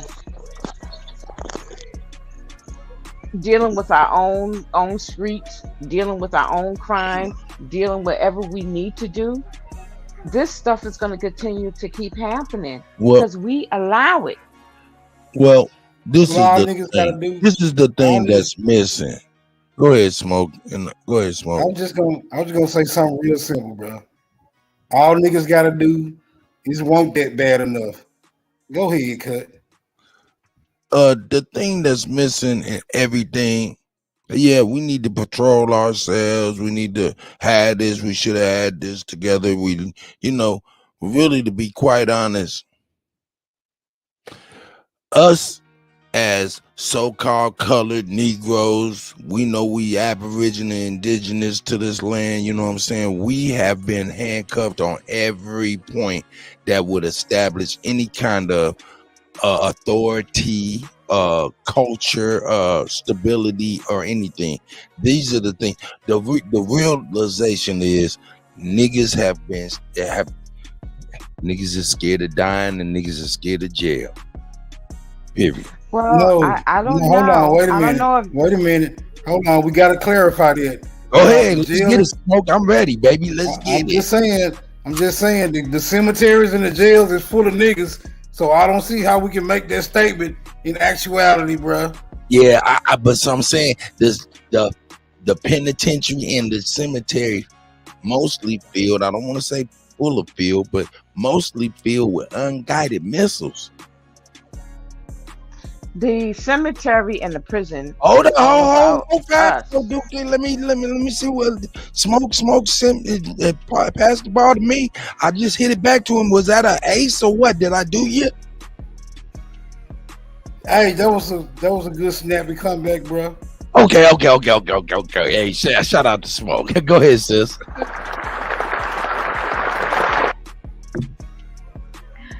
I just think we need to truly get on code. Like I said, a lot of us is not going to make it, and I'm okay with that. But okay. I'd rather you need to be with like-minded people because Talk to me, yo, Duke. Talk to me. Let's have this conversation for real. We need to get, because I hear a lot of people saying we need to get on code, we need to do this and another. When you say let's get on code, you mean let's get on a wave list, let's start moving it as a unit, let's start communicating, let's be a community that communicates within unity. I get you when you say that, correct? Am I right with that?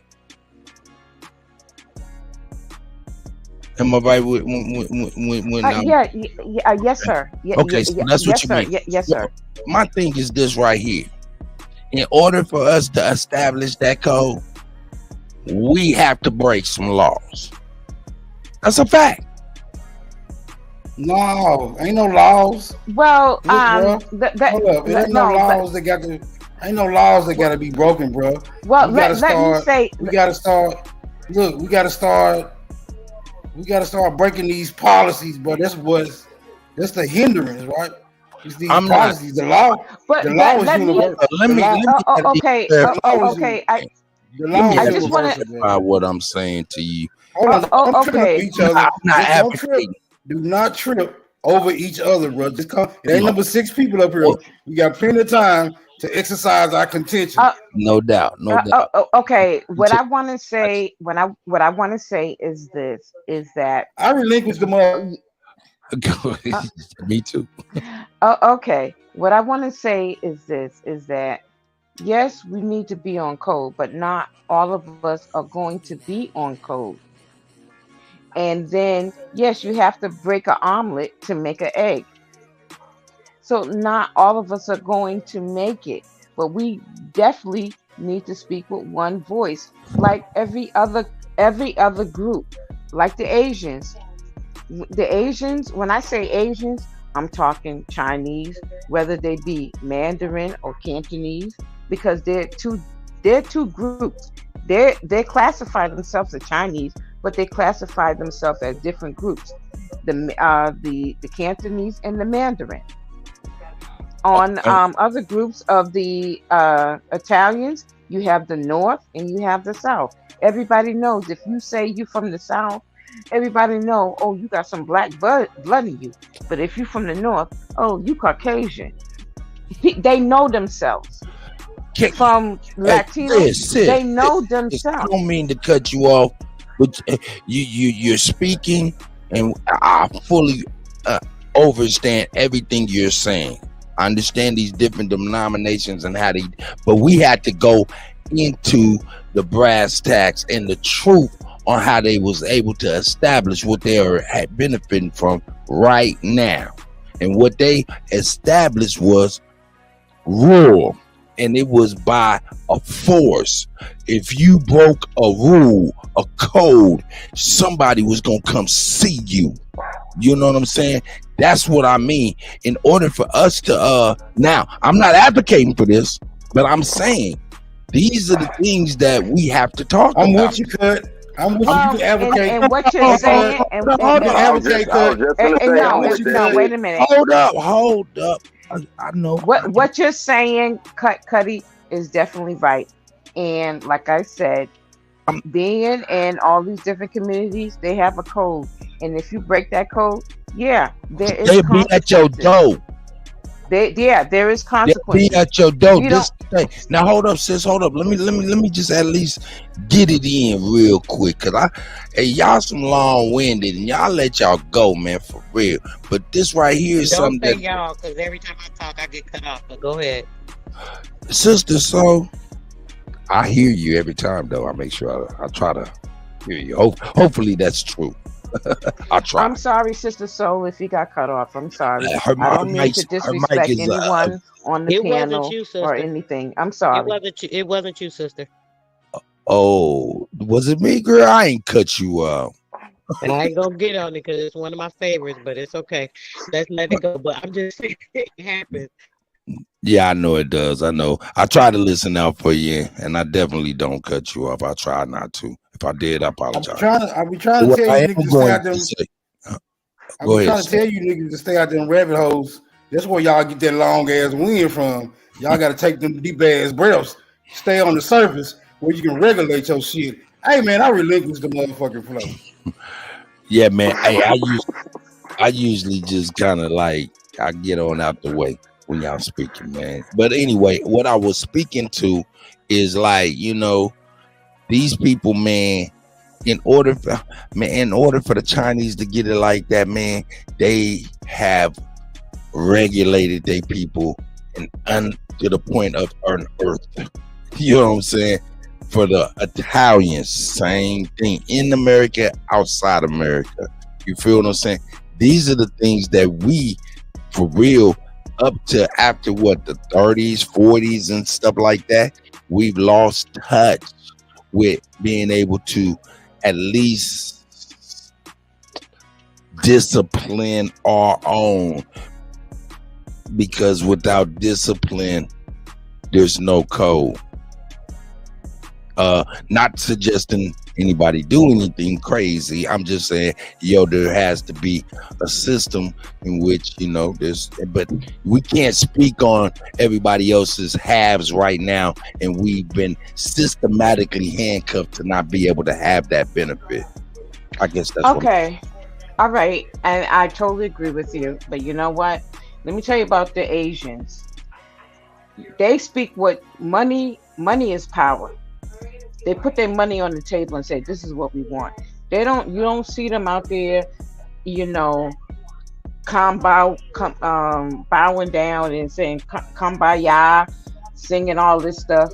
No, they don't. They put their money where their mouth is.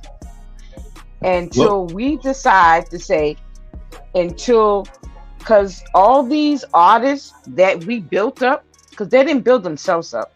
We built them up, because if we didn't stick our hand in our pocket and give them our money to uplift them, they wouldn't be where they are. And so until we say, no, enough is enough, we're not going to put money in your pocket, we're not going to do this. We're going to shut it down. And guess what? And you will see how shit is going to turn around. Pushback. It happened with right now. with Trump, because when Trump, whatever's going on with Trump right now, I voted for Trump twice, and I'm on the fence on the third time around because it's just not.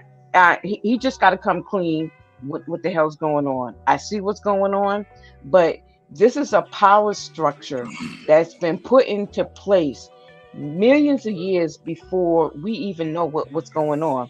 This is a Masonic, Freemason type of stuff. If you look at your outline of your streets, everywhere you go, it's always Freemasonic. And when they get on TV, the newscasters, everything is all Freemasonic. If you can't see the handwritten on the wall, I don't know.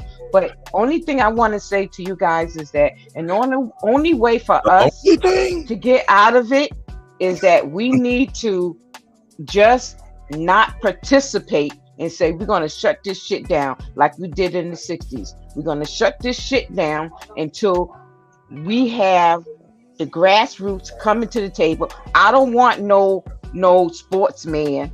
I don't want no movie star. I don't want no Beyonce dancing craziness up on stage talking for me. I want some grassroots people that's been in the trenches, is know what's going on, is going to speak for me, speak for my people, and say this is what we want. Until then, we're going to be chasing our tail. That's what we need. All right. Hey, shout out to Aduke. But Aduke, you said something about you said a number of things, but most of which I agree with. But there's always things I'm trying to tell you, man. We as people, man, we don't be thinking about like other things that be playing a huge role in things. Like, think about this, Aduke. Who has the most buying power in America? Who has the most fighting power? Most buying power. Most buying power. Yes. The most buying power is the people. The people are the currency. Okay. So if everybody. Okay. No. This wasn't a conversation for you to go ahead and just take flight. No. Just build with me, because I want to talk to you. Walk with me. Unmute your mic and walk with me, sis, because I think we can get there together. Are you with me? Yes, sir. There you go. Yes, sir. Take it out, Taylor. So what they tell us, what we hear is that we have the most buying power in America. Am I correct with that, sis? You've heard that before. So they say, but according to who? That's what I'm saying. That's why we say so they say. Okay, so they say that we have the most buying power or spending power in America, right? And the way we spend it, pretty much, which to your credit, is how we fail in power. I agree with you in a sense, but I wouldn't say that the Chinese, Italian, all these immigrants, that their money and even them pooling their money, even when they pool their money as communities, it dwarfs our money as a collective. No question. The only difference is they have political power backing the citizens here. It's like the people from Japan, the country of Japan, put pressure on, diplomatic pressures. Different immigrants, home countries also put diplomatic pressure, as well as the immigrants. Okay. What do you think about that, sis? I you know what? You hitting on something, and I'm gonna go back. And then what you said, it's all about nationality. Because what you're saying is that you don't have what you go, girl. these groups, they have nationality. So when they put pressure, yeah, it's their country putting pressure on their citizens and saying, you're not going to do that to our citizens because we're going to put pressure on you. So they have their own nationality country talking on behalf of them and saying, you're not going to do that. So where's our nationality? Until we get it together, I don't know. Hey, now see, Aduke, we don't have that. And I was just kind of posing that right there and see what you think. Not to say that you were wrong or anything, just to see exactly what you thought with that kind. Because a lot of times we skip past some other shit that's happened behind closed doors, or we want to blame a generation for their decision making without thinking about the context or the environment in which the decisions were made. Well, Go ahead, sis.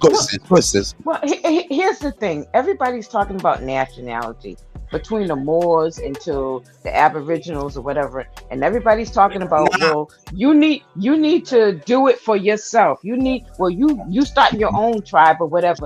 But it doesn't matter if we don't speak with one voice. It doesn't matter if we don't come collective and together and pull ourselves up as a group. So if you want to keep singling each other out and saying, do this, you do your own, we're going to keep chasing our tail. And I'm not about that.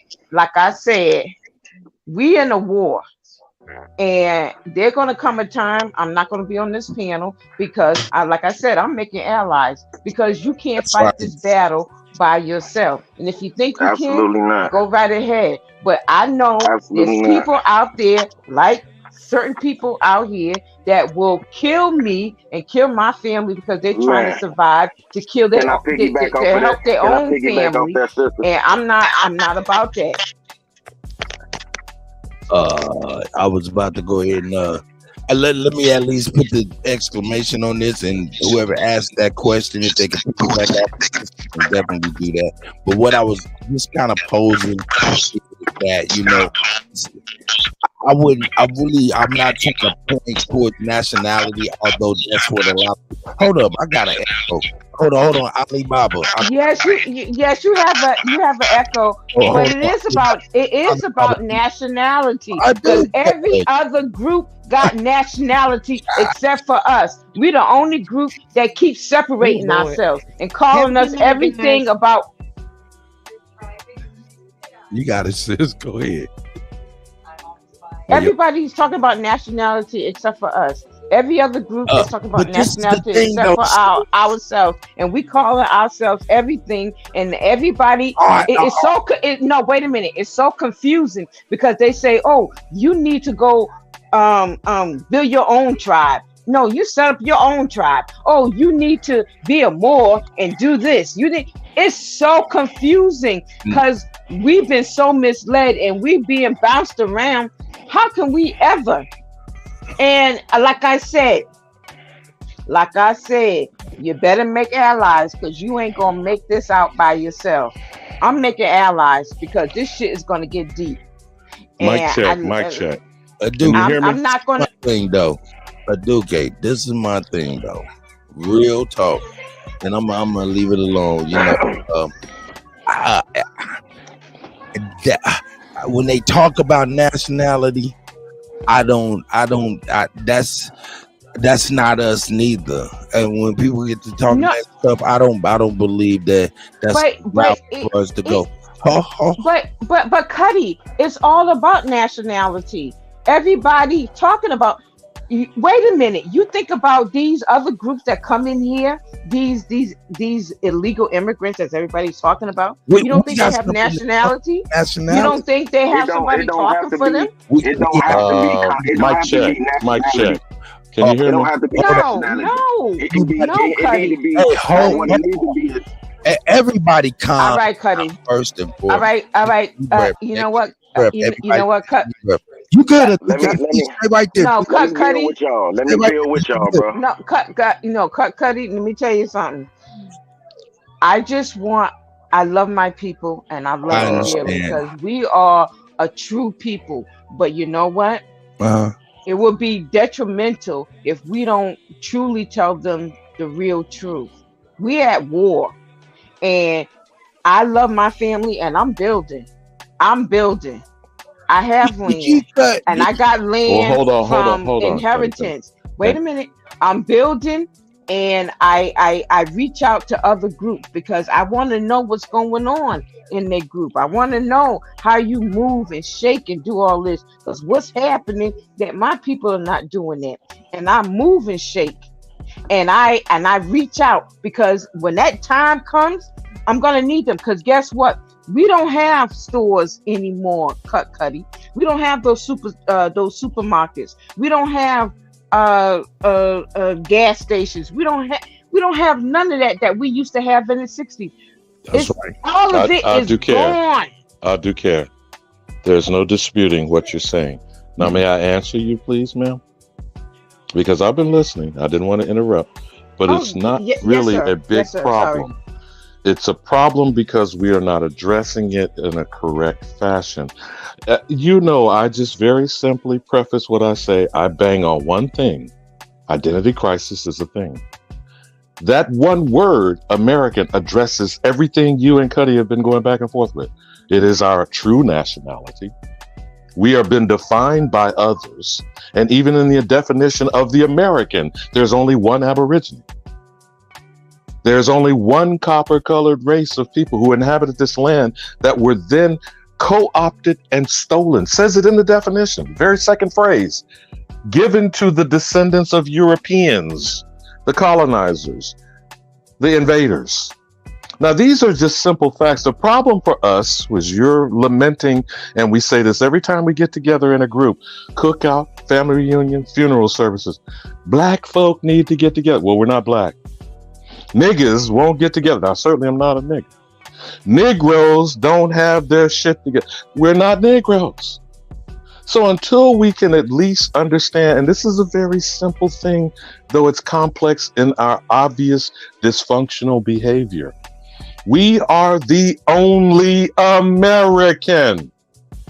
Our nation exists.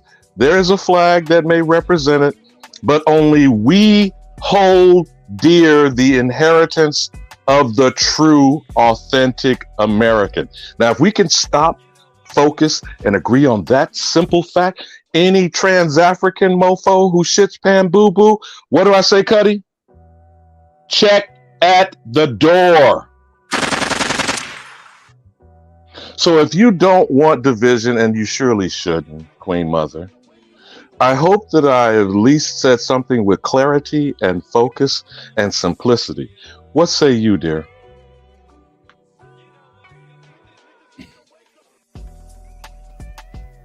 Acquiescence is agreement. Acquiescence is agreement. Yes, Acquiescence is agreement. 110%. 110%. But we need to So then the stop. simplest thing that I would say, I got you, sister. Here's what I'm trying to be proactive and positive, okay? So then we need to be of one accord and address our children and grandchildren, because grown folk can't tell grown folk what to do. We should already be tired of this dissension, division, and chaos, which is what I hear in your tone of your voice, my sister. I'm not trying to put words in your mouth, but it is truly a plaintive cry, and a call to action. I hope that is what you're saying. I do care. But until the behavior reflects the correct mentality, do you feel what I'm saying? That's why everything is going on. It's not working. We have plenty of empirical evidence showing we're not getting, I don't care whether you call it being on code or not, these FBA folks, drop the foundation, stop calling me black, then maybe we could talk American. You feel what I'm saying, sister? Stop being a descendant of slaves, ADOS. Just be American. And goddamn it, I'm not going to be deceived by this BIPOC shit. Black, indigenous, people of color. Who's the only people of color? The American. You know what I put on there? On any applications or whatever, I put Aboriginal American. And you know what? Come talk to me and I'll tell you who I am. You're not going to do that. Don't put me in a box. I'm so tired. But we got a lot of our folks there's a lot of us are awake, but we are the grassroots, and we are just under the table. Everybody's burying us, and then we don't get that platform to say, hey, look, no, this is not, it's a lie, this is not what it is. And we got other people that they prop up and thinking that they all that, and they're not. Don't participate. Stop buying their albums. Stop going to their games. I'm in one Shut accord it with down. you, sister, but do you understand why the behavior will not change? That's what I want us to be on one accord tonight. I think we at least hopefully in agreement in one thing, and then build on that. Stay focused. Repeat the message, because we're being bombarded 24 hours a day, 365 days a year with this idiocy. Just like the people that keep banging on there are no abos or not. It's very interesting. I just said, no matter how many times I repeat it, the first label defined in this American English in the dictionary says the American is the aboriginal. It's within the definition of the American. There is only one aboriginal, and there are only one heir to the aboriginal position of American. So until we can be of one accord, I hope you get my point, Ducaire. We have to be of one accord before we act accordingly. You feel me? So everything you're saying is correct. It does need to be. It does need to take place. Action must be had immediately, I would say. But again, we got niggas, Negroes, colors, mulattoes, Balalians, wannabe Africans in America. But the only American is the one being confused by all these labels and name changes. No other person on the face of this earth has endured or will endure what we have gone through. Facts. And I just want to piggyback on that. Everybody has to realize that history repeats itself. Now you have to figure out why they letting all these immigrants in here. It's been done previously before. Now they're doing it again. Stop. We don't need it. We don't need all these immigrants in here because it undermines us and it cuts us, and it's going to erase us. We need the immigrants. We really do need the immigrants. You need the immigrants for what? For who? For what? When McDonald's has already came out and said they're cutting like close to I won't say close to a million, but they're cutting a lot of jobs. And you know why? They bring in all these immigrants because the ruling powers, George Soros, is undermining America and saying that they want a third world countries like Venezuela, like all these other countries that they put into poverty. They want it for America. And why do you think they're having all these people come in? And so you want them to come in over you? Now they come in over you. They don't speak the English language, but yet they got a job and you don't. How that works? Hold on, wait a minute. It works out just fine, right? Because if it didn't work, it wouldn't work. See, this is where we're gonna have to start taking the candy coating. Hold on, wait a minute. How does it work? It works because it works. If it didn't work, it wouldn't work. But obviously, how does it work? You are out of a job, but they have a job. So how does it work? Look, hold on, real quick. You getting a little bit too attached to the scenario. It works because if it didn't work, it wouldn't be working. You feel me? And it's working. It might not be working for you. It might not be working for me, but it's definitely working. Okay. So in other words, what you're saying is working for the system that they put in place to knock you out. So that's what you're saying. Working. That's right. Okay, so that's what we don't want. That's what I'm saying. That's what we don't want. No, we can't say, I don't want that. We can't say we don't want it. but we still got it. Because if we still got it, If I it mean not to put hold words on, in your mouth, hold Smoke, on, you want it hold on. working for you, right, Smoke? Hold on, Isn't that what you hold simply on. saying? No, I don't want it to work. But what's strange is we find out that it is working, right? It shouldn't even be so. It shouldn't even. But Hold wait a on, wait a minute. minute. Hold So on. what prevents it from working for our Real quick. benefit? Hold on, bro. See the reason why I don't talk a lot. The reason why I don't talk a lot, because I just expect to come get my back little, again. hold on. Right, look, bro. I just want to get my little shit off. Y'all can have it again, bro. You know what I'm saying? Cause my shit be profound and real to the point, bro. You just gonna have to You deal got with it, what the hell I'm Smoke. saying. No problem. Look, this is what I'm saying. It's simple. It's work. I say it works because it's working. Now, just because it's not working for you and me, it's problematic. And if it's problematic, then we need to be trying to find out a way to do something about it.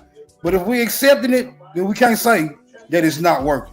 I'm laying right there, bro. I relinquish the motherfucker. Okay, I totally agree what Smoke is saying. He's saying the system is working exactly the way it's supposed to work, and it's not at the beneficial of us. So But we it was need not to be a Duque. This is a confine that our ancestors set up for the foreigners to operate if they were still in following law. And we know there are outlaws and criminals. But I apologize for stepping on your wisdom. Go ahead, sister. No, you're not. You're totally on point. But I got a question when y'all finish. Oh, okay. Oh, is this Sister Bessie? Yes, ma'am. I just had to step away to a meeting. But, Yeah, you can go ahead and go ahead, Sister Betty. You got. Hey, Sister Bessie, how you doing? I'm good, sis. I'm hanging in there, just a little bit tired, but I'm enjoying the segment. Alabama. Can I say something? And I'm just gonna land my plane, and I'm gonna go in the back. Goddamn, yo, you've been 30,000 feet in the air forever. You never landing a plane. Nah. Well, I'm gonna land my plane after this, Cuddy. But okay, you a hot mess. I know. But no, Sister Bessie. Do you remember the that lecture that all you guys did that panel on? The Pan Boo Boos are dead. Oh yeah. Yes, ma'am. Yeah. Do you remember that I won? I won the lottery. Yeah, and we didn't have any way to contact you. Yeah, well, here's the thing. I was asking that, how do I get my email to you? It was because it was supposed to be in the memo section of the. You were supposed to just email it to me. Email me your email, and you never did. And through YouTube, I kept saying, "Has anybody seen IDGAF, or did anybody know how to get in touch with her?" But what I'm saying is that I find it 2 weeks ago that I got an email from you that I want to, what you call it, the perks, the sneak perks, and somebody, yeah. So my email was there. So, and I was like, oh, I didn't get a chance to, facilitate in the thing. And I just wanted to, to say that, I didn't get, my perks, but it's okay. It's okay. But you'll get it. You'll get it, sis. But it's okay. But yeah, I got an email 2 weeks prior to me winning that your lottery towards this Pan Boo Boo lecture, and I got an email saying about sneak perks. So that means I was on your what do you call it? I don't even know what that is at this point. I don't know what no, that the is. sneak perks. No, you got the sneak. What it's called? I'm probably saying it work. I don't even know what that is. The sneak perks. I think is where is Hey, come back, Allah. I got you, Allah. Just come on back. Is where you get sneak perks that you can't get on YouTube or whatever. But when I'm on your channel, my name goes a different color. So somebody must have made for me. She talking about being a member, I believe, of your channel. Oh, I Oh, think Gretchen gave you that probably. oh, well, whoever did it, thank you. But in order for them to do it, I have to be on your I think Gretchen your did. I think Gretchen did that. Cupcakes. What is her name? Cupcakes or something. yeah. But Are you talking about crypto your cup? email, my email was there. Yeah, I don't know what that is, but Crypto Cupcakes did it, whatever it was. Yeah, my email was there, so I won it. I didn't get it, and I was asking, how do I send my email? And I didn't want to send it, on worldwide. I just wanted to do it on private chat. I didn't get it. I just don't want to hold up the panel, but that's okay. I just wanted to mention that out that I didn't get it, and I'm sorry I missed it. I'm sorry, but I just really wanted to. I don't want to hold the panel up. I want to respond. I agree with Smoke, but what he was saying, unless I'm just simply not understanding what you guys were talking about. All right. But I actually agree with oh my God. I actually agree with Smoke because it's like But Queen Mother, what we were going back and forth was whether or not the system works, and he was arguing that it works. Now it works to their benefit and essentially to our demise. After you finish, I'll wait for you to finish. No, I was just reiterating what Smoke was saying. That's all. Well, yeah, I agree with him. It do work, and my thing is, I'm kind of confused about. Okay, either the system works or it don't. What are the other options if it doesn't work? Well, it works. The problem is we have to stop applying to work for people's businesses and create our own. If you create your own corporation, you have control over your corporation. So it does work. But the problem is our people don't want to open up no damn business. Now, second, if it don't work, then what do we do? What's the option? That's my question. That's that. Okay, can I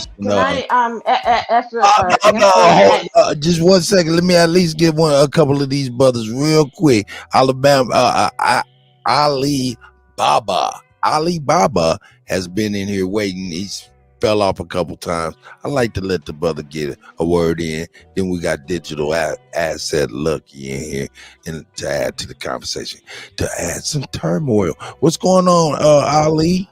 You want to say something? Real quick. Just don't forget who put niggas. No. Look, just don't forget who put the food. Just don't forget who put the food on the table, bro. Save me some of this shit. I got you.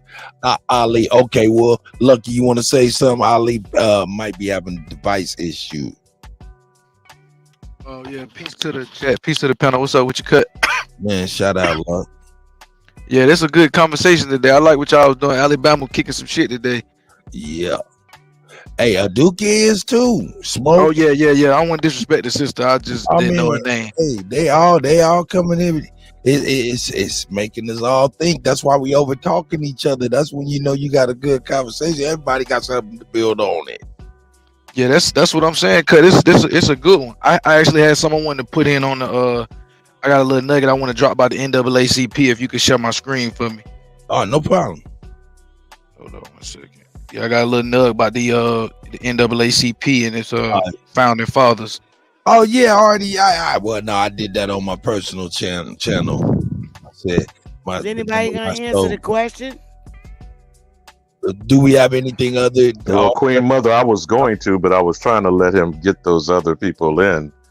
I did want to directly address what you asked. Go ahead, Lucky. I would really like to know what a solution. Yeah, y'all go ahead and just y'all address it. I'm just pull it up.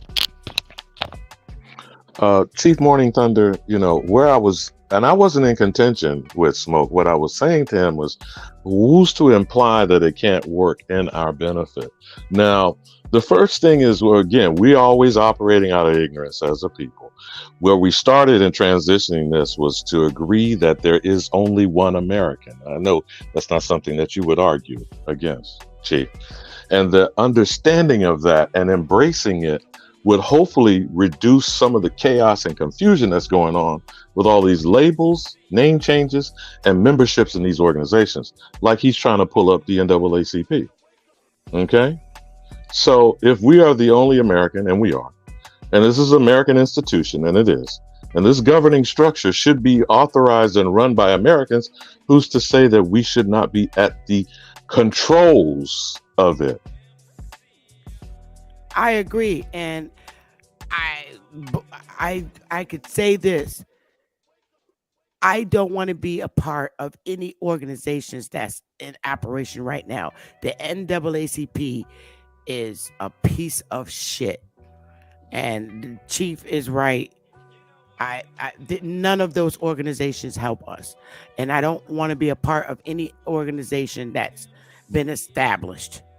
I think we should start our own, so that way we know we're not dealing with an agent. But go ahead. Y'all niggas is old. I'm just gonna keep it $1,000. Y'all niggas is old, man. You know what I'm talking about? Okay, Cuddy, because you're killing me if you're not killing them. You know I'm talking about? Y'all niggas is old. Y'all see Cuddy over here. I'm putting their faces out there. You see these white people with WED, the ID, Audible Wales, all of them. Yeah, I put out boy. Y'all missed that. And come on, man. Their number one award is named after Spingarn. Who the fuck is that? But back to Queen Mother. Chief, you are correct. And again, I say this in different ways and bring it up for us to keep context. In 1919, the Red Summer, hundreds of our communities, and you going through this constantly with your lecture, hundreds of our communities were attacked by domestic terrorist mobs, thugs, lynchings, burnings, flooding out of our existence. We know we operated independent of our own accord, and the most famous was obviously Tulsa and Greenwood, Oklahoma. So, yes, we do always have the option, and we should be doing that, which would mean we would work on dependent households. And when I'm saying dependent, not independent that people got in this mentality, like independent ladies, these songs and all this mythologies of Superwoman and all this kind of stuff. How would you suggest a dependent household function? Because I think you're doing that with your genealogy and with your tribe. What did you think about that, Queen Mother? Well, my thing is, I'm where we be on these panels trying to come up with solutions on what we could do to better ourselves and put ourselves in better financial positions as a people. We know that this government is not for us, and it never was. Some say we should start our own government. Some say we should run for office in this current government and take our seats back, which was something that I brought up. But I would also suggest that it's a both and option. But what I'm asking you as far as the household, maybe I didn't make it clear, how to explain it and get it understood as a business unit. You feel me? To get what understood? The household. Every individual household. Because people in the chat keep talking about, we need to be starting businesses. People like to say stuff and be flippant. They're not being factual and practical. Right. Well, every business should be operating as our households should be operating if we are functional in our behavior. Do you feel what I'm saying now, Queen? Yes, I do. So what say you? Well, one of the things that I put out there is to reestablish the individual family tribes, because establishing individual family tribes is a family business, and you could take it in many directions. And then the business interacts with the government, county, municipal, state, and federal, right? Well, that's to some not. degree. I mean, of course, we'd be talking Well, about how we change the relationship, but you understand what I'm asking. yeah, I do. But at least with the individual family tribes, we work with each other and we support each other. Like we trade with each other, and Now, not that's what I meant about dependent household. and not support other organizations that's establishing businesses and people buying people's sneakers. You know, we should do it ourselves. If we pull away from supporting them, they won't do so great. Kind of like on Black Wall Street, we were working with each other, correct, and not supporting foreign businesses. Now that you said that, Queen Mother, I'm going to reiterate this again. You've heard the word remuneration. Do you know that the amount is $700 billion annually? And what did these supposed Negroes in the state of Black America and the Urban League claim that we had even before COVID? $2 trillion purchasing. I think that's where you were trying to get at, Cuddy. Yep. Okay, who the hell is saying that? Who's counting our money? Goddamn, since you want to talk about pocket watching and shit. Who the fuck knows what niggas have in their wallets, purses, and back pocket? I mean, I don't know. I'm just asking.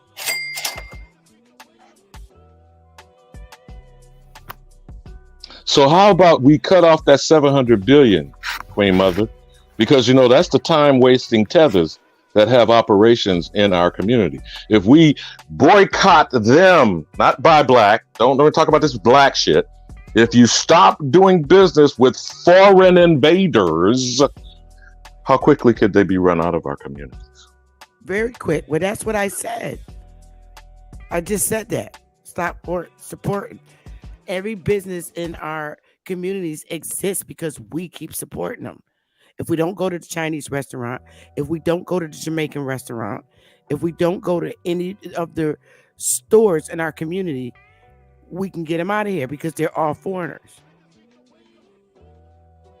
So how do we get that across to the ghetto fabulous well, it's probably like 3 or 4 generations, Section 8 on EBT, SNAP, WIC. You feel me? We do the same thing that they do to us. We start the door-to-door knocks and begin starting to communicate with our communities. We go to the household. We set up camps in the urban community, in our hoods, and talk to our people and get them to understand. I'm not sure, Ricardo D, I think it is. I don't know if you're being, flippant, but so is every household is a business, not every individual. I mean, come on, man. The business operation is more than one person, right? You conduct business by interacting. So it's not an individual that's a business. Would you agree, Sister Bethy? Well, yeah. It takes activity. You have to have a transaction between 2 parties. That's already more than one. Sell high. Yeah. A buyer or consumer. Wow. No, I'm just trying to make this simple, Cuddy. I'm saying it takes more than one person. Me, how do we get it out to the families? And doesn't that start by knocking on the doors? Absolutely. So what I'm saying to you is that when you're talking to, all right, there's an $8 billion industry that these nails and hair and cosmetics can be addressed by many of these female head of households immediately. Would you agree? It's way more simpler than that. It's way more simpler than that. Yes, I would agree. I think our people should start opening up shop right next door to their asses, and it'll push them out. Yeah, that's more like it because there's we a have lot to of meet young women in our community that know how to do nails and eyelashes and all that shit. And I think we should open up shop next door to their asses. We need to repeat the price tag, Queen Mother. $8 billion. Don't know why they seem to be saying that. That's real. And that could be done by this Saturday. Because isn't that when most of the scheduled appointments are? Yeah. So then now you're knocking on the doors. I'm trying to make a point here, but I think you get where I'm going with this, Queen Mother. So does that cause a very simple conversation that everybody would relate to, specifically the female part of our community? Yes. Just a call thought. Your girlfriend on the phone. Call your girlfriend. Tell her don't go back to the chinks. Now, could we move on the fashion? God forbid they're going to bring some sewing machines back from the past. Yeah, I just wanted to drop some examples because I'm getting a little weary of the people and their little offhanded back ass comments in the chat. But go ahead, sister. Hey, you know what? Hey, we got Ali. We got Ali Baba. Man, I've been trying to let you get up in here, and I think you have a little bit of issues. But hey, unmute yourself and see if you can say something, my brother. I know you've been trying to get in. Mic check. Can you hear me? Just very faintly. Mic check. Can you hear me? Yeah, I can hear you, but it's low. Go ahead, brother. Go ahead. Yeah, peace to the channel. Peace to Chief Holiday. Salute to the panel, to the chat forum. I yield the floor right now. I'm just sitting back, listening to y'all build, checking out the points. Trying to catch up on the conversation before I make any comments.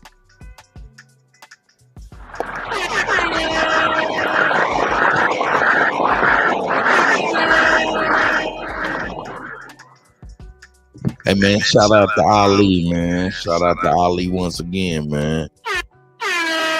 I see you, Beast Mode. DJ ZP is up in there. Shot One. I see y'all, man. XY Cole, Von, Ricardo D. I see y'all, man. OG Green Machine is in the building. Kingdom of the English. You know, shout out to everybody, man. Lucky. Now, I don't know, since before he transitions to that, Queen Mother, did we address what you were asking? Because I did want to maybe put a cherry on top of this. No, not really. But Man, you about to put a watermelon on top, man. I think we kind of confused the audience a little bit because Ricardo said she said we should start our own business. But yeah, that's what I mean. We have the talents. Stop going to their nail salons. Stop going to these wig shops. But how do we get our sisters to stop wearing them damn wigs? And them wigs be costly. And we keep supporting and why is that money not circulating back into our purses? Exactly. It's okay. Not so I'm hoping that I'm staying on point that you're asking. And I think it's a both and approach there. And it's nothing against. Calm down, Ricardo. Oh, go ahead, Elder. I'm sorry. While that takes time to build up, and I'm not saying it's starting from scratch, to some degree it is, but we already have the connection if we work on the communications, like you said, knocking door to door, right, Queen Mother? But the other piece of it is the bulk of us, especially since 90+% of us are in church, being led to vote, being taxed, and we shouldn't be. And until there's a campaign to educate them on that, then that's the both and part of what I'm saying. Move people amongst that crowd to get the levers of power and evict and eject these foreigners who do not have authority based on the document. And they've been operating as criminals. You see what I'm saying, Queen? I do. But like you said, we need to knock on the doors and educate our people about our history. And I believe once we start telling our people, do you know that you're not supposed to be paying taxes? I think that'll bring a little shock to them. And it'll make a difference. So we need to educate our people because they don't know. A lot of them think they're from Africa, and we need to go around and correct it. Until we get on YouTube and knock on their doors. Oh, I'm sorry. Go ahead. You know what I think, though, bro? On the real, I think you niggas just jealous because the white man's ice is colder than y'all's. Hey, man, I relinquished the motherfucking flow. Okay. All right. Lucky. Oh, hold on 1 second. Sister Bethy, I want you to finish because I think you were still speaking. Oh, no, I'm done. Okay. Shout out to Sister Bethy, man. Let me get you together here.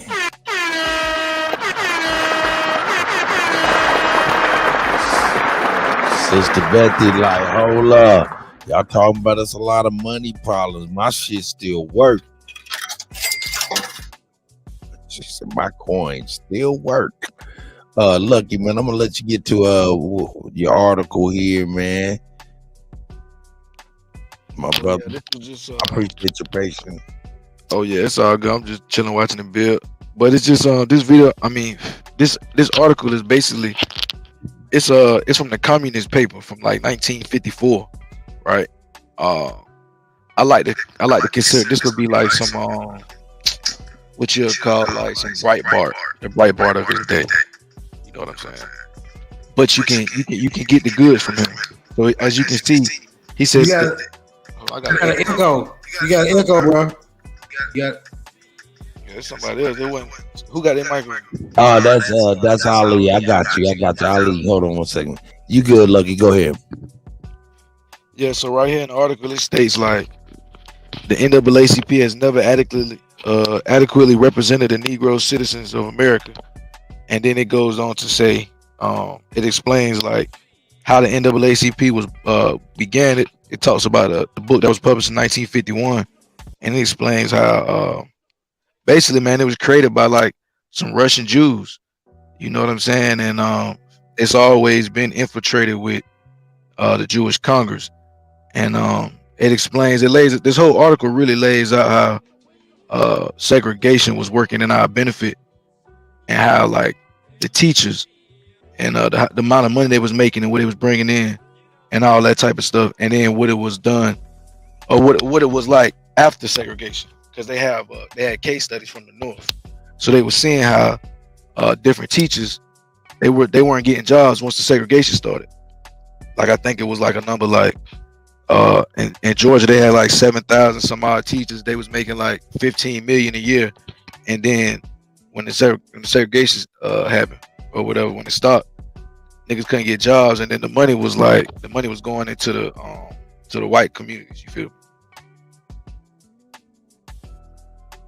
So what that says to me is somebody should open up or start a 501c3 like that and call it the National Advancement Aboriginals. There you go. Yep, that's right. Lucky came through with the bomb.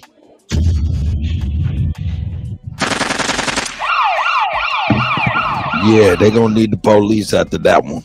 They gonna need the police after that one.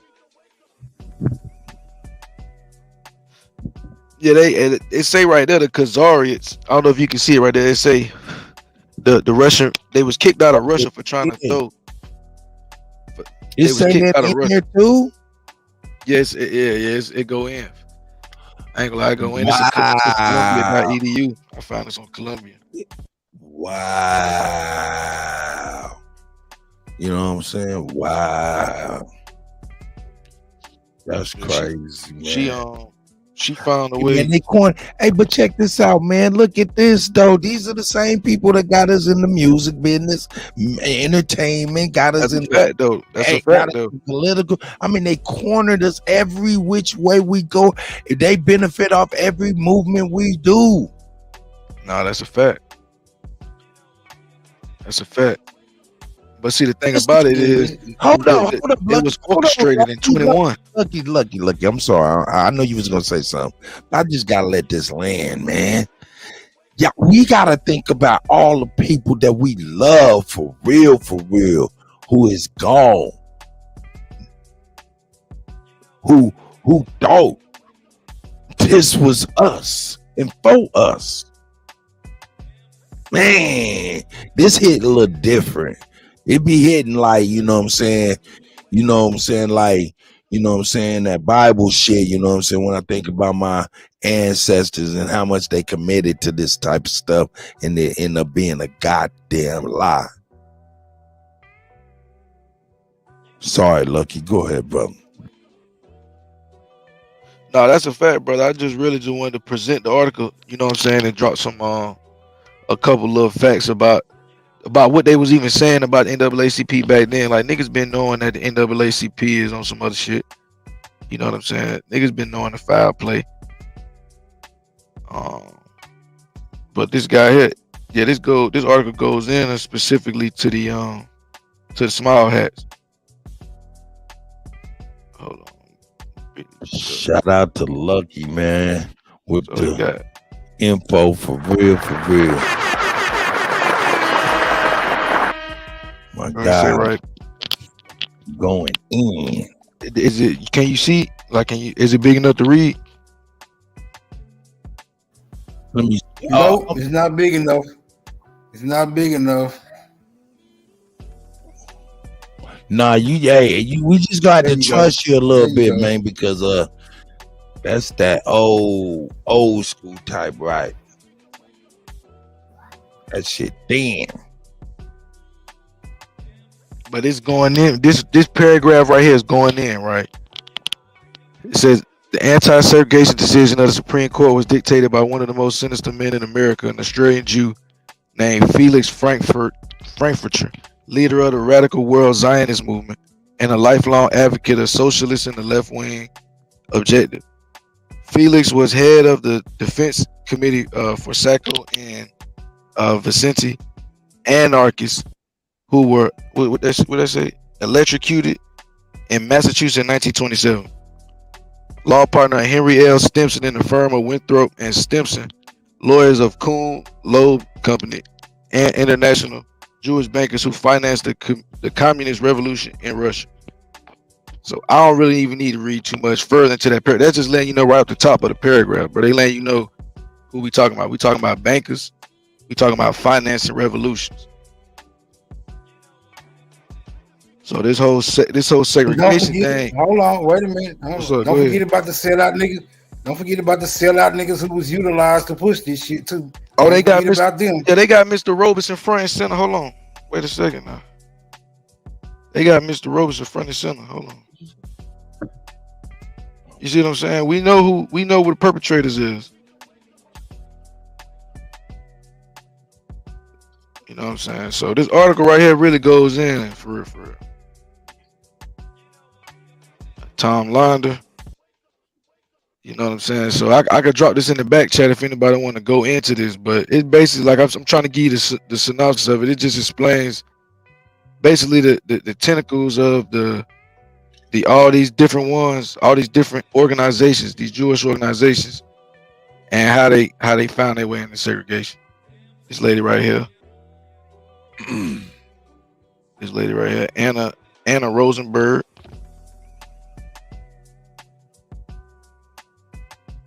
You know what I'm saying?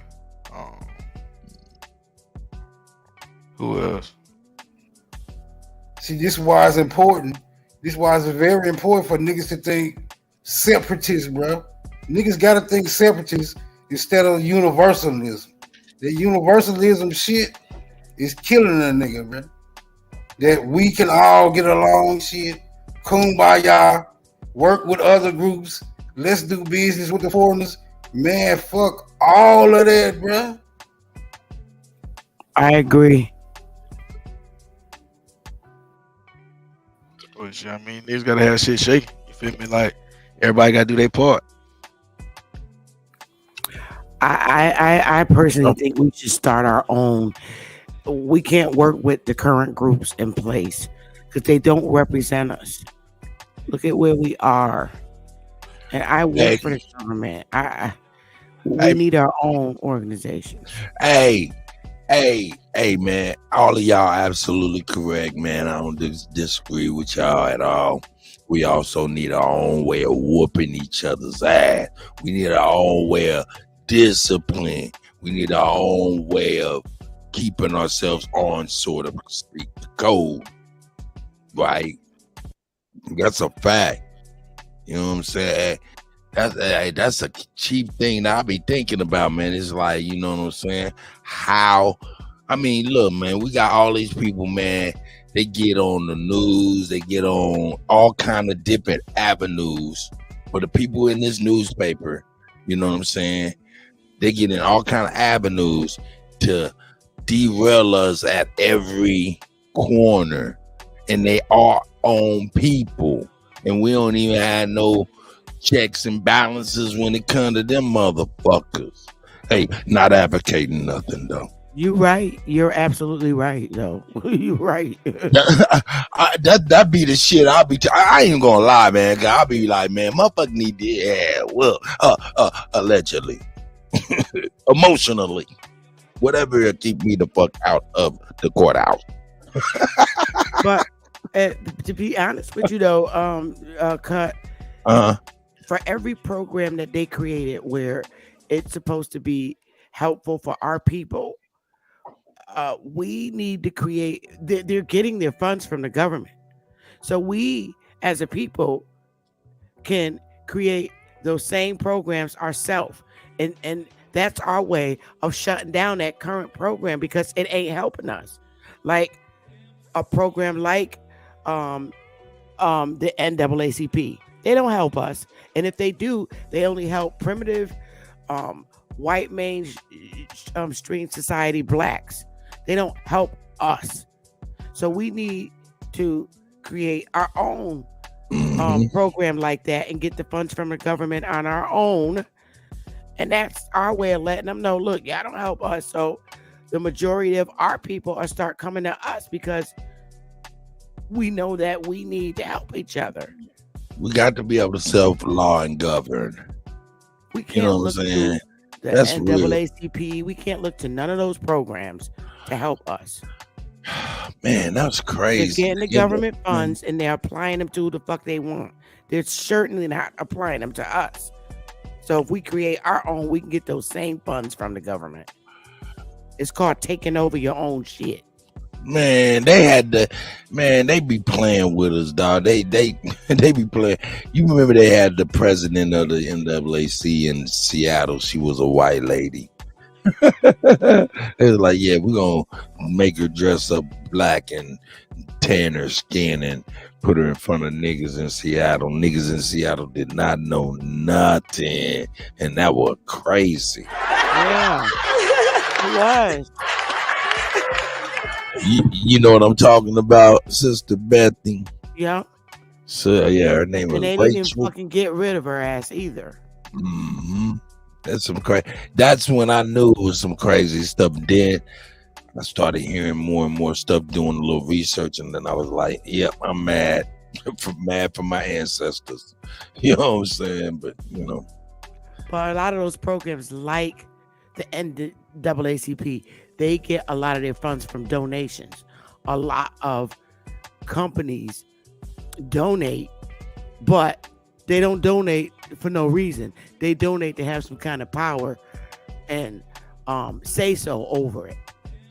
That's the fucked up part. yeah, in the ways they're applied on the derailments of our agendas or wants or needs. Right. Yeah. They want in. That means they want in and have a say so. You get these Like, yeah, private develop donors. over here so I can go on ahead and because we opened up these private prisons. Stuff like that. Hold up, derail them over here because we got these chemotherapy centers coming up. You know what I'm saying? There's all kind of, these people are wicked. This is some crazy shit out here, man.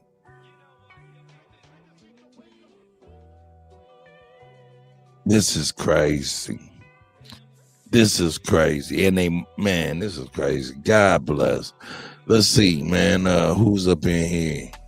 Lucky done came with the straight bomb in the form of pissy paper. I'm a nut. Let me see what we got going on here. Yeah, has anybody seen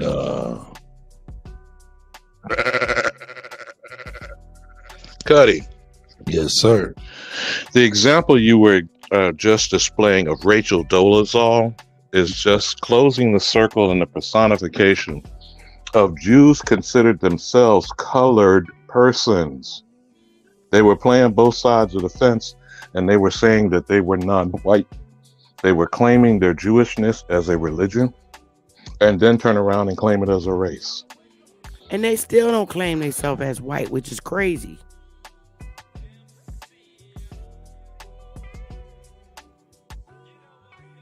Yeah, you got to see the game though. That's the game. What they The claim damn white. Arabs be saying that they ain't white too. They You know that? claim as white as Euro Gentile, meaning like cattle.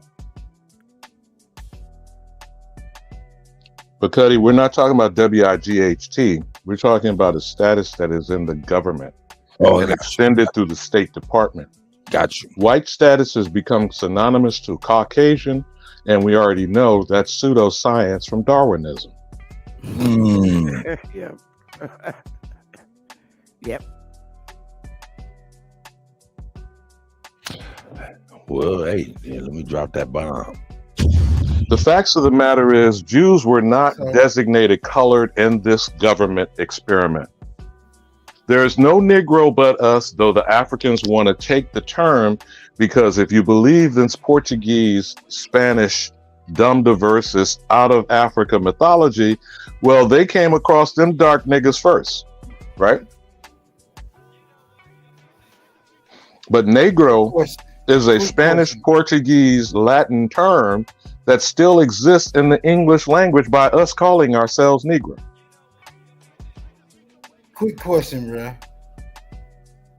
Is there a white or is there not a white? And if there is a white, what are the eligibility requirements to meet that status? Ask Sammy Sosa. Oh God! Now you're going into the bleaching, the skin bleaching. I forgot who shared this. Might have been John Henry Clark or Professor Yosef Ben Yakinan. But there was a anecdotal story shared about a Japanese businessman that went to Pretoria, South Africa, and during his temporary time there, he was extended the status of honorary white man while conducting his business trip in South Africa. Now, I don't know that answers your question, good brother. But those who didn't follow the story with Michael Blackson, who was a nigga that says he's 1159 dark, or when have you looked under the bed, black. Now on his document, he whited out and prevented people to see it when he became naturalized because he knows his document bestows whiteness to him as an immigrant. So basically, you got to be from a certain geographical location to meet those eligibility requirements. No, you just got to not be us. You just got to not be niggas to be There white. you go. In America. Not motherfuckers who keep trying to convince us that all skin folk is kinfolk and we black. We all bliggity black. Uncut. Is that what you're hearing with these goddamn biting motherfuckers in the rap world, the rap game? Akon, et cetera, you know, fill in the blank. You feel me? Oh, no. Oh, no. Fat Joe and Busta Rhymes are proclaiming they had a part of creating this culture 50 years ago. I'm sure you're all aware of that bullshit. Bullshit.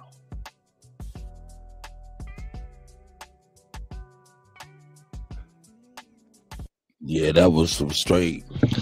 You know, Cut, whenever there's a bill that discusses immigration for the understanding for the Aborigine, we need to have the documentary evidence from the State Department that these bastards are given the status I described. It is on visas and green cards or HB1, the fucking Albert Einstein Genius Award that Melania, the first Slav, supposedly came here under. And they get tax-free status for about 7 years. They even have credit card companies giving them 700 plus credit lines. Of course, these motherfuckers don't even have birth certificates. They don't have one moment of time existing over here. How is it they're being bestowed these privileges? My elder, please go back. You talking about they don't have to, please, all of this stuff I did not even know. I just thought they got some money and an EBT check and was like, fuck it, you know, like that. What, all of that? What? Then I think you need to define what the fuck does a bag mean, goddammit. This is crazy. What? I knew it was something, but I didn't know what it was. They flashed in your face when they let motherfuckers fall off the wings and the landing gear of Afghanistan. They put a 6-figure bounty on their heads. They gave them 100,000. They told you the Ukrainian motherfuckers they're giving $150. They even intimated the ones that they separated from their children at the border, 450,000 per individual. That's 1.8 million a household, Negro. Oh my God. Now, these are the facts of the stubborn thing. Look the shit up. You ain't got to listen to me because I'm just a nigga.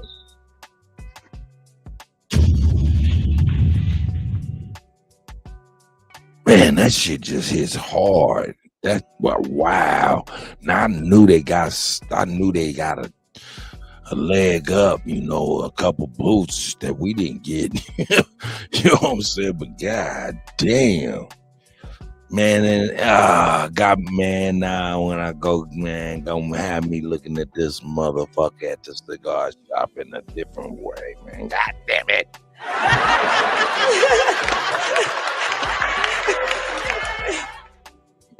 Damn. Shit. This is crazy. Let's check out your master teacher. Watch out, y'all. So you've got a deaf, blind, dumb, backwards person speaking an African language, coming from the African country, came here to be a parasite on their own people with no respect for themselves as human beings. And then because they speak a language, try to make you play you off like they got something culturally that you don't have. So you've got a deaf, blind, dumb, backwards person. God damn.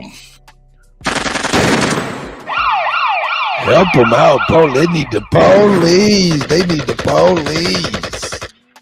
God damn. James Smalls went in on the African like that. He was upset that day. Yeah, this is courtesy of Chief Holiday and his antagonism. Y'all know. What up, Smoke? I was just gonna say, man, everybody getting fed up with the Africans, bro. Go ahead. Yeah, that's a reoccurring theme. It seems as if, you know, man, that's crazy, man. I can't stop thinking about that, man. I mean, man, I knew they got a leg up. I knew they got help and things of that and their assistance and stuff, but man, explain to me how a motherfucker that drop off a boat, a plane, or across the border knows where to find niggas and set up businesses. Can't speak the fucking language. How the fuck you get money to set up a business? You come in here wet behind the ears and dirty in your drawers. And all these motherfuckers tell you about, I came with $100 in my pocket. What the fuck? Immigration does not pertain to us. We have no dog in this hunt except getting fleas off your back if you're a dog.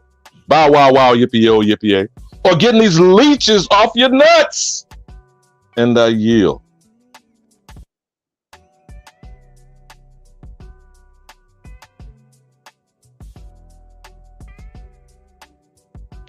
Belinda, don't be asking. You starting some shit in the chat talking about who voted for Biden. she started some shit. You know, ain't nobody gonna say that right now. All the people that voted for Biden is walking around with their heads looking at their toes in embarrassment and regret right now. If you ain't voting, I voted for Trump. Not voting. If you're not voting for American, if you are not voting for a damn American, you wasting your time.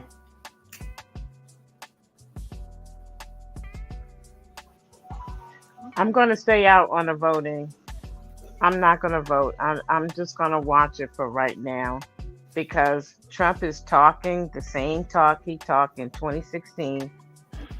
Hey, come on, the Duque, vote for me. Vote for me. Vote for me. I always vote for you, Cuddy. You bring the heat, you bring the laughter, you bring everything. I No appreciate you, problem. sis. I want to know. But he's I want to goddamn know. it killing me. You're killing him. I want to know everybody who voted. I want to know No, everybody who voted. Why y'all didn't vote for I Dr. voted Ali for Muhammad? Trump. Huh? Vote His for name who? wasn't on the ballot. No, he was a write-in candidate. Hey, Smoke, boy, you a fool. Well, we didn't know nothing about it. Know what I'm talking about? You got to do your due diligence. We didn't know he was. Nobody communicated it to us. I would have wrote his name in. Now, see, sister, did we just not segue from knocking on the doors? Now, can we stop knocking on it for these Democrat, goddamn KKK, Dixiecrat motherfuckers? Yep. I would say so. I'll never, ever vote for a Democrat ever again. At no level.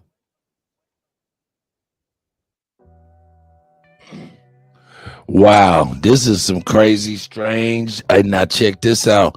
Duke, are you there?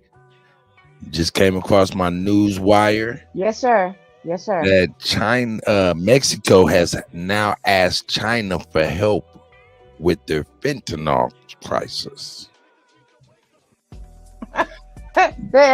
Because China manufactures the shit. Well, yo, we all know that, but they brought it to Mexico and they trained them to do the fentanyl to bring it into our country. Wait a minute, let me tell you about China. Maybe Nobody knows say that about. because he'll get his channel straight. Okay. You know what? I'm going to mum the word about that because these people have studied us, and if we're not careful, we're going to be just like China. Well, If Mexico we're not careful. is looking like they Hold up, I do care. We've been under totalitarianism since 1895 when they shot and killed niggas elected in Wilmington, North Carolina. So totalitarianism to the Aborigine has been practiced and then co-opted and adopted by the Nazi regime, who learned from Margaret Sanger, which gave eugenics, of kill the Negro. And then, if you never read Trevor Noah's book entitled Born a Crime, the white supremacist Afrikaners and Deutsch Blitzkrieg motherfuckers searched the entire world, according to Trevor Noah, and found the best form of white supremacy in the antebellum South of Turtle Island. And I yield. Okay, You believe and that, that's bro? why, and that's why we almost He said, "You believe that, being bro?" a tyrannical government of being not a social. They want us to be a socialist, but also a communist, and we're almost there with this nincompoop that we have in office right now. Yo, peace to the panel, peace to the chat. I don't think we'll become communists because Mic check. You said what? I don't think we'll become a communist because I'm keeping it real. White people will off them. Oh no, we ain't gonna be no communists. Nah. Not gonna do that to a white person. I said we're almost there. But if we're you not want even to almost look there. Well, I if you want to disagree. look at it, when they tell you to go take the Jabberwocky and you stand in line and take the Jabberwocky, that's communist. You're there. You're almost there. When they tell you that, Hold on. when they tell you that, not true. Jones, You what don't have link are to you go. looking for? I didn't go and take Gotta it. break it down.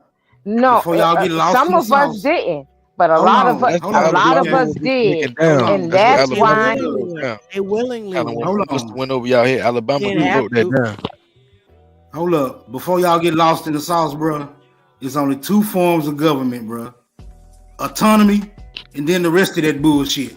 So the rest of that bullshit is all the same. No matter what you label it, it's only autonomy and the rest of that bullshit, bro. What y'all got? It's a hard pill to swallow. Okay, Smoke. Okay, what constitution are we under? Can somebody tell me? Because there's two I'ma tell you. constitutions. What I'ma tell you. constitution are we under? I'm gonna But tell we're you. not under Hold on, wait a minute, wait a the minute. original Hold on. Constitution. I So don't make tell it. me what Don't make it. Constitution we Hold under. on.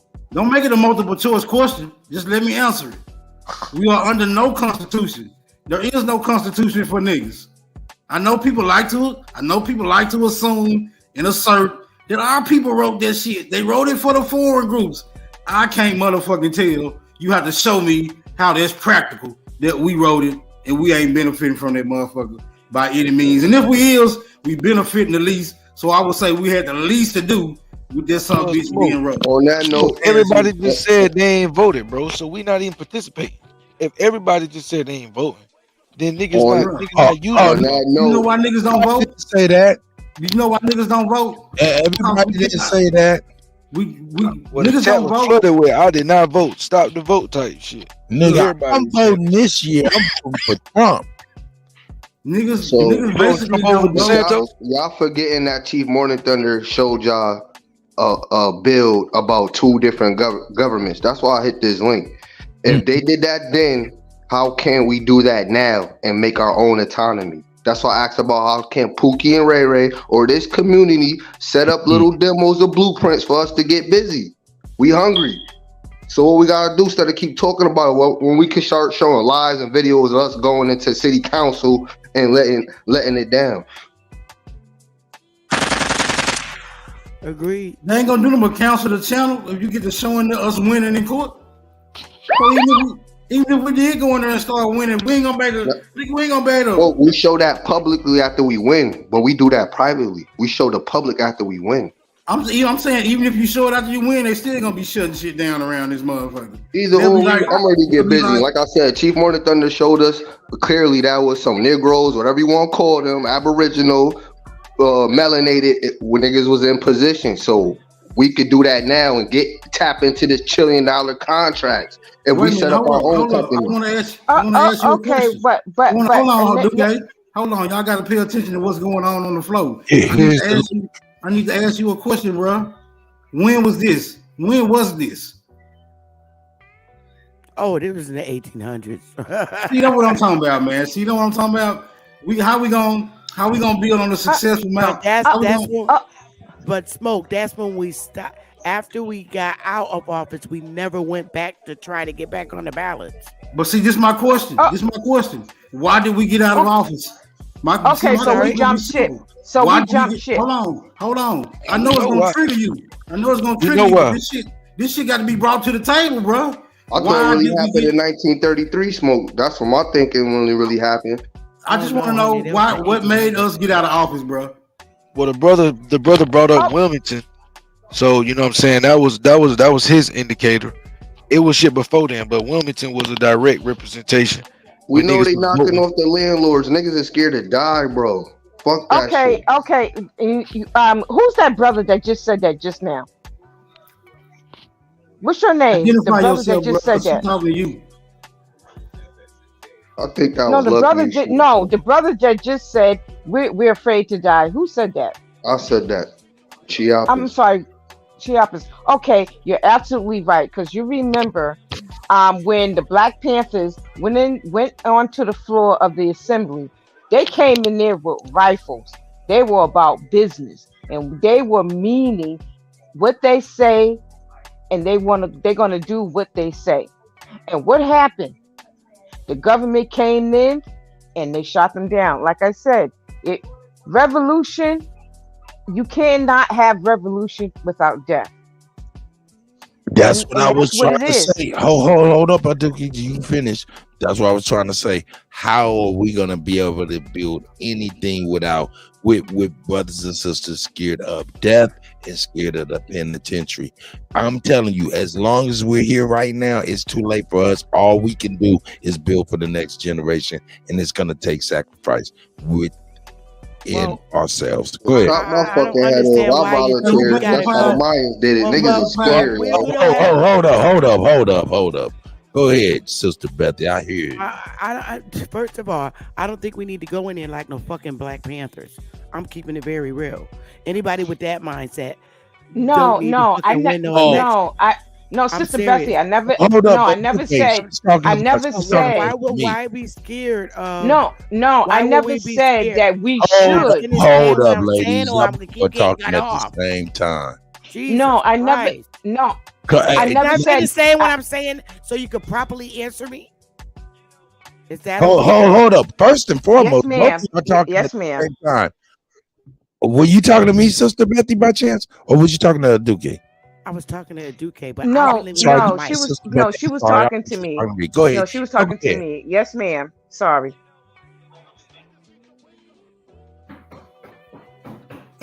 All right, look, She bro. didn't get the I got chance to to say hear this. you. I She got to didn't say get this the one chance more to hear time. you, I got Betty. to say this one more time because y'all keep losing. Y'all keep getting lost in the sauce, bro. Niggas is not afraid to die, right? Niggas is not afraid to die.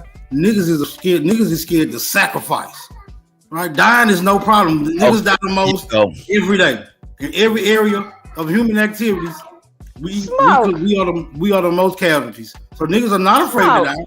Niggas are Smoke. How you afraid. gonna say? Hold on. I know this should not be burning a hole through your soul. What I'm saying, because we all know it's true. No, it's not No. because you and I had this same conversation on this channel, and you said that no, I'm afraid to die. You said that. We need to rewind the tape back. But see, look, we got to keep that whole conversation in context too, right? That whole conversation got to be in context. Because I'm scared. Okay. I'm scared to die for nothing. I don't want to die because I stepped on a nigga Jordans. You feel me? I don't want to get killed in a dice game. I don't want to die in penitentiary. You feel me? I'm not Let him scared. walk, Ma. Let him walk. Look, We got plenty of time. Real talk. I ain't scared to die for trying to. Hold on. Okay, Smoke. Okay, Smoke. But Hold up, Sister I'm Becky not was through yet. talking, Hold and on. I interrupted, and I apologize. Hold up. Look, real quick. I'm not scared to die trying to topple no de facto ass government. I hope that don't get the channel struck, but I ain't the type of nigga that's scared to do that. You feel me? Freedom of speech. Fuck that. Yeah, I know we got freedom of speech, but we got guidelines too. So which one is more relevant? I think the guidelines is. Over natural man smoke. I'm not the one making the rules up around this motherfucker. We so getting a lot of strikes in this bitch if we got freedom of speech. Because freedom of speech means you can say any goddamn thing, no matter who get offended. Right? That's true freedom. That's true freedom of speech. I don't think we have freedom of speech anymore. I think it's something. I think it's something. I think it's All something. right, Smoke. I think it's Sister something. Hold on. Bessie. See, I can't even talking. speak freely now. I can't even speak freely now. I'm being impeded by my own. I'm being impeded by my own goddamn. Sorry, Smoke. Sorry, sir. I'm just saying. I'm gonna tell you what I'm gonna do. I'm gonna relinquish the motherfucking flow. I must be causing too much smoke up here. You niggas can't see us. I don't think What's you going should on? relinquish the smoke. I'm actually enjoying your lecture. So go ahead, because I don't have nothing to say. I'm enjoying what you're saying, and I wish people would stop cutting you off. So I'm relinquishing my mic. See, the shit I be saying is gonna ultimately lead you niggas to make one or two decisions, bro. To accept some motherfucking responsibility or to deny it. But ultimately, the choice is gonna be on you individually, or you gonna choose the collective. That shit on y'all, bro. Like I said, my sword already drawn, nigga. I didn't already imagine how much blood I'm gonna have on my shit. Victory is what I see. I relinquish the motherfucking flow. Well, I'm gonna jump back in here real quick. Like I said, all throughout, we don't want to advocate bullshit, you know what I'm saying, law breaking or anything like that, people getting in trouble or anything like that. But, just getting back to code, code comes with guidelines, rules, and regulations that we just simply do not have. And what we have more than that is fear. And at some point, we have to drop some of the fear for the future, is my whole point. I don't know if that makes sense. False evidence appearing real, Cuddy. Again, And since the false evidence is telling you you're a Negro, colored, black, mulatto, African American, the shit is now BIPOC, FBA, ADOS, XYZ, elemental P. What the fuck, man? This is causing chaos and confusion. Tom Jones, Chief don't got a PayPal, from my understanding, my man. He got a Cash App. And now the nigga that created it got stabbed in fucking Homo Town. I don't know. Was that a news alert or was that some hoax shit that you shared, Cuddy? I don't know, but I ain't trying to find out. Yeah, the dude that owned Cash App. Yeah, but they rolling in. Somebody said that they did that just in time when they rolling in something, fed something. Yeah, because they are going to tax your income off of Cash App. So they took the nigga out. If we want to go and spread conspiracy theory, whatever. All these billionaire crypto people mysteriously dying and stuff. So whoever said that, then who's taking over the crypto world? Is that the SEC or whatever government arm you believe? You said it right. There's always going to be a government branch. Get the scientists out the way, the farmer out the way. We'll take over from here on your intellectual property.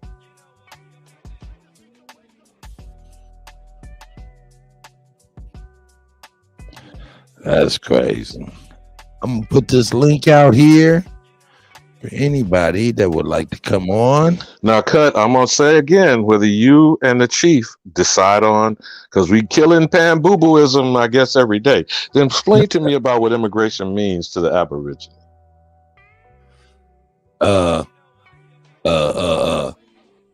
Because I got too many motherfuckers sucking my blood. Let Chief Morning Thunder answer that question. The food. Go ahead, Sister Betty. I'm good. I want to listen. She says she's good. She want to listen. What about Smoke? You want to answer that question? What is the immigrant to the Aboriginal? Well, the way I see it, bro, the more servants, the more better. If you ask me, what y'all niggas see when y'all see an immigrant? Now that was just that was good. That was good. Hey, y'all better get on real quick while you can, because I'm about to get ready to run for about 30-45 minutes. You know what I'm saying? You know what I'm saying? Chief will be here in just a moment and stuff. So if you want to get on while I'm here, you better jump on the link and I'll let you on and y'all can hold it down until Chief get here. Other than that, I appreciate everybody being here, everybody on the panel, Duke, Sister Bethy, Ali, Alabama, Smoke Signal, Shy Apples. I appreciate y'all, man, and everybody. First pilgrimage. Send me some chocolate frozen donuts. I ain't. Hey, you know what? Man. No, he didn't. No, he didn't go there. Nah, man. I don't. Because we don't need to hear you smacking anymore now. Damn. I got chocolate X-Lax. Now, where we moving shit from, Cuddy? I'm taking a lax before. Move this shit up out of here. Who's the shit? You said who's the shit? Yeah, because I think some shit need to be moved. That's people who the famous quote from Batman, Jack Nicholson's Joker: "This town needs an enema." Straight up. I'm over here about to get ready, detox, get myself together, get up off this flesh. We flesh eaters, meat eaters, flesh eaters. Now we don't even know what the hell we eat for real. It could be impossible. It could be possible. We don't know what it is. Look, here it is. Supreme Chief Holiday is trying to connect his device. It's the GOAT. Yeah. The greatest of all time.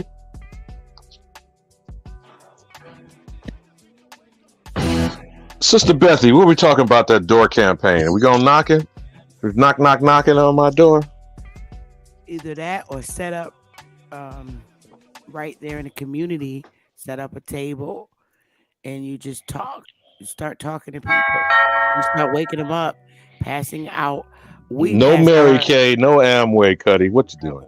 We pass out our newspaper. No, seriously, go ahead, Beth. You were saying. We pass out our newspaper. And that So you talking about being out on the corner like the Hebrew Israelites? So see now here you go. no, not Yeah, like now that. here you go. So talking about not bean. like He'll be talking about it's a bean little pies different. next, Bethy. You know That's a little different from that smoke. Hey, but I wish they No. knock on my door with a bean pie right about now. No, not like not like them, not like those guys. No way. Totally different. More professional, you know. But Bethy, that is a key point, though. How would you engage the conversation? You know, so that's what I think people are. Back to the fear factor that Cuddy was, whether he was being facetious and jest or not. What is the Aborigine afraid of? Other Aborigines? No, No. I talk to people normally when I speak to people in my hood. Normally, I don't go in there with the Main Street white media, mainstream white society communication skill. I literally talk to our people normal in my own comfort zone. I don't have to put on fake ears. I talk normal to our people. Facts, perfect, pure. Bullshit aside, bean pies go hard. Go ahead. I'm sorry.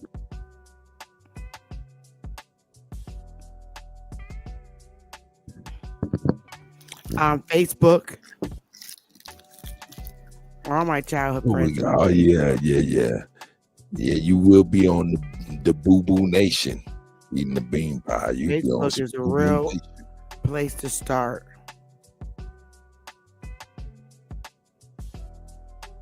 Shout out to So y'all. it sounds like you're talking about the First Amendment, freedom to assemble. Yeah. Queen. You know, people keep trying to be dismissive about what the constitutional document is. It's just you don't behave accordingly and you don't know what your behavior should be. Now, I don't particularly agree with some of the notions and the propaganda, certainly of the Moorish nation, about what is civics, because everybody comes with their agenda. What places us first, foremost, and a priority? Now, that's me. That's just my observation. But you know, I'm going to keep banging. Identity crisis is a thing. I don't think we have no identity crisis, bro. Elder, I got a question for you, and it's for the panel. Is it one Pacific nation, or is it an international conspiracy what's done to us? Now, when you're talking about the attack and the agenda on the Aborigine, is that what you're asking? Yes, sir. Well, that's why I raised the issue of there should be a bill, and I would hope it would be cross panels, on what is immigration to the Aboriginal American. Because I don't know about you, that's just my opinion, it's my perspective, it's just my frame of reference. Everybody and their mama is coming to our doorstep, kicking their heels up on our coffee table, disrespecting Big Mama, locking up Pookie and Ray Ray, and all agreeing, get the nigga. Now, you heard of eugenics, I imagine? And do you know what the agenda of Margaret Sanger was with the Negro Project? Are you aware of that? So you show me who's not in agreement with trying to X out the Negro in America.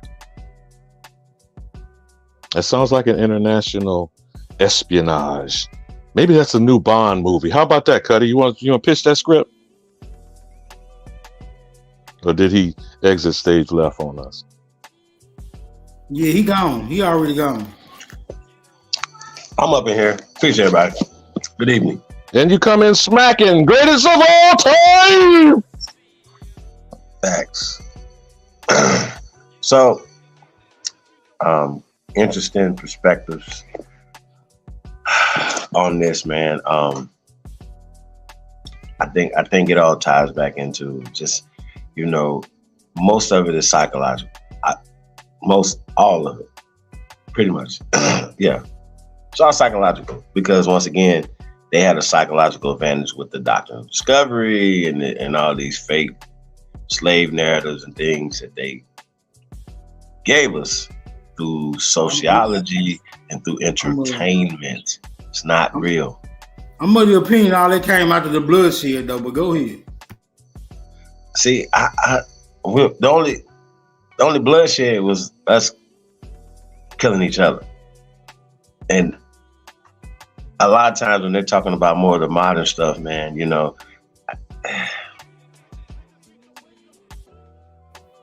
there's a reason for that. We just had a civil war, right?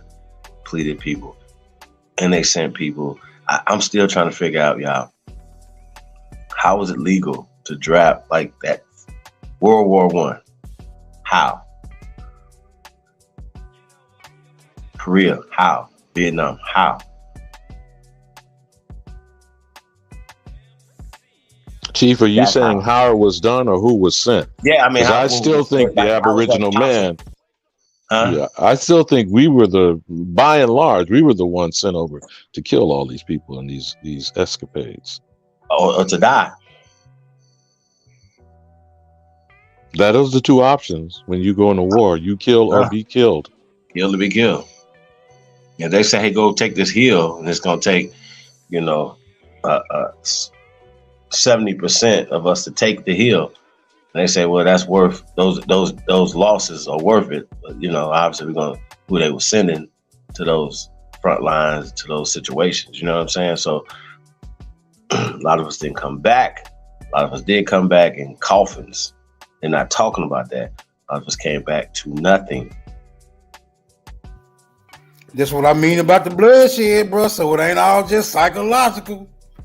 Well, I'm just saying, when they're writing these conversations back in time to justify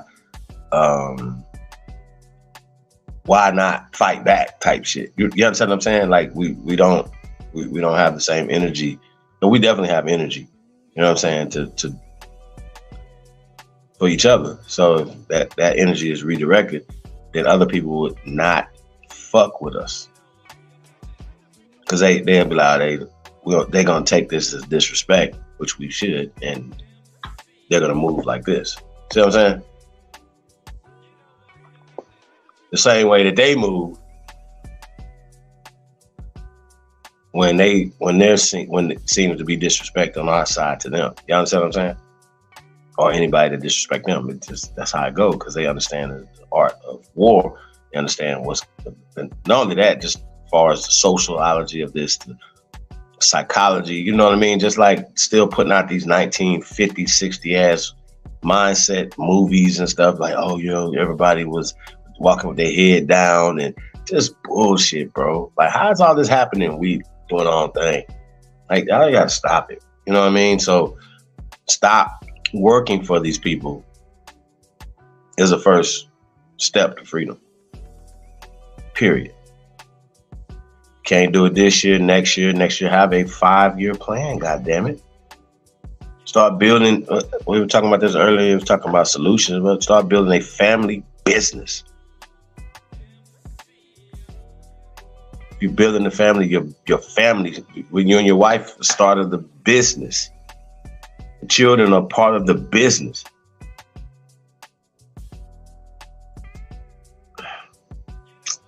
Yeah. That's what you should be building, not nobody else's shit. That's the first part of freedom. No matter how much money you make, you're gonna still be a slave. Well, I'm of the opinion that niggas is the most useful group on this plane of existence, right? That's my opinion, right? And Okay. I don't think a nigga would be at odds with being utilized, right?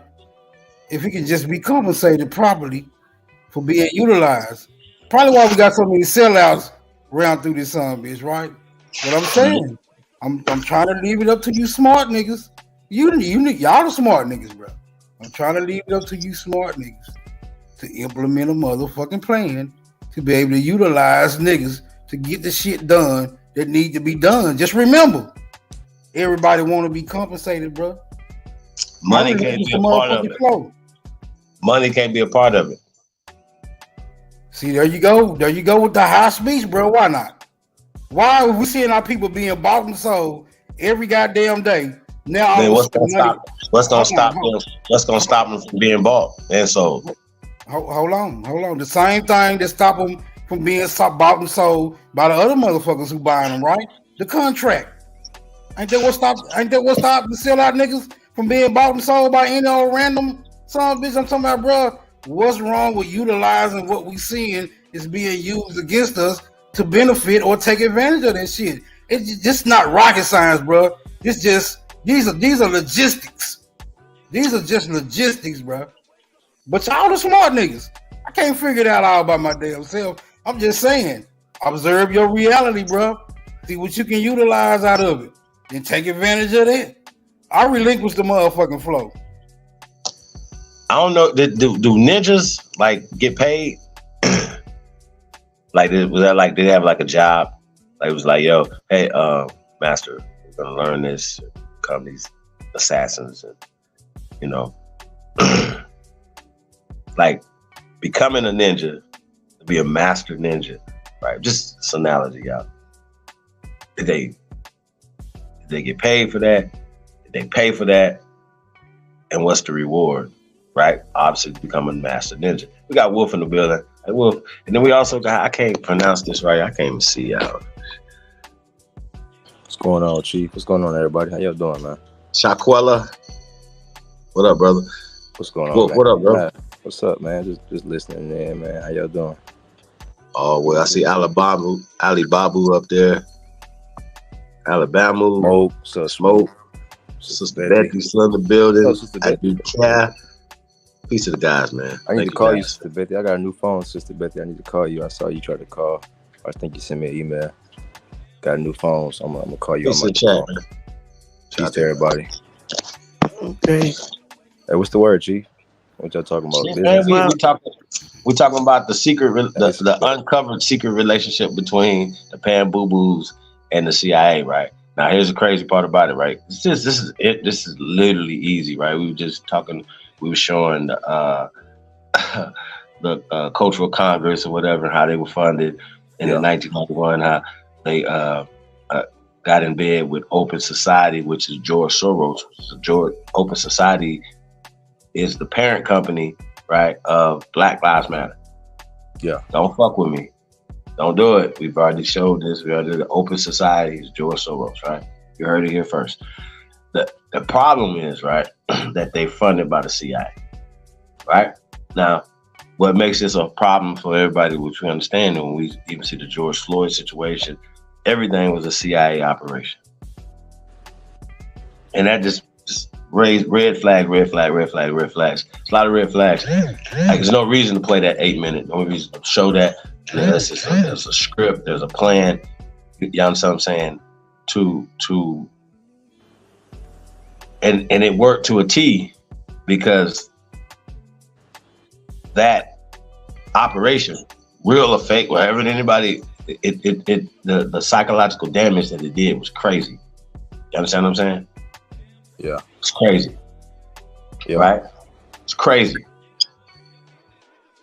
How can I put this, y'all? I'm trying to, it's just so much, y'all. It's like, this shit can get deep. You know what I'm saying? But when we're talking about the Pan Boo Boos, right? I know for a fact that Jabari Osanjay, right, said he's a salaried employee of Black Lives Matter. I seen the interview he was doing with Sidnet, I think, where he was working at a chandelier shop or some shit, right? And as we know, then we go back into the GIP, and we've shown the organizations who are funded by these and the people, you know what I'm saying, that were under these organizations. Now, it could be true that they don't know where the funding comes from. That could be true, y'all. That absolutely could be true. We you know, that could be true. However, it still needs to be reported on that our favorite master teachers, right, knowingly or unknowingly, were a part of the CIA operation to push Black studies that morphed into African studies on our people, which is still there today. But they're still pushing Black, they're still pushing inferiority, they're still pushing certain things. Yeah. They started trying to do it in Africa in the 1940s by teaching them in the 1940s culture. So a lot of times when these guys be like, yeah, they got this voodoo and culture and all that comes from America, bro. Or some Germans brought it to them. Even these names, the Mende, is a German name. Congo is a German name. All these things, Nigeria. I mean, bro, it's laughable that the opposition of this, when they're talking about dead, they was DOA, they was dead on arrival. They've always been spies. At this point, you still pushing Pan-Africanism, you are the police. You're an enemy of the people. Because it's too much overwhelming evidence out there. We're gonna continually keep throwing this dirt on y'all. Promise. Like we got so much information. It's just stupid. I don't understand why these niggas don't know this. If they do so much research on SETI, for instance. We're gonna get into SETI tomorrow, right? I promise. But the problem is, right? Ashwa Kwesi, ex-cop. No problem. I like Ashwa Kwesi. I don't have a problem with people being in law enforcement, nothing like that. But you took an oath, right? So your job was to not only spy and investigate, but turn people in, lock people up. That was your job. So we can't say. But SETI, that was his master teacher. And he was taking people and taking tours to Kemet. It's called Kemet New, right? Now, I don't know what came out of that, other than people obviously going over there and, you know, seeing Africa, seeing the dusty pyramids and shit over there, and this created culture there, because it's not an African culture that was brought there, right? That culture is not, whatever they're trying to say, that culture is not indigenous to what they're calling North Africa, right? So SETI, right, is also a cop. We're gonna get more into that tomorrow, right? These guys took oaths. Now, whatever we say, like if there was anybody on the cover, wouldn't it be a cop? I'm just saying. Now, also, when you think about, we're gonna get into this. Have you ever heard anything that was said out this brother's mouth? Not just keep it real. That you thought, wow, that right there is gonna be the thing that's gonna topple the powers that be, or they're gonna be mad. Like he said something that broke the oath. Like, you understand what I'm saying? No, I've never heard it. No, I've heard everything, but I haven't heard it. I've heard hot, put a battery in your back conversations, y'all. So, like I said, you know, I'm getting on SETI's head tomorrow, y'all. Just a sneak preview of that. But yeah, we got Shaquella. What's up, brother? Peace. How's Panel doing tonight? Great, man. How are you, man? Where you tuning in from tonight? Oh man, I'm calling out of Texas, man. Texas. Got a Texas accent. Peace to you, brother. Yeah, I'm chiming in, man. Y'all cooking tonight, man. Y'all got some great things on the bill, man. You know, like you said, So a lot let of tools we need me to ask you a question, brother. When it comes to the when we're talking about the connection between CIA and Pan-Africans, right? Now we've shown everybody. We know Melvin Hershovich and Boaz were part of this and were funded, because these are the guys that were Du Bois and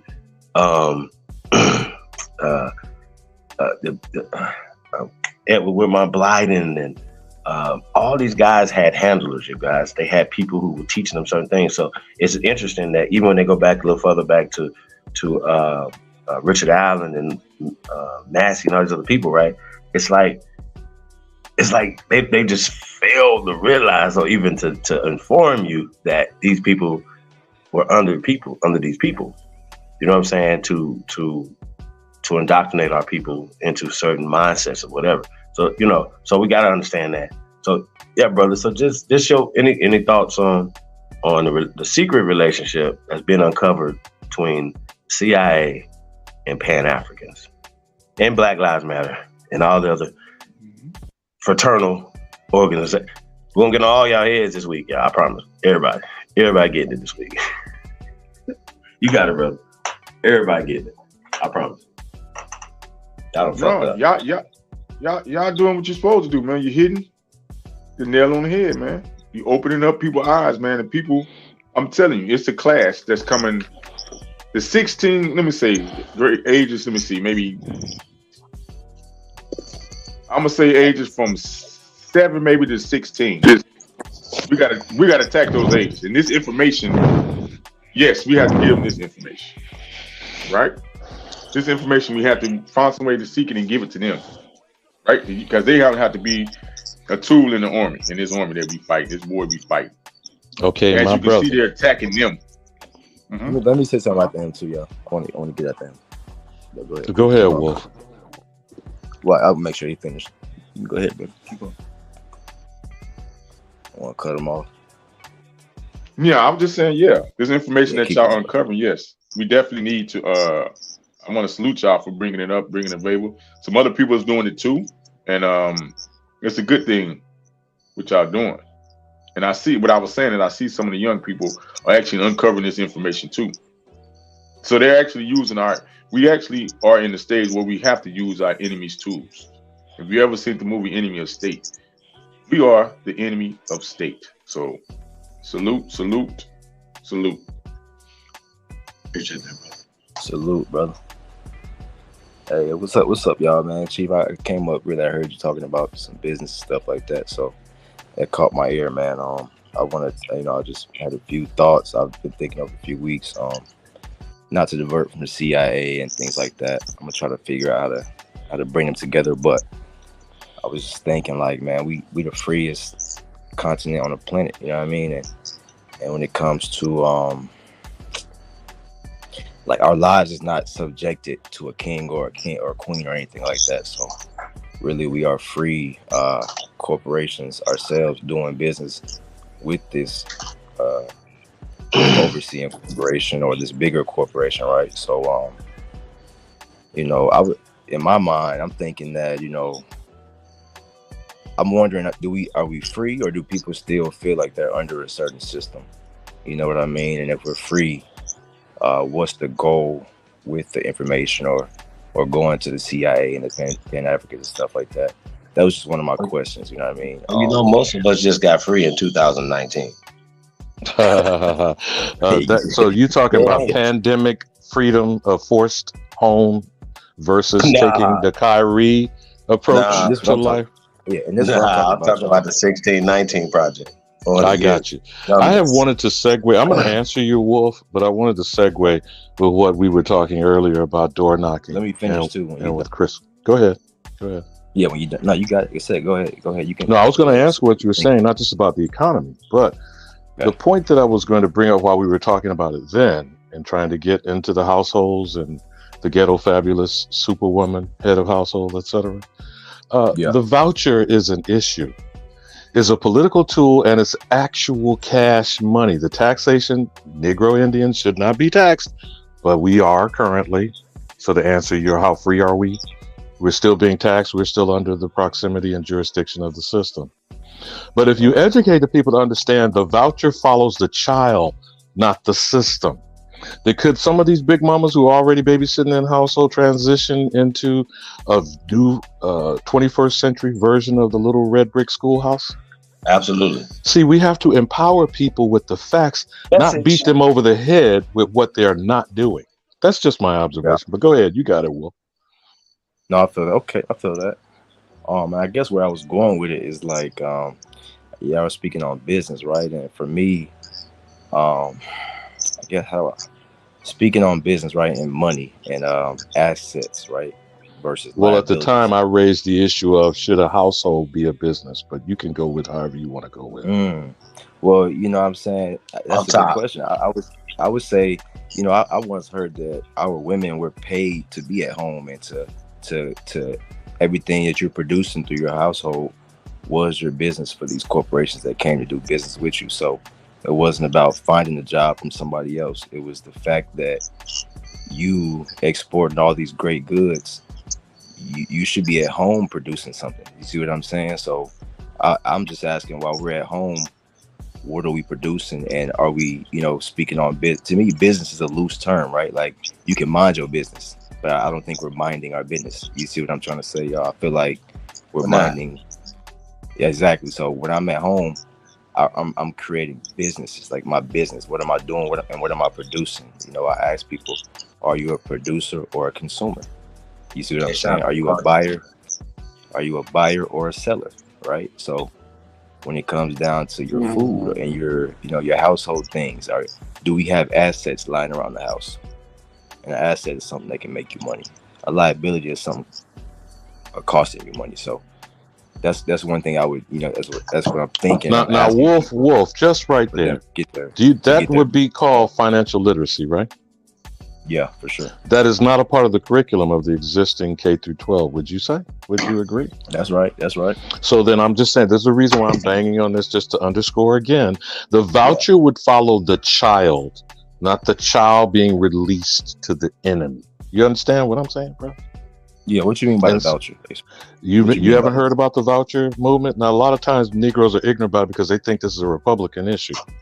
But the issue of a voucher is the tax dollars that go per child the per child in each household to the school districts where they collect the free lunch program and other stuff like that people are ill-informed about.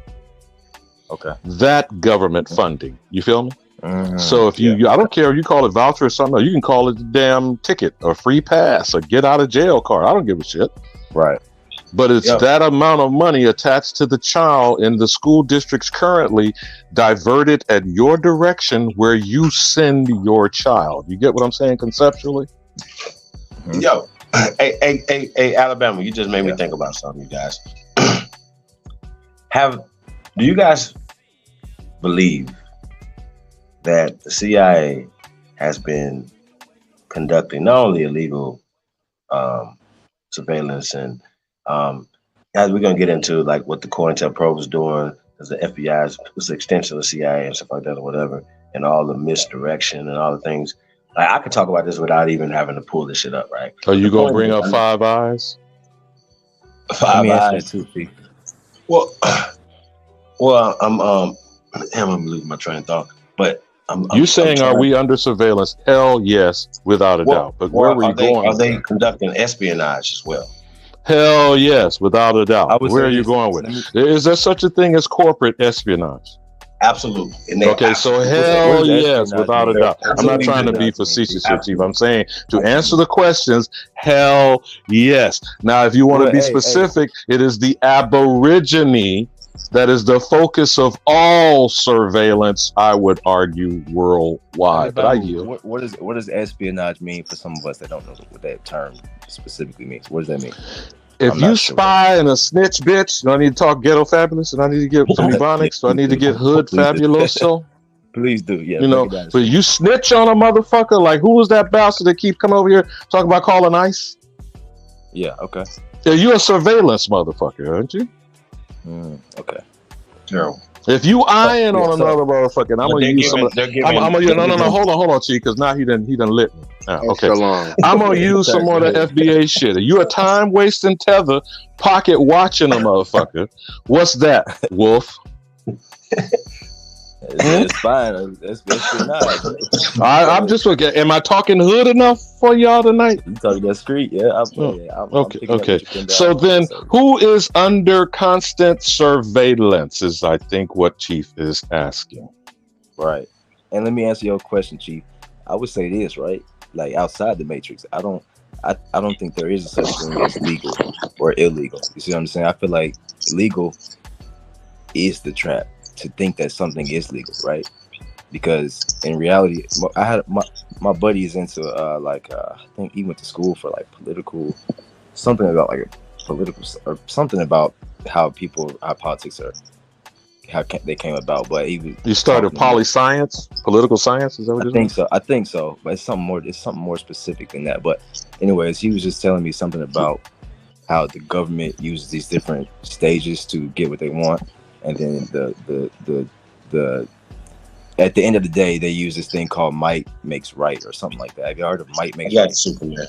There's a simple phrase called carrot versus the stick. But keep going, Wolf. All right.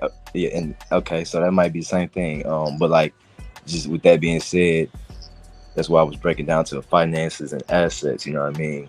And then on top of that, it's warfare, right? And a army. So when it comes down to legalities and finances, at the end of the day, having an army and warriors ready to fight and to take over with might, that's what really matters. Everything up until then is a game that they letting you play until they're ready to take that shit over with their might. So when it's coming down to business and things like that and laws, legality, I think they're letting everybody play these matrices when they know for a fact the only thing that matters is might makes right. And I think, but you know what, Wolf? You know what's legal is what's agreed upon. Now, what's lawful is what's in harmony with nature. Yeah, and what's supposed common law, which is us, the Aboriginal, not other people who are serfs and peons. You feel me? But we're letting the motherfucking inmates rule the asylum. You feel what I'm saying? That's right. But that's why I'm going back to the might makes right. So if they can listen, if they can beat us up and take it, that's what they. I think that's what they're over. That's what they overstand. But I don't think we. What about if we beat it? We beat each other up, and then they still take it. What they doing it for our own communities right now, bro. We're doing it right now. Okay, so in order for us to build that security forces, right? Yeah. Okay. Security firms. It reminds me of Grandmaster Jay and not fucking around. No fucking around. Yeah, I was just about to say that. Because that nigga is still in jail, isn't he? I was thinking that same thing. You was just saying it, Chief. I ain't gonna lie. But people though, right? When I seen it, I was like, "That's great! I can't wait to talk to him." Yeah, me too. You know what I mean? Yeah. And you know, have a conversation with the brother, right? You know, because I'm thinking before you realize he was a fraud. I mean, but it ain't even that, man. I can't deny or confirm that right now. Not only that, Brown Wolf might find that he's a snitch bitch agent. There we go. And that can absolutely be a part of it, because once again, he is cool. He was still an active participant in their system, and he thought, so even his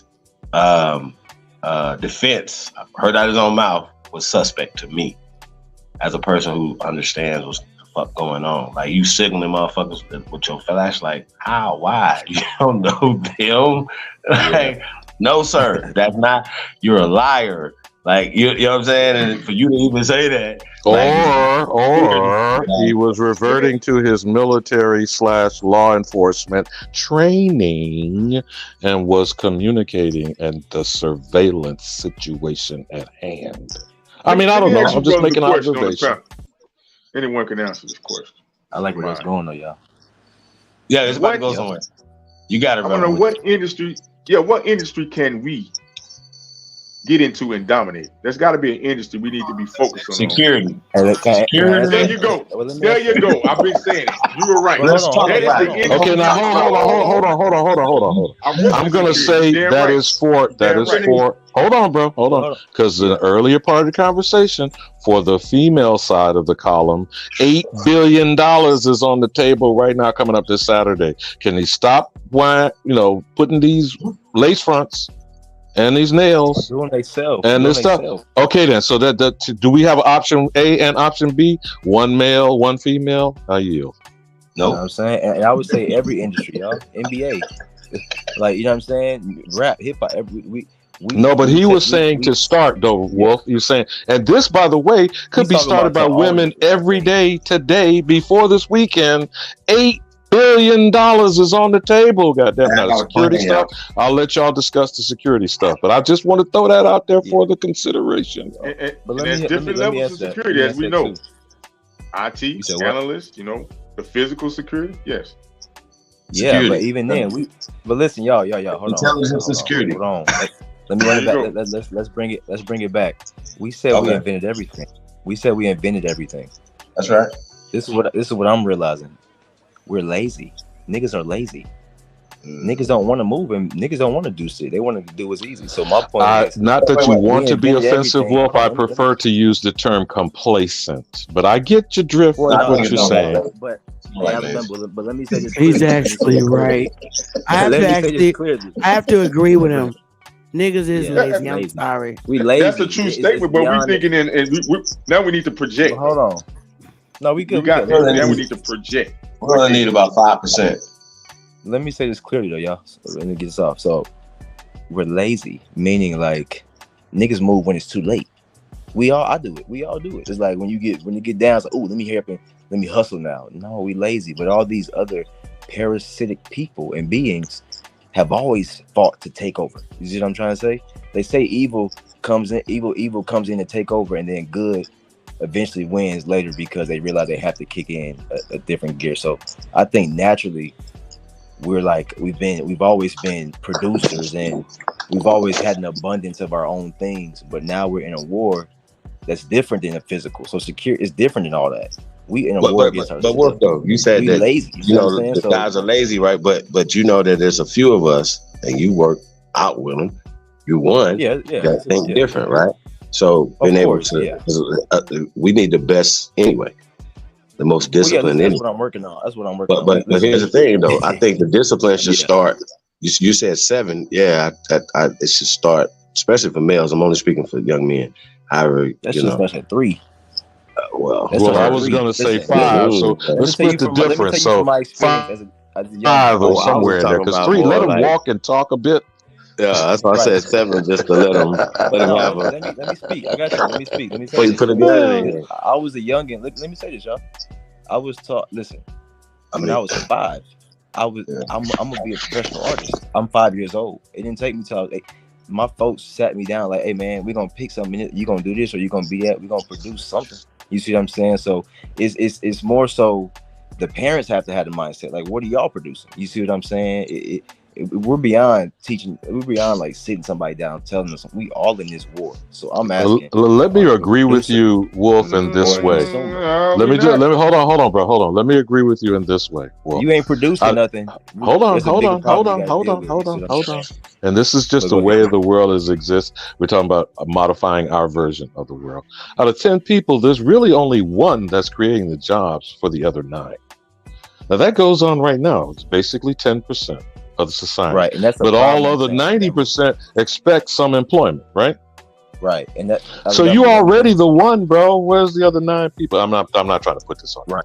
I'm just saying, but you get the point that I'm making as far as it ain't gonna be 9 out of the 10.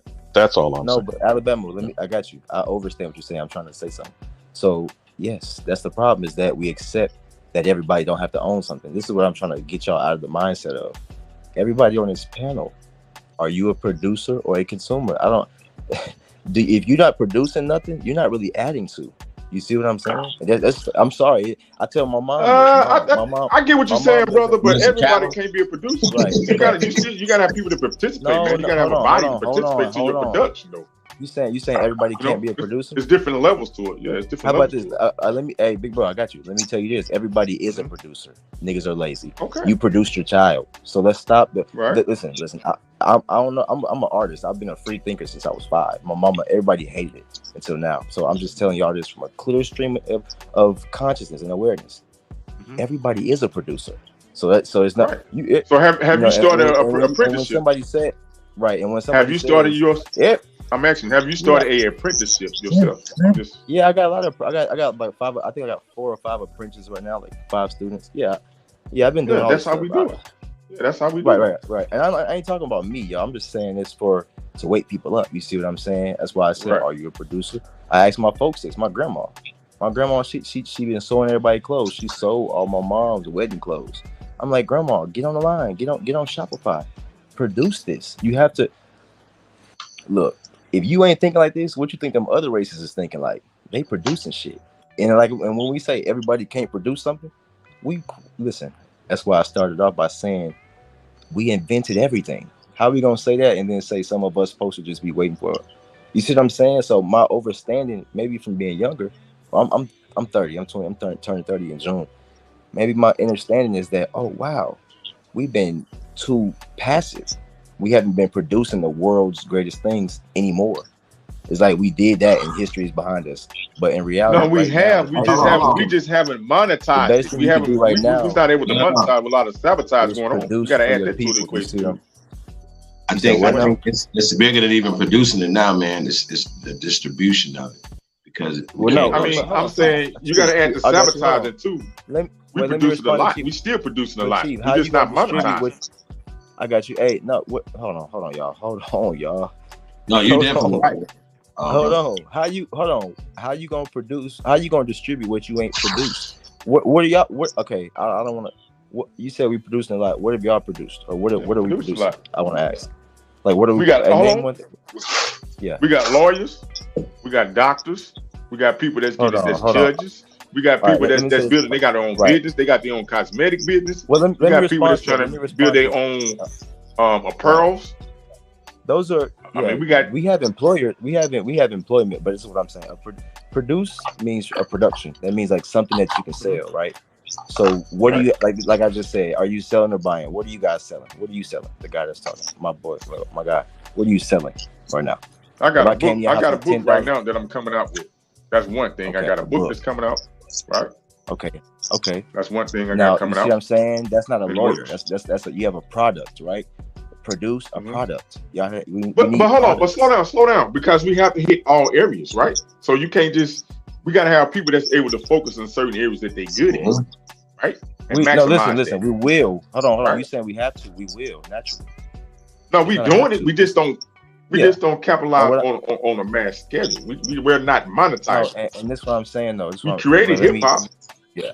We created music as American music as we know it, but we haven't. We was not able to monetize. But like I said, but we need writers though, bro. You said create. We need writers though, bro. Hold on, I agree. You said created. Just like we create. That's why I keep saying we created everything. But you got people today looking for a job. This is a mental. No, you got a lot of people creating too, brother. I don't. You just said yourself. You got. It's a lot of people creating things. So I'm not saying the good stuff. I'm saying what we need to work on. So I know we creating, but I'm trying to say the majority of us. Most of it, we've been programmed to get a job. Is what he's saying. Exactly. That's what I'm trying to get towards, so we can move forward on that. To realize, the problem is we stop producing a means for ourselves, bro. If you cook food, I agree with you. I'm not disagreeing with you. I'm saying, but there's levels to it. You got to build up to that, though. You have to have capital. But listen, you have to have finances to even start your own company. But brother, to a certain extent. Brother. The first we just step have to is use me the saying tools this. we got. You're right. Of course. I'm not going to go to step 6. The first step is me telling y'all this. Right. That's a fact. The first step is saying, "Hey, what are you producing?" And then you say, "I have a book." Wow. Okay. Let's work on that. I'm producing artwork. I'm producing dolls. I'm producing. Me and my lady produced the app for young creatives. I'm producing herbalistic medicines and concoctions for my family. I help heal my grandmother. I'm producing this. Okay, hold on. Stop right there. Stop right there. Yeah. Because that's the key point what you just said.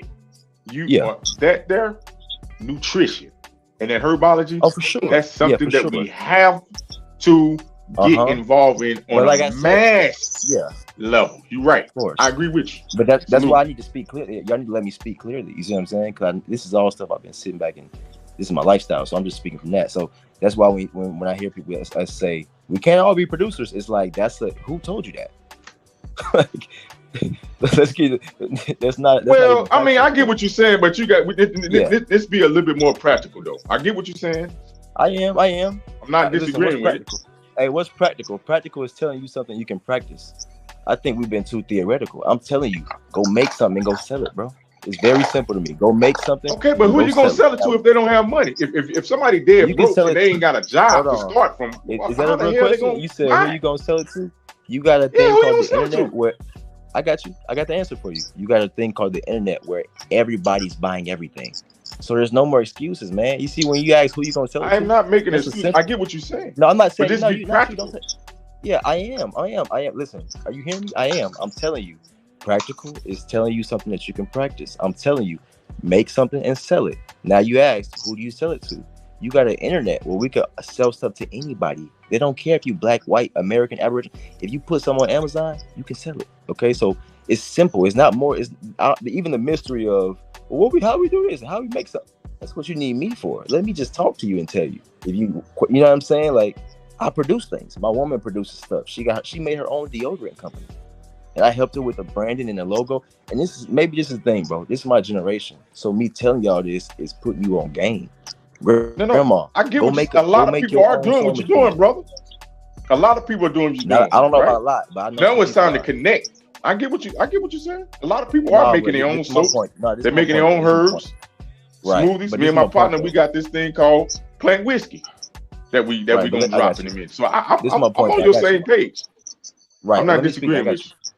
I know you good. You good. I just want to get these things out. So yes, we do need to connect, but this is my overstanding point. Everybody needs to produce, and nobody would need nobody. As far as helping them, you would have your own production, and we would all be working together naturally. I think that's how it naturally is supposed to be, and naturally it was. But when we got into this war, this spiritual mental warfare, it's like we got unbusy, and that's why I say business. Like, what business are you minding at home? Business is real. Company just means the people you have. So if you don't have a company, you see what I'm saying? You gotta have a company and you gotta have business. Like, what's your business? My business is dog breeding. My business is herbs. You know what I'm saying? Painting, fine art, selling products, selling bags and stuff. So every single person needs to have their own business and production. And that was my main point. Even for everybody, like, even you, brother, that's good you're doing those things. You need to be telling other people to produce something. And you buy from them, they buy from you. It's very simple. You see what I'm saying? That's all I was saying, bro, is that we need to all be on the same page of that mission, is that you need to be self-sufficient. And that starts with production. Because if you ain't got nothing to sell, all you doing is buying.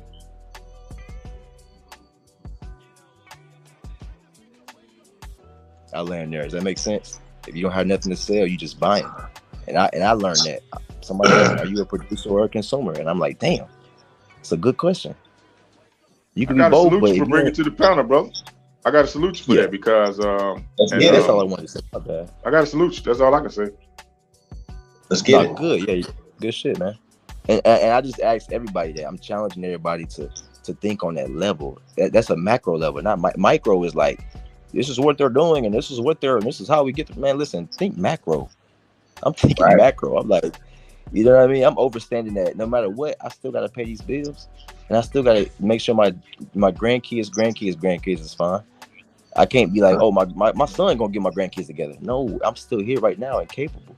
And we are all up here geniuses, damn near. So I'm thinking we just intelligent to talk about we. And I always tell myself that you so damn smart. Y'all figured all this shit out, and you can't even figure out how to get your financial leverage. You know what I'm saying? I think it's we gotta shift our focuses. You know what I mean? And so I hold myself to that. Brother said that we need to be linking up, my brother. So that's right. That's the main thing, man. We communicate a lot, but I think we need to.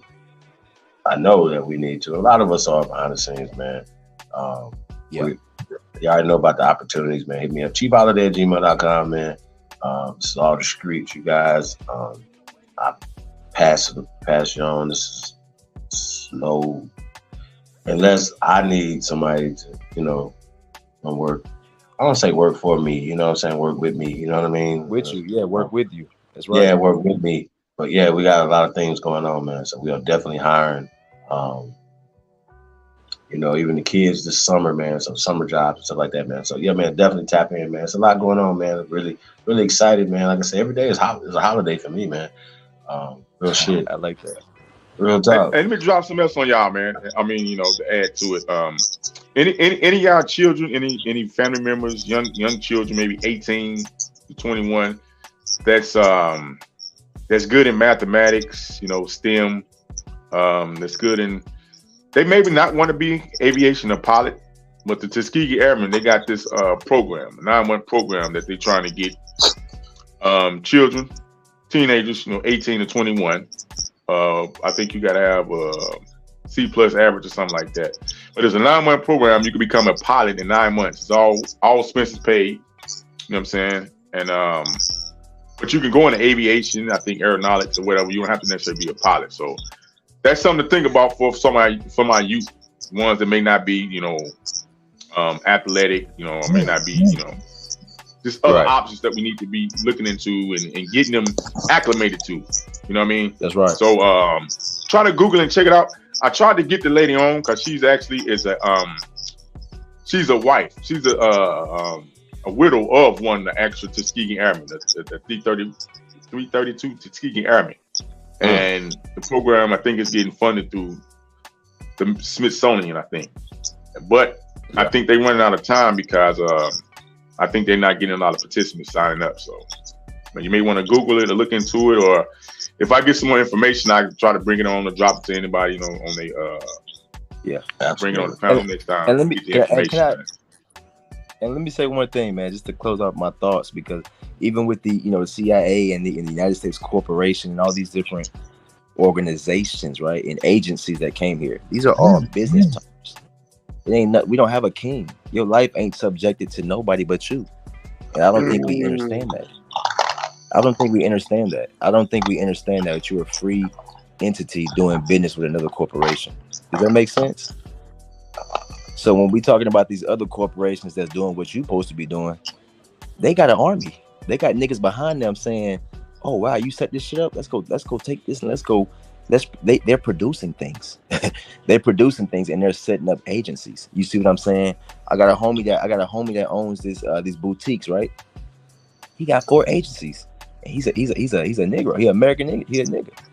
So I'm looking at him. He rich as hell, but he from the streets. The nigga, he went from the trap money to buy. He bought out a bunch of stores. He was one of Jay-Z's homies or some shit, and he did jail time and got out. But with that money, he bought a bunch of boutiques and then set up these agencies where he only let brothers come and work on the agency, taking pictures and selling stuff and stuff like that.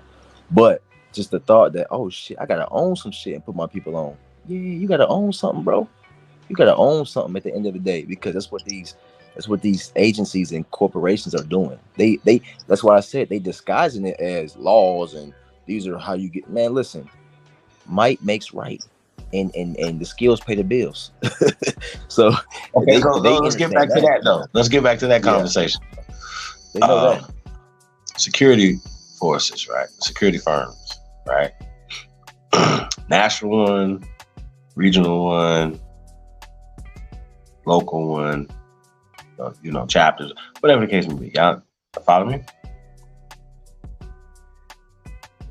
I think it's a great idea, but definitely get the funding, private as well as okay, public. now here again, whether people were listening to what I was saying, the Indians not taxed. We already are taxed. So then how are we diverting our tax dollars back to us? One other thing for the table, this is to transition from what he said.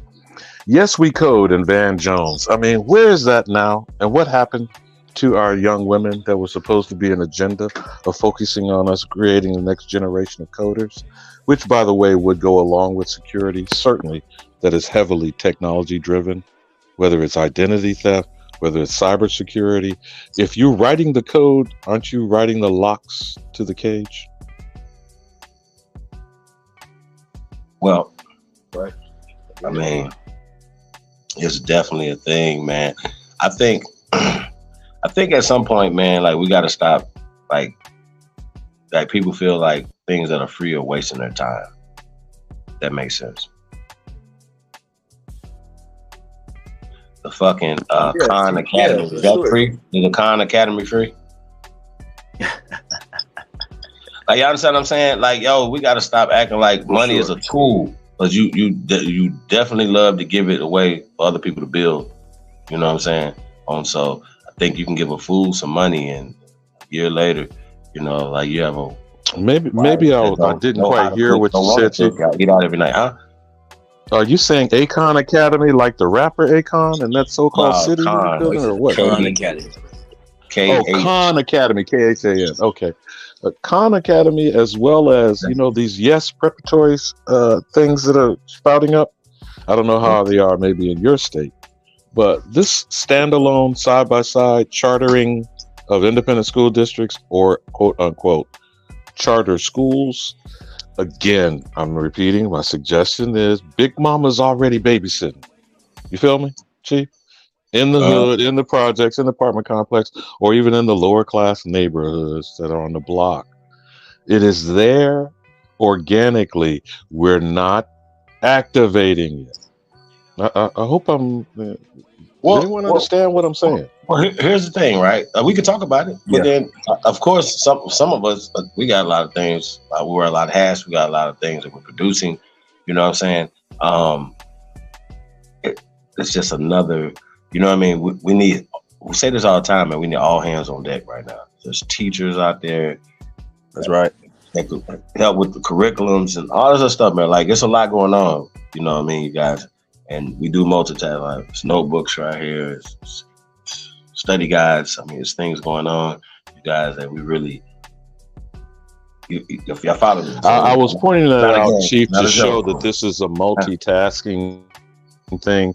When you've got the woman who's got the children who are in the household, hopefully homeschooled. If not, you've got a daycare operation because there is some big mama or some older woman, grandmother, great grandmother in the midst that could hopefully lay hands on them. And Wolf, could you circle back with some financial literacy? You feel what I'm saying, brother?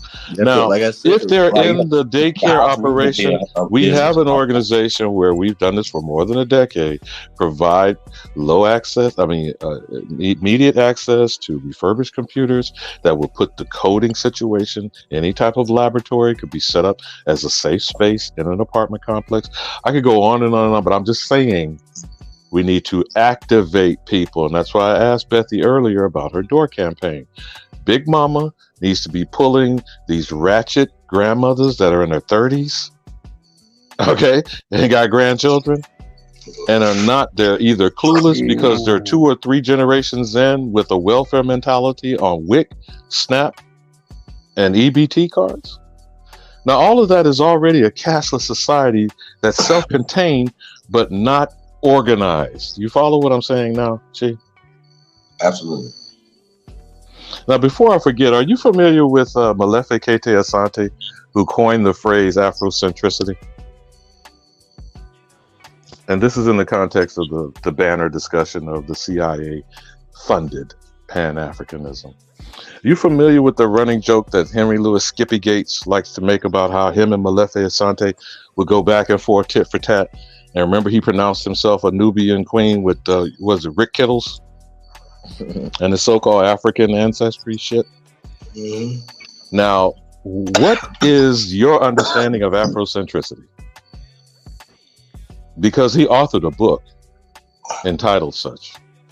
And I'm getting back to the article you had earlier about African literature funded by the CIA, which, by the way, when we researched it, because you kind of stepped away, Chief, Cuddy had brought up a thing where it's transitioned in 1991 under the auspices of open society. Did you know that? Absolutely.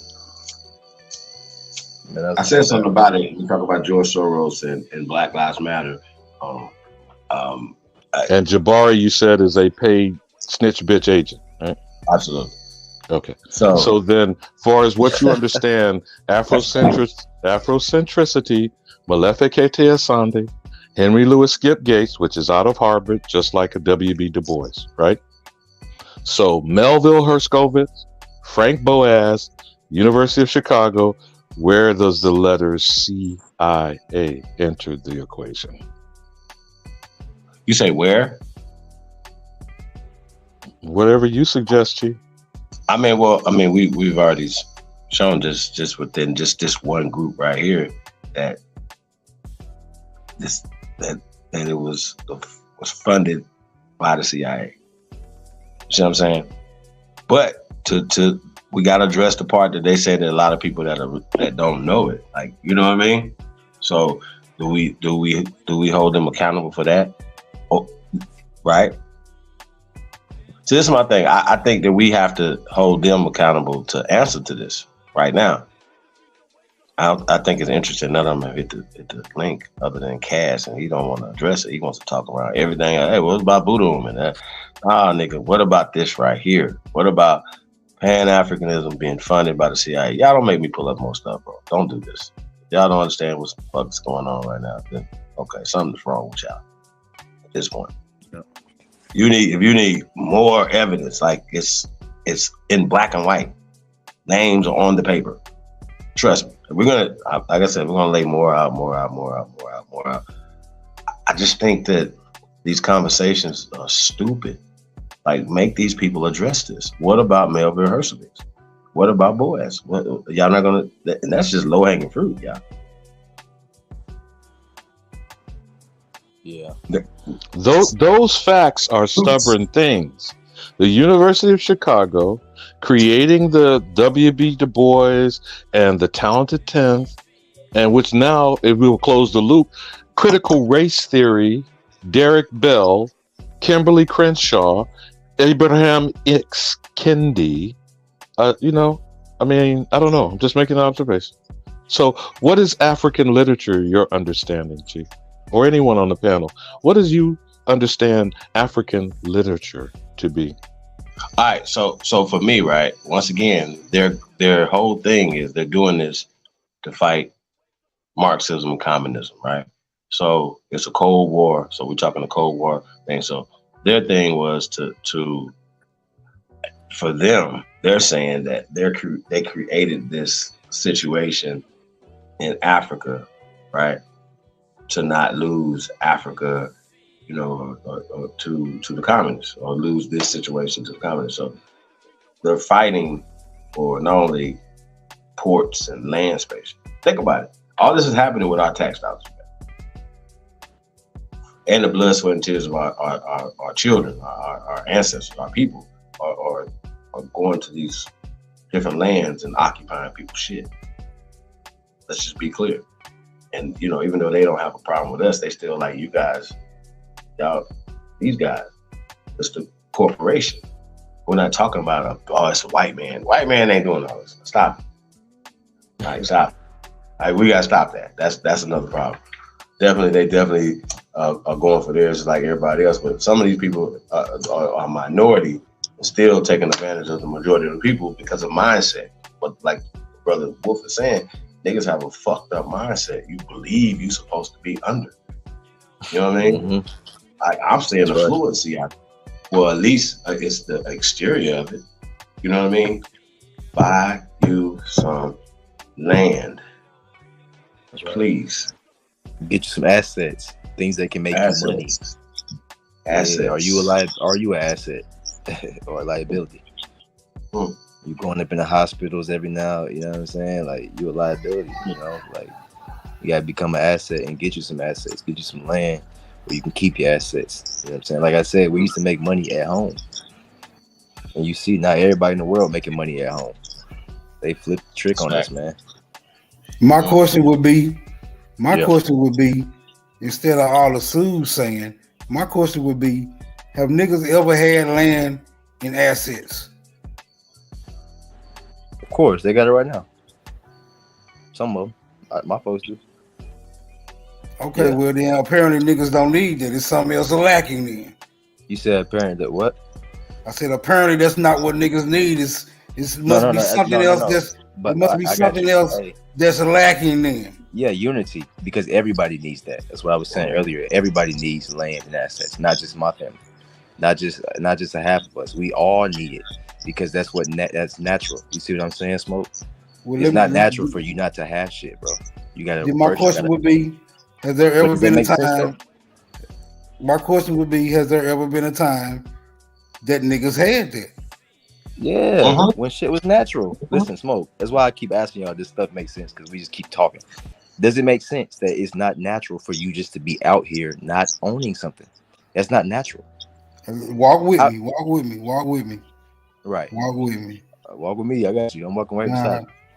If there was a time that niggas had this, why do niggas no longer have it, bro? There's a lot of reasons. I think that's what we've been talking about for the past few years. You know what I'm saying? Everything we've been talking about is the reason why we don't have those things. Right. Like we said, integrating into the system, becoming lazy, convenience. We'll take care of this stuff for y'all. You see what I'm saying? You just work here and I got you. We'll take care of this. We'll take care of your hospital bill, all that shit. There's a lot of reasons. Wouldn't all that be indicative of niggas are accepting of their current disposition, right? That's right. If niggas ain't got lazy, if niggas ain't got complacent, that's right. Then there shouldn't be a further complaint, bro. It's just a reality. Just a reality. No, the complaint is that hold on, Smoke. The complaint is that we're lazy. That's the complaint. Well, I mean, lazy is a choice. No one forces you to be lazy. No one compels you. You're right. To be lazy, right?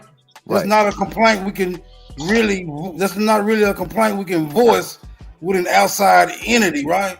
That'll have to be addressed strictly from one nigga to the next nigga. That's right, Smoke. That's the point. That's right.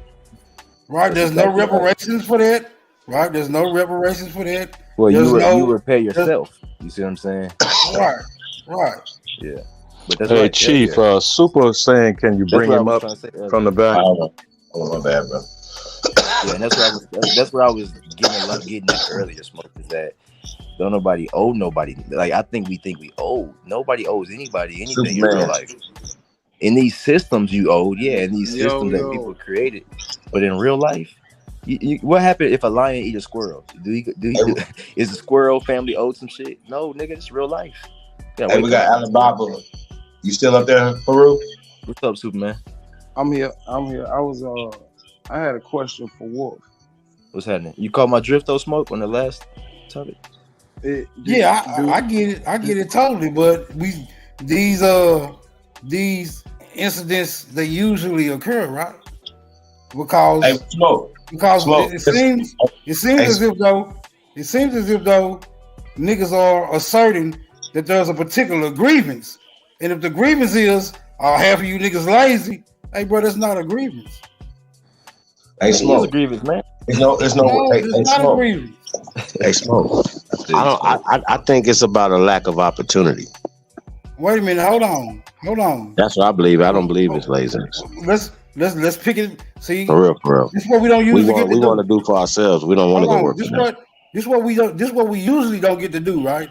We usually don't get the opportunity to pick this shit apart piece by piece. Now, if you're gonna make that assertion, right?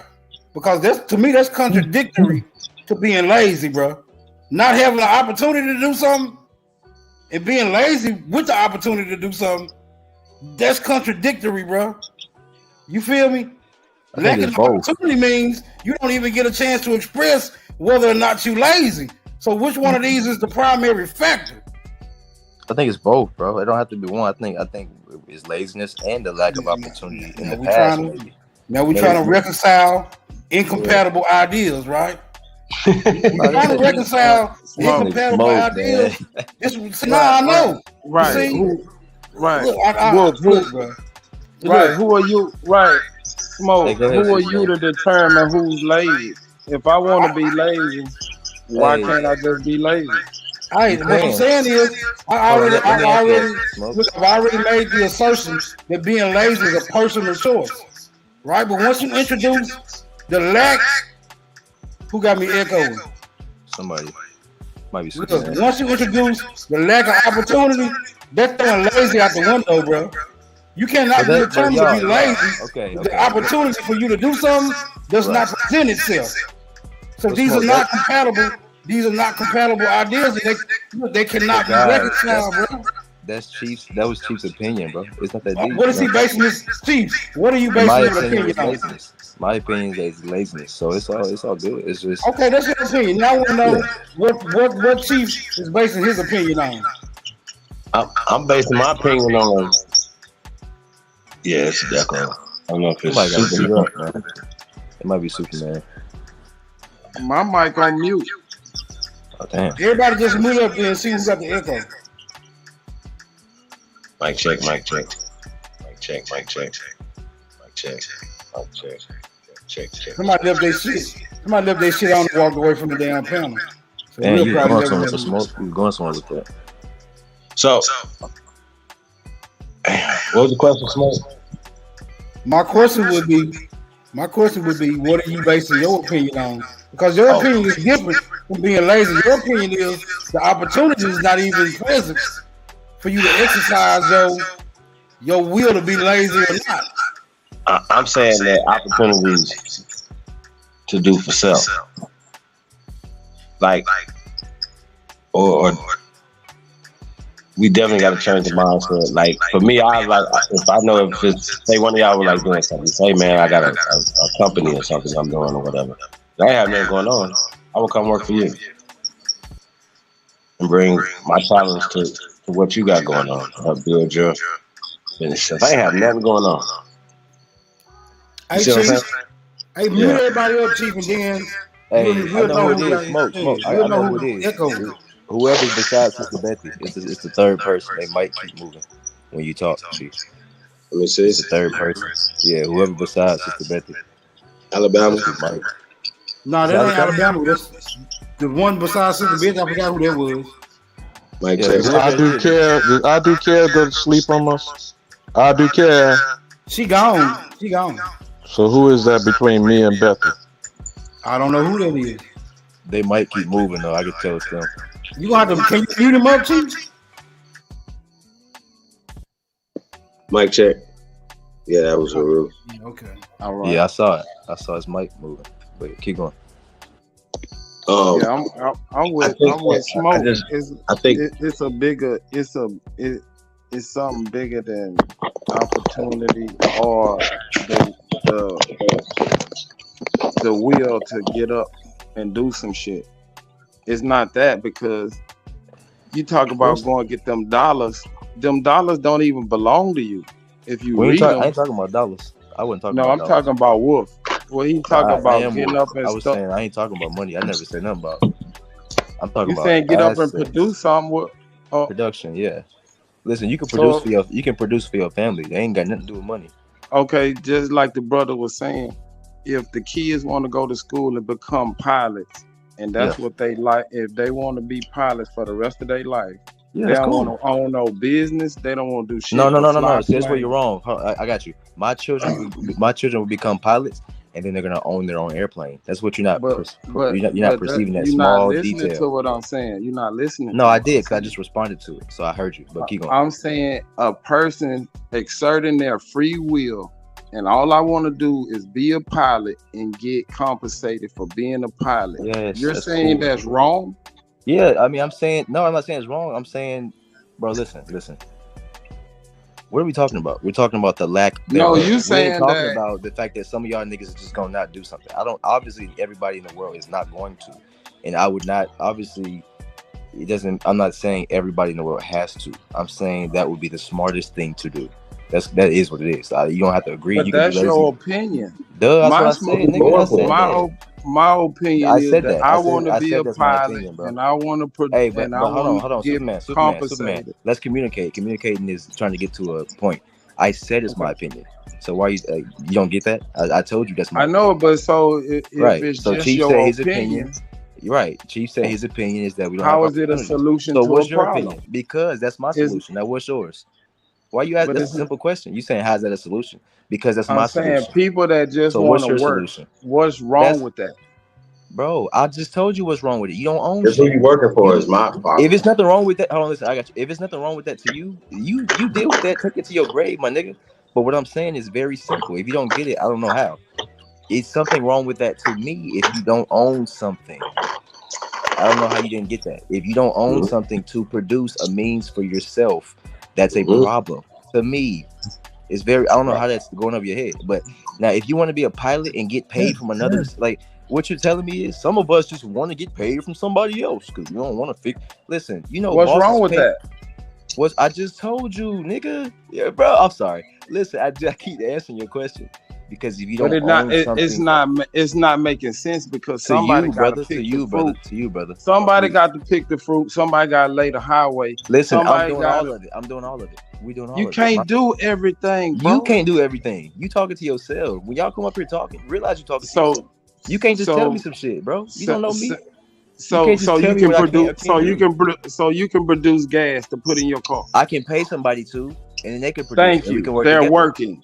Duh. That's my. So if they don't work, if they at home producing shit for themselves, who's gonna dig the oil? Who's gonna Sir, lay you're the not producing it only for yourself. You're producing it to make a means for yourself. That's why I said assets. That's my point. That's my. They're what do you mean? just That's been my they're point. What are you they're talking about? exchanging labor for Of course. compensation.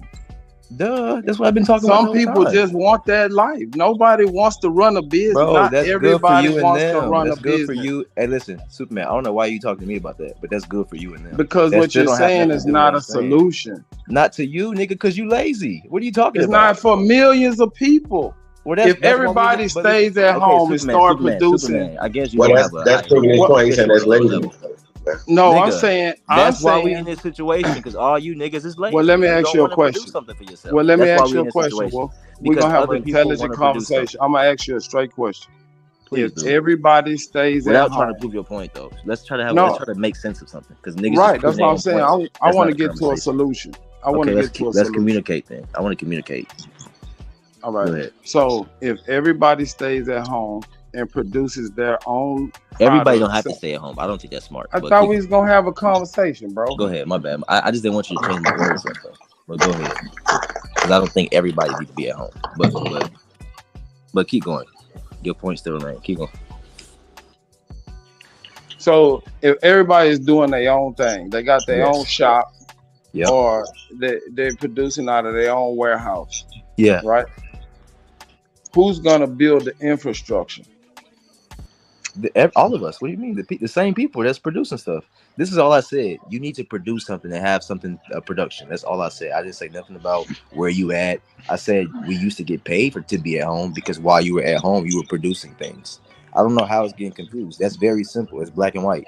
You make something, you sell it so you can get money for what you're doing versus working for somebody else and getting paid for that versus waiting on money to come in and getting paid. Okay.